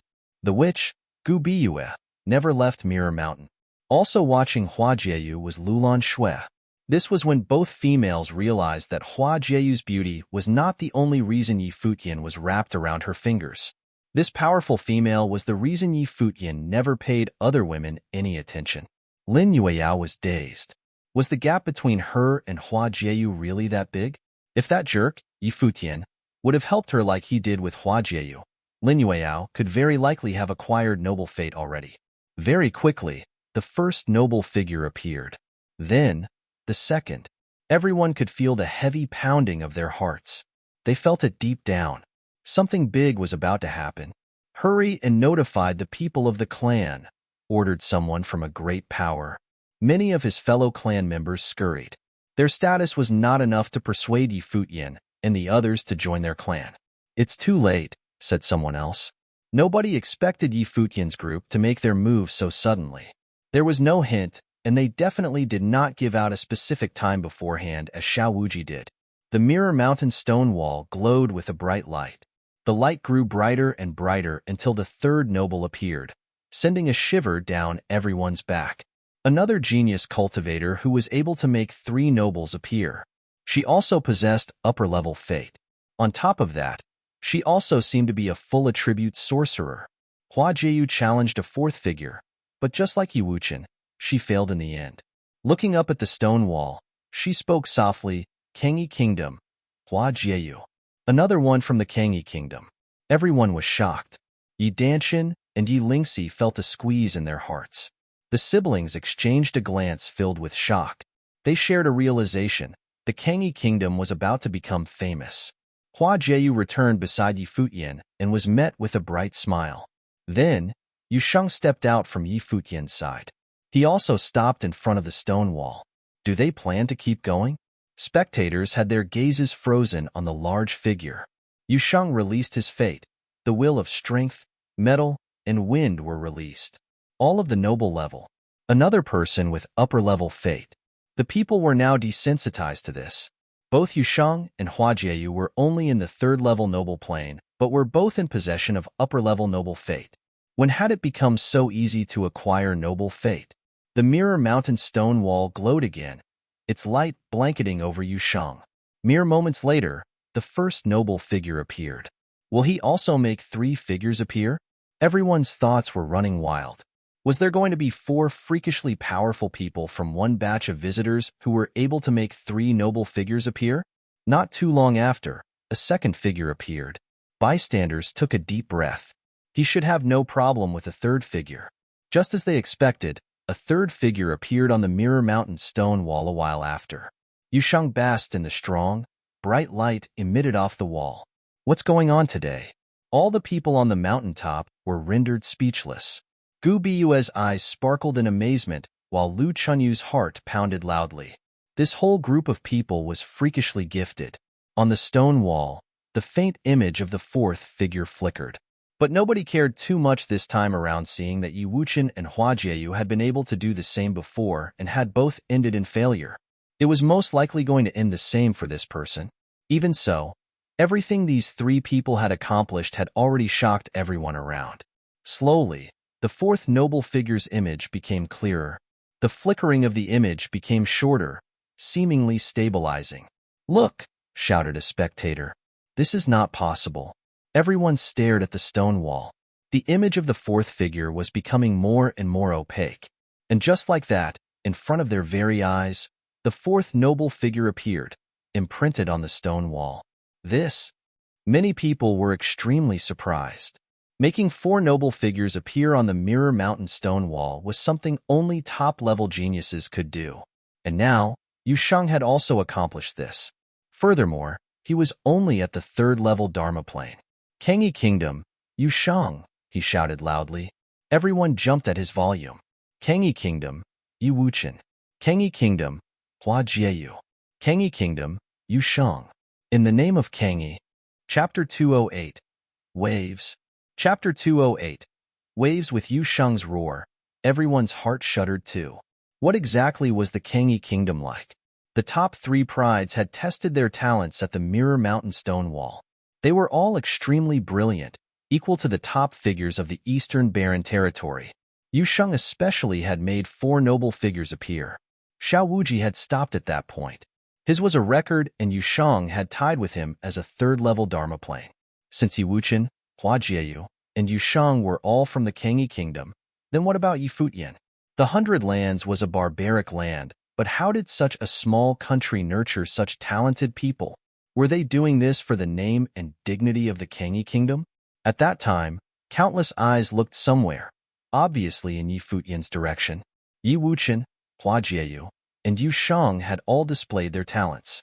Now, the one they'd all been waiting for should go now. Yu Shang walked over. He stood to the side and also looked at Futian.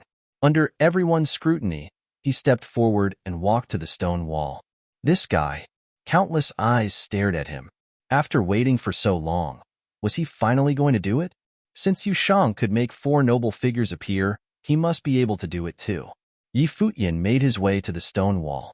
Facing it, he released his fate. At that moment, dazzling noble fates of all elements rose up. They wove together beautifully. He's full attribute. Everyone's hearts shuddered. Futian surpassed Xiao Wuji in aspect of fate. All that remained was the test of the stone wall. If he could tie with Xiao Wuji's record and make 4 noble figures appear, and judging from his full attribute talent and his other performance at the mountaintop, he could surpass Xiao Wuji. That moment, everyone felt that they were witnessing the birth of another top talent of the ancient barren world. Futian's fate charged into the stone wall. The wall flashed instantly. Like a mirror, it enveloped Futian.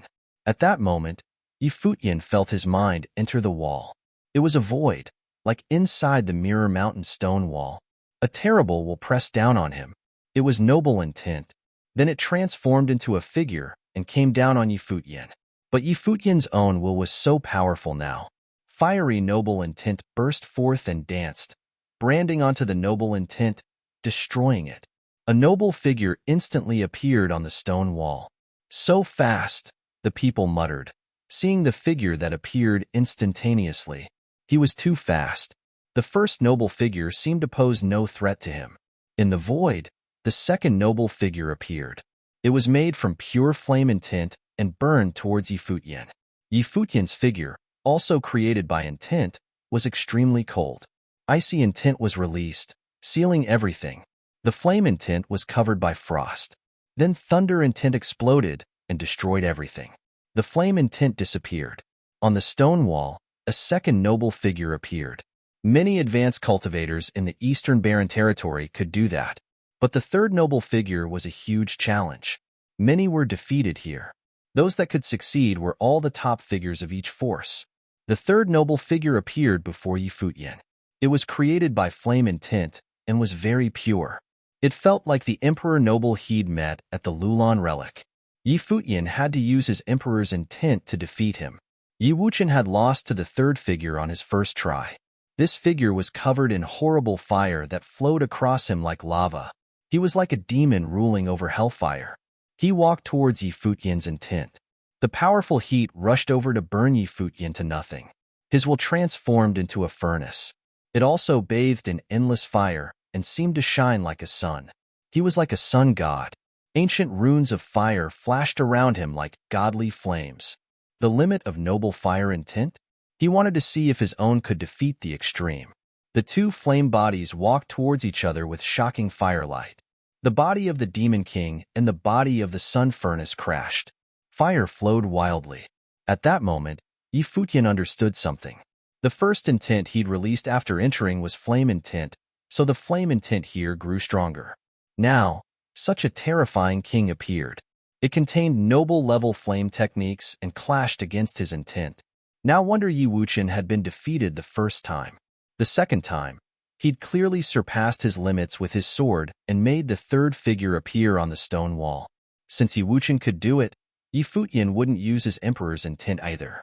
He used his own abilities to battle against the flame intent. He didn't even use other elements.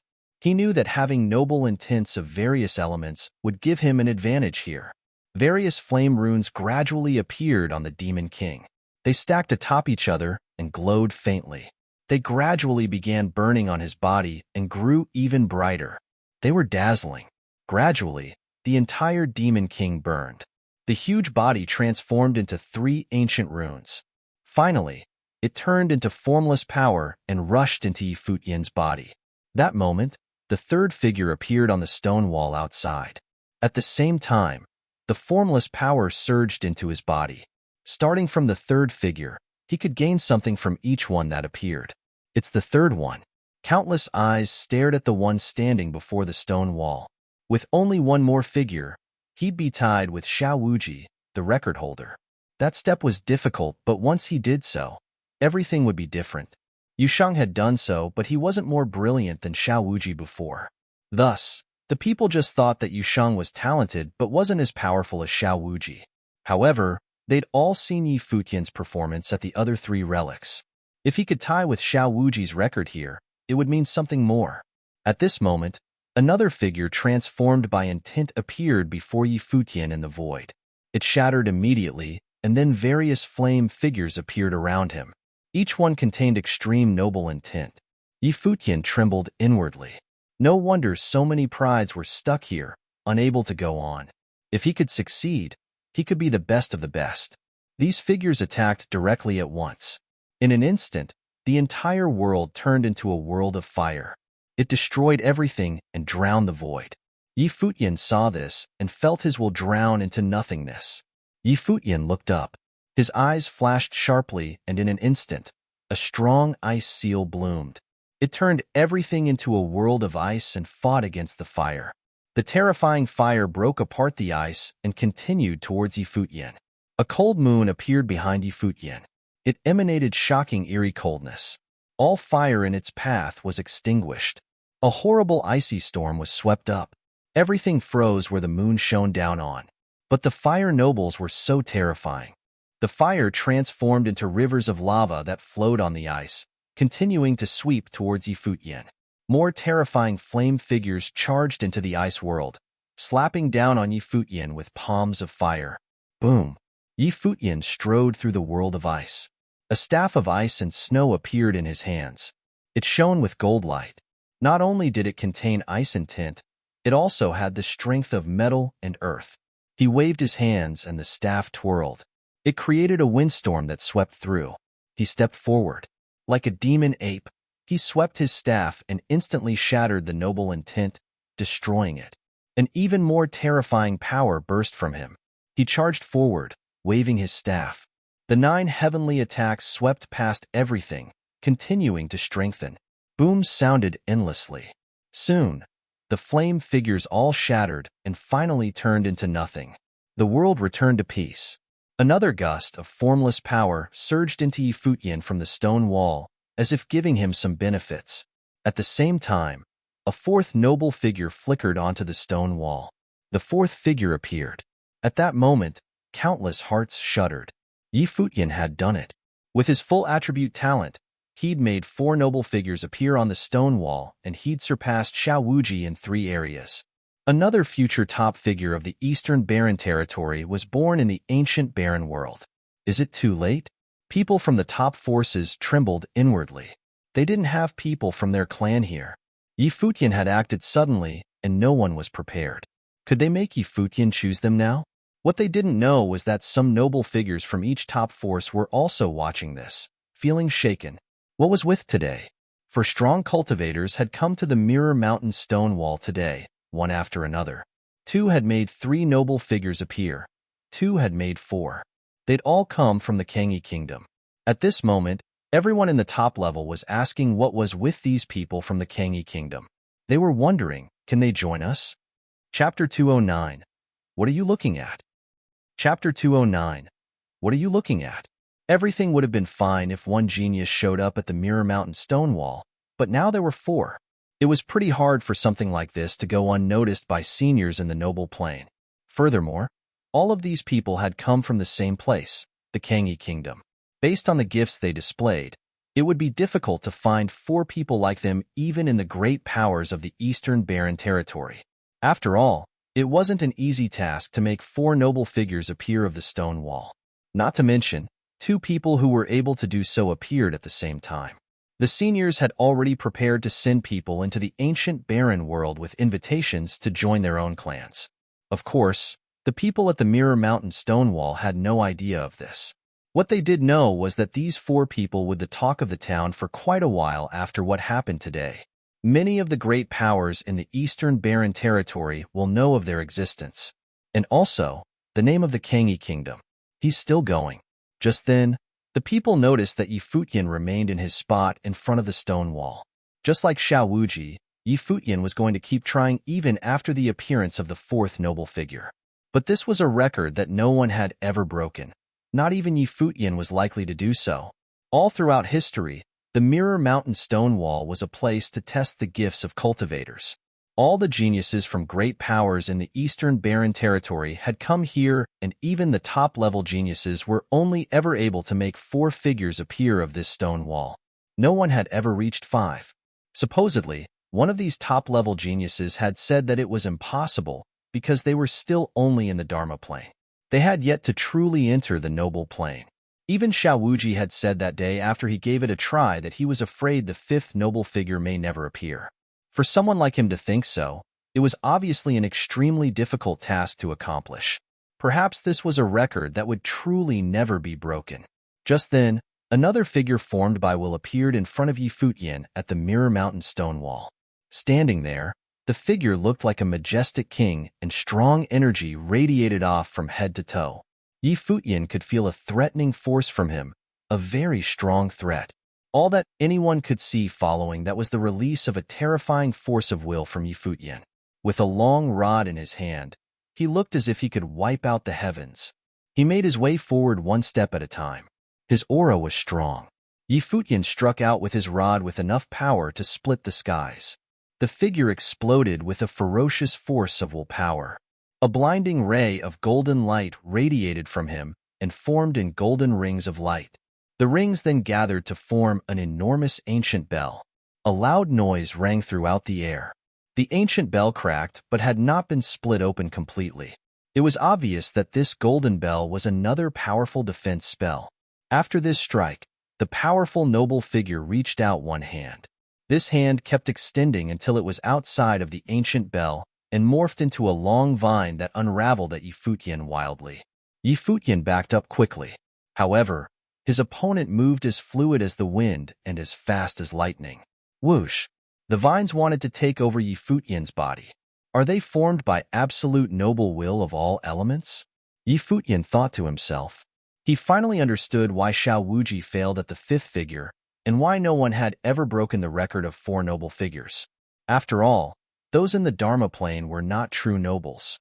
When encountering anything formed by an absolute noble will of all elements, it was almost impossible to challenge its power. If so, then 5 noble figures could be the limit. It was entirely possible that 5 noble figures was the maximum at the Mirror Mountain Stonewall. Futian also had the wind of will around his body. He could move around very quickly. At the same time, in the skies behind him, the sun and the moon hung high. The flames and the ice alternated. A terrifying force of flame was released, forming ancient characters that floated in the air.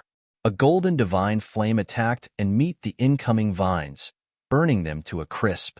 Futian's opponent was formed from full attributed noble will, and he was the same.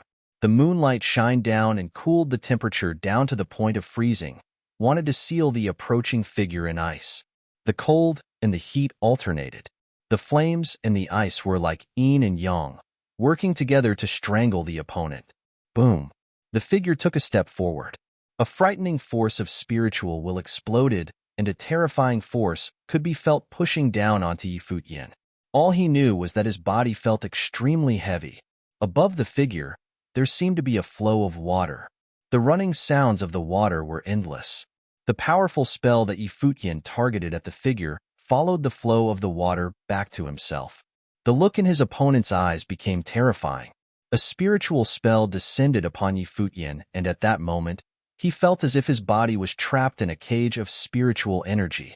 Just then, the same terrifying look was seen in Futian's eyes. A horrifying spiritual storm seemed to have washed over his opponent's spiritual will and absorbed all the spiritual energy. The entire area filled with an endless golden light. The rays of light were like fragments of gold. With the wind, these fragments shot towards the figure. The golden light was like a metal storm that wanted to crush Futian's opponent into pieces. Just like maple flames, this was a spell he got from enlightenment by the statues. Another loud thump was heard when the figure took another step forward. An even scarier force of power erupted, and the world seemed to have been put on pause. The metal storm that circled wildly actually stopped moving in the air. Futian also seemed to be frozen in place. Had the figure perfectly merged noble will and sorcery? It was no wonder why no one was able to beat the record of 4 noble figures. To make a 5th figure appear was an obstacle set by the heavens. These were the true limits, a boundary not to be passed. But Futian refused to believe so. There were no limits. Limits were meant to be broken. Behind him, golden rock wings appeared. His body was fluid and majestic like a dragon. He grew big and tall like a divine ape, ready to amaze the world. The sun and the moon hung high in the sky, destroying what was below. Futian's spiritual will exploded, and he was like a young emperor. With the long rod in hand, he struck directly in the air ahead. A dull noise sounded and a force gathered in the surrounding area. He continued to step forward looking fiercer than ever before. He must break through the gravity spell weighing down on him. Witnessing this scene, the figure released the light of lightning which spread throughout the sky. The lightning attacked right away, striking down on Futian. Infused with noble will, the lightning wanted to destroy Futian's will. However, his will was firm right now. He allowed the lightning to strike down on him. In his hand, the long rod danced and the power of the lightning was attracted onto the rod. When he swung his weapon again, the air around him seemed to have split. The sun and the moon, yin and yang, descended on the figure. Futian continued to advance. Another attack. He was making a path for himself by cutting through the air. The force of power from the figure grew even more horrifying. It was as if it was ready to eliminate everything on Earth and wipe out the universe. Boom! With a loud noise, Futian lifted into the air. In the air, he looked like a god. The long rod struck downward. The roar of the divine ape, the growl of the divine dragon, and the arrival of the divine rock. The figure lifted his head and then transformed into a ray of light. All types of will revolved around him like he was the ultimate noble. Up him went, headed straight for Futian. When the two bodies collided, a blinding light shined over the world. Away from this scene, countless pairs of eyes were focused on the mirror mountain stone wall and the figure in front of it. They saw a terrifying force release from Futian. His noble fate rushed crazily into the stone wall, and his mental state seemed to be pushed to the limits. He was still challenging the mirror mountain stone wall's 5th noble figure. However, it seemed like the figure would never make an appearance. The faint image of it came and went and showed no signs of stabilizing. He's still fighting. He hasn't given up, someone murmured. Looks like he's not willing to admit defeat. He wants the challenge. Xiao Wuji had done the same before, but in the end, he thought it was impossible for a 5th noble figure to ever appear. Everyone was in discussion. Some were even trying to determine which clan Futian would choose to join. The Donghua clan? The college? Or was it going to the Qin dynasty or the Lu kingdom? Just as they were deep in discussion, the world around suddenly grew brighter. There was actually an extremely bright light coming from the Mirror Mountain stone wall. What's going on? Everyone looked over to the stone wall in surprise. They then watched as the stone wall emitted a never-before-seen light that glowed over Futian's body. A 5th noble figure had not appeared on the wall. However, the 4 original figures had actually moved. They circled on the stone wall and moved in 4 directions. Then, they all headed toward the faint image of the 5th figure in the center, and at the very end, they formed a single noble. A bright light exploded from this new figure. The stone seemed to be taking shape. Following that, the light gathered into a single ray that shined out of the stone wall. A small stone figure floated in front of Futian. Within this small stone figure seemed to be the purest noble will. Everyone was surprised and then shocked when they realized that the Mirror Mountain stone wall had dulled and its shine was no more. It was not just because the noble figures had disappeared. It was more like the entire stone wall was different. It could not go back to the way it used to be. The stone wall no longer contained powerful noble will. What did he do? Everyone stared dead at Futian. Indeed, the 5th noble figure had not appeared, but Futian somehow managed to dull the Mirror Mountain stone wall. Just then, nobles from the great powers of the Eastern Barren territory suddenly lost their view of the ancient barren world's Mirror Mountain. Their spell seemed to have diminished. Many people shared the same question. What is happening? Futian froze for a moment before taking the stone figure into his hands. He turned around and walked over to Hua Jieyu. Countless pairs of eyes were glued on him, watching like he was some kind of freak. Who could tell them exactly what was going on? Had this guy swallowed up the stone wall's will? Looking at the dull stone wall, it just looked like any ordinary stone wall. Many people felt a squeeze in their hearts. Did this guy come to challenge the relics, or to ruin them? What was the small stone figure in his hands? Was it formed by the will from the Mirror Mountain stone wall? What are you looking at? Yushang shouted at the people when he noticed all of them giving Futian strange looks. Did they still have a problem with him now? Chapter 210. Escort. Chapter 210. Escort. Many people looked at Yushang, speechless. They then looked at Futian, feeling unsettled. They didn't know why the Mirror Mountain stone wall was like this, but one fact was undeniable. Futian had done something no one from the Eastern Barren Territory had ever done before. All these years, countless talents had come to the stone wall to undergo the test, but no one had done what Futian did today. They remembered how Tang Yi had come and arrogantly humiliated Futian. Xiao Wuji had wanted to comprehend the statue, so Tang Yi told Futian to move. Hua Qingqi of the Donghua clan had told Futian that he'd have no more chances if he missed this. He told Futian to take this chance to join the Donghua clan as if it was charity. Everyone was competing for Xiao Wuji. Looking at Futian now, no one could compose themselves. Lu Qinyu was the same. She stared at that handsome figure. That day, he'd become furious, beating the drums 16 times and shattering them. Then he'd left an 8-inch image on the wall and controlled the flame statue to burn off Li Daoyun's arm. He was impossibly wild, but just as everyone was expecting him to go to the Mirror Mountain stone wall, he stopped. Many thought he'd lost confidence, but what about now? No one knew what he was thinking. She then looked at Yushang, Hua Jieyu, and Yi Wuchen. These four had shaken the ancient barren world in the name of Kangyi. Their names would appear in all the forces of the Eastern Barren Territory. Perhaps Yi Wuchen really didn't underestimate the Eastern Barren Territory, but he was confident that Futian and Yushang could sweep through with their talent. No one could surpass them, and everything that Futian had done seemed to prove this. What will these people from the Kangyi kingdom accomplish in the future? Lu Qinyu thought, looking at them. Gu Biyue also looked at the group. She felt regret. Futian's group was more talented than she'd imagined. If she'd known this, she would have used a different method. With her tactics, she could at least be equal with Lu Qinyu. We've completed our goal here. We should head back, Futian suddenly said. Everyone's eyes constricted. Head back? Was he not going to choose a clan? Yushang and the others understood what Futian meant. Are you going back to Kangyi? Lu Qinyu came up and asked. Yeah, Futian said, smiling. The year is ending. I must go back to see the elders. Why don't you come to the Lu kingdom? I can send strong cultivators to help you back, Lu Feiyang said, walking up. He didn't ask Futian to join his kingdom.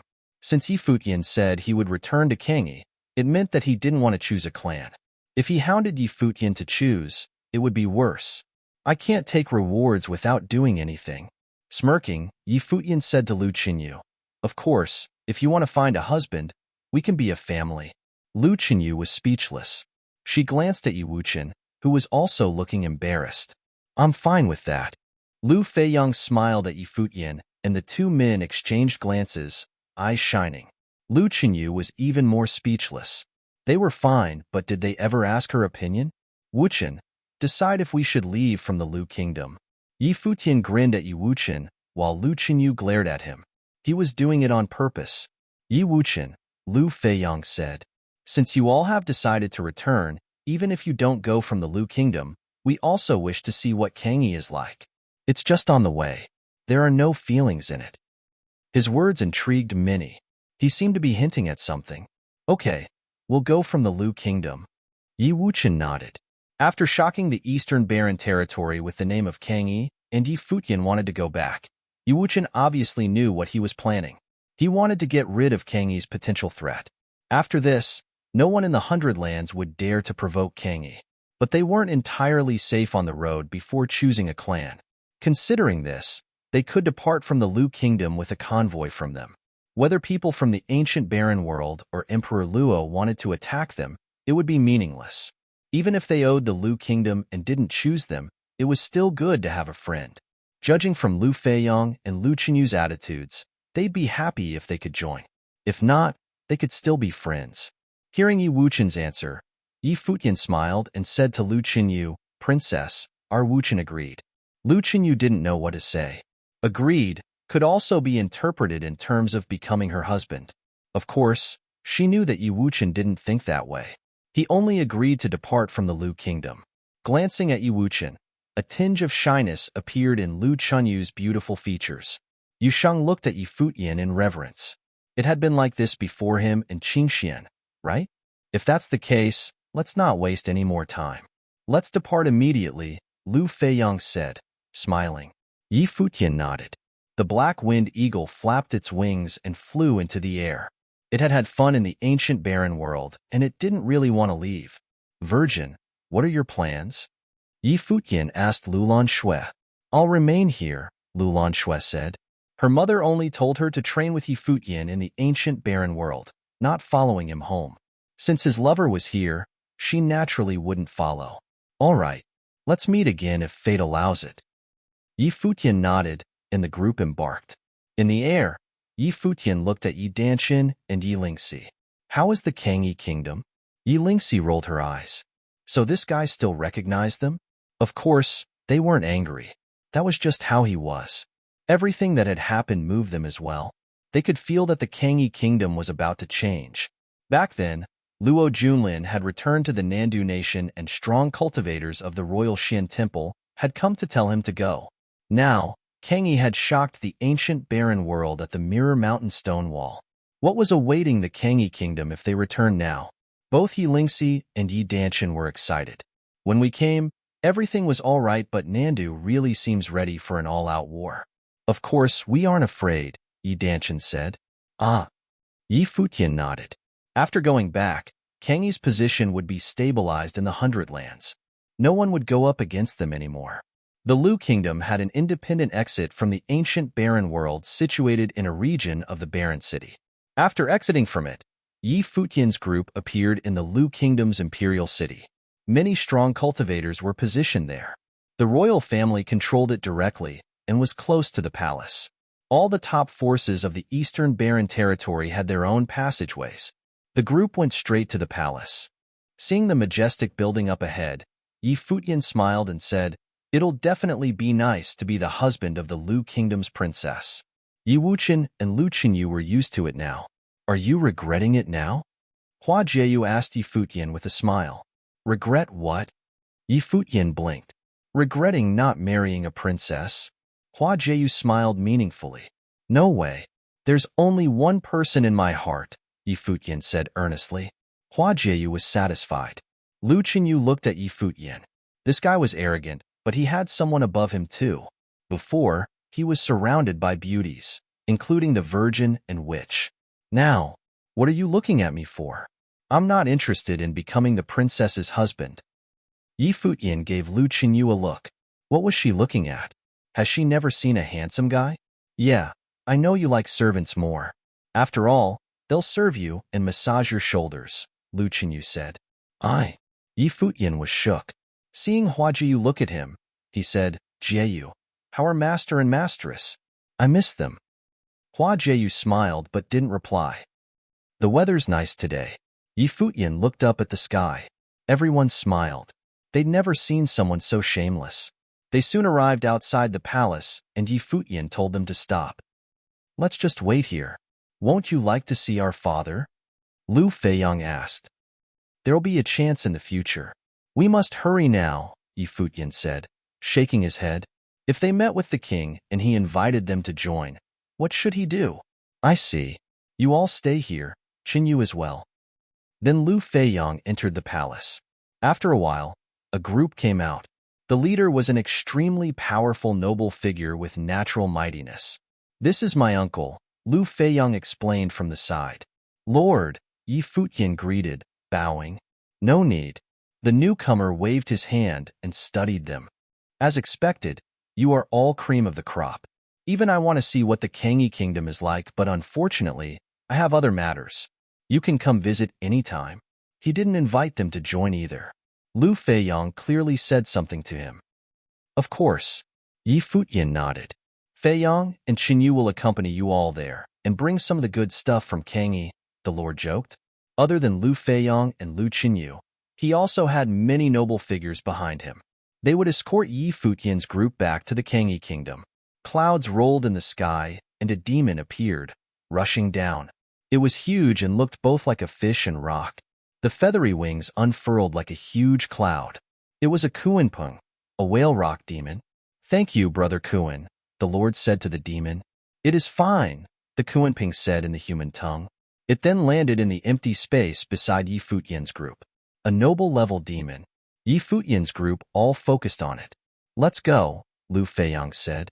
Yi Futian nodded, and they all climbed onto the Kuanpeng. The wind whistled, and the Kuanpeng spread its wings. It charged up and instantly entered the clouds and disappeared. Chapter 211. Enemy at the Gates. Chapter 211. Enemy at the Gates. While Yi Futian was on his way back to the Kangyi kingdom from the Lu kingdom, many nobles listened as the younger generation members of their clans told them about what happened that day in the ancient barren world. 1 person in the 6th level noble plane and 3 in the 3rd.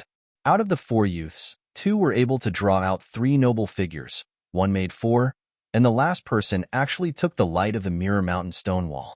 They came from the Kangyi kingdom in the Hundred Lands and may very well be heading back there from the Lu kingdom.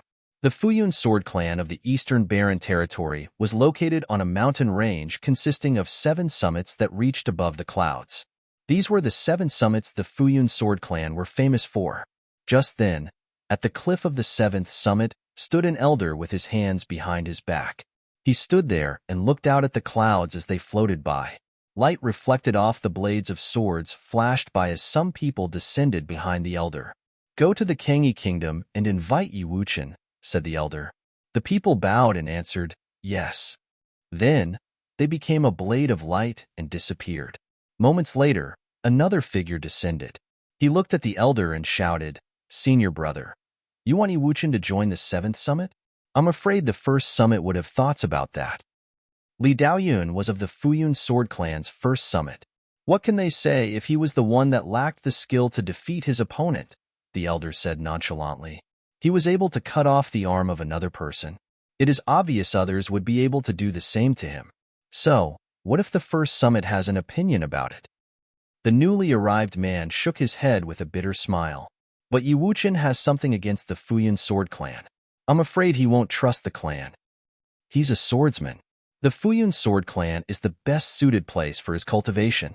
If he thinks the clan will come up with schemes against him simply because of his rivalry with a younger generation clan member, then he is not suited to be a swordsman.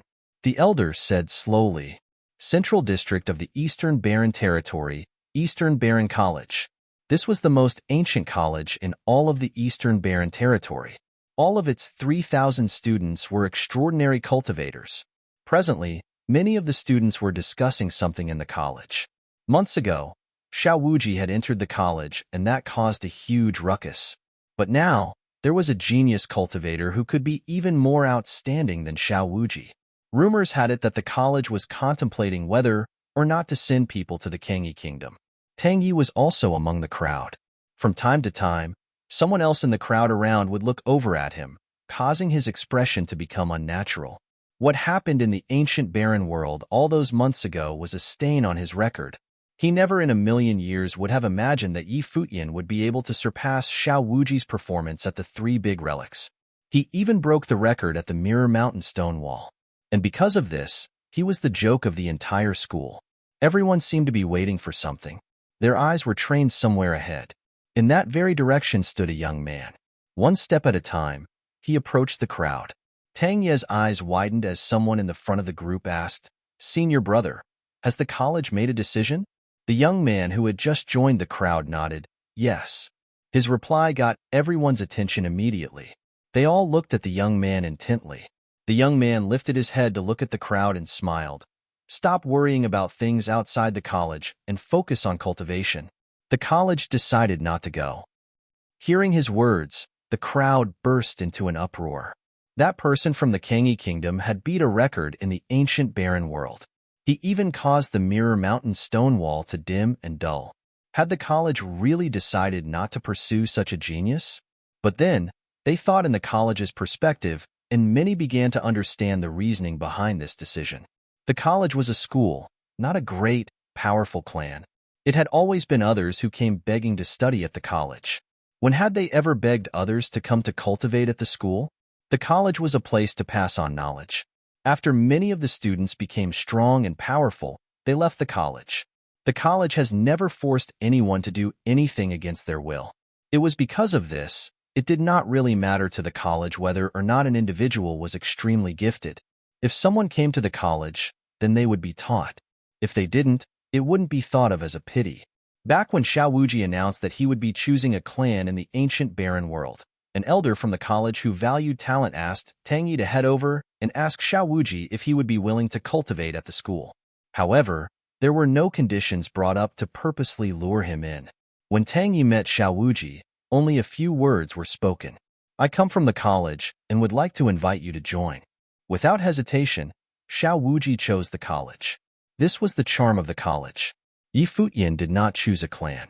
If he had stayed after breaking the record at the Mirror Mountain Stonewall, he would have been welcome to cultivate at the college if he wanted to. But he didn't. He chose to leave the ancient barren world and headed back to the Kangyi Kingdom. Futian wanted the clans of the Eastern Barren Territory to go all the way to the Kangyi Kingdom to invite him to join them.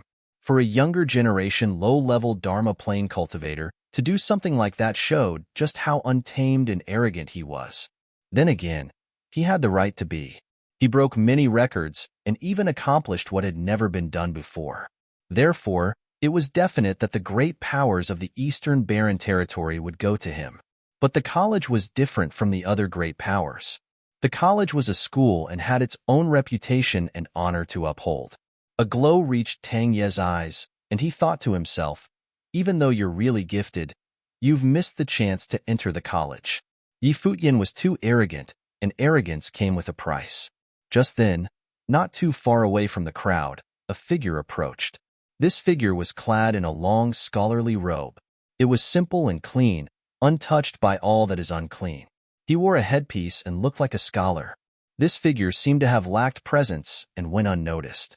Very quietly, he walked closer to the group. The young man who brought the news that the college wouldn't be heading for the Kangyi Kingdom was surprised after taking one look at the figure. What is he doing here?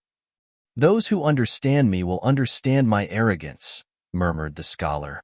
Tang Yi froze and sharpened his gaze as he turned over to look at the scholar. He spoke again. "What is wrong with abandoning those who do not understand me?" All the student disciples around turned to look at him strangely.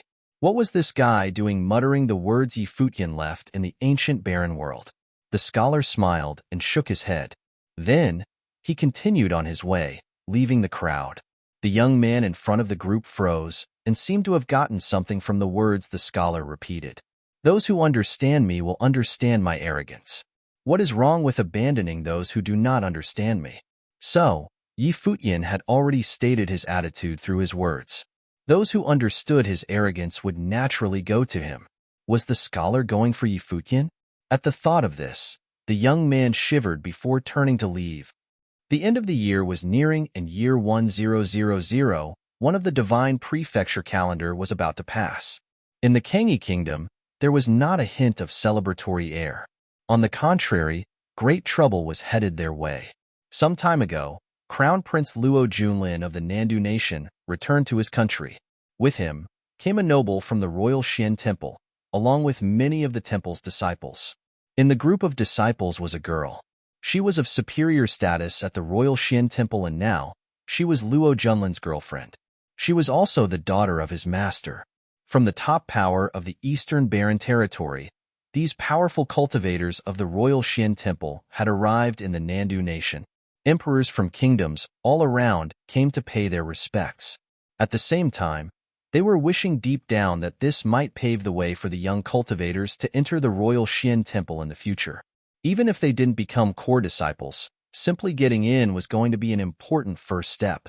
Big countries such as the Yunshu Nation and the Yin Kingdom had sent their prodigies into the ancient barren world for trials, and many had already returned, but none of them yielded any positive results. None of them were able to acquire noble fate. So now, they had to come up with a different way for them to succeed. It was said that Luo Junlin's girlfriend promised some things to them. At the same time, Emperor Luo claimed the emperor of the Kangi kingdom, went against rules, and harbored fugitives of the Nandu nation. Now, Emperor Luo had started a war with them and hoped that the emperors of these other countries would team up with him to force the Kangi kingdom to hand over the fugitives. Rumor had it that the Yunshu nation, the Yin kingdom, and many other countries had already agreed. They were going to head to the Kangi kingdom together, under the leadership of Emperor Luo of the Nandu nation, to get these people back. Chu Kuangren of the Yunshu nation personally witnessed what Futian and his friends accomplished at the Noble Grotto and hypothesized that he would be able to acquire noble fate and become a member of a great noble power. However, now that Luo Junlin was back and had the Royal Xian Temple backing him, it didn't seem like he was going to give Futian the slightest chance. He wanted to get rid of him once and for all. Under these circumstances, Futian was destined for death upon his return. Neither Emperor Luo or Crown Prince Luo Junlin of the Nandu nation was going to give Futian the chance to mature his powers. It was the end of the year, and it was very possible that Futian might return. This journey back home was going to be his very last. Finally, on this day, all the emperors set off and arrived at the Kangi kingdom's imperial city. Emperor Luo even brought many of his country's most powerful cultivators. An entire army arrived in the city and surrounded the Kangi kingdom's imperial palace. Just like that, the Kangi kingdom was in big trouble. Many people gathered around the imperial palace and watched these newly arrived figures in fear. Emperor Luo had actually gathered the emperors of other countries and led them here. Were they planning on destroying the Kangi kingdom? On top of the palace door, Emperor Luo stood with his clothes fluttering in the wind. He looked domineering as he overlooked the Kangi kingdom's imperial palace. Emperor Yi came from inside the palace, then looked at Emperor Luo. With a cold demeanor, he asked, "What is the meaning of this, Emperor Luo?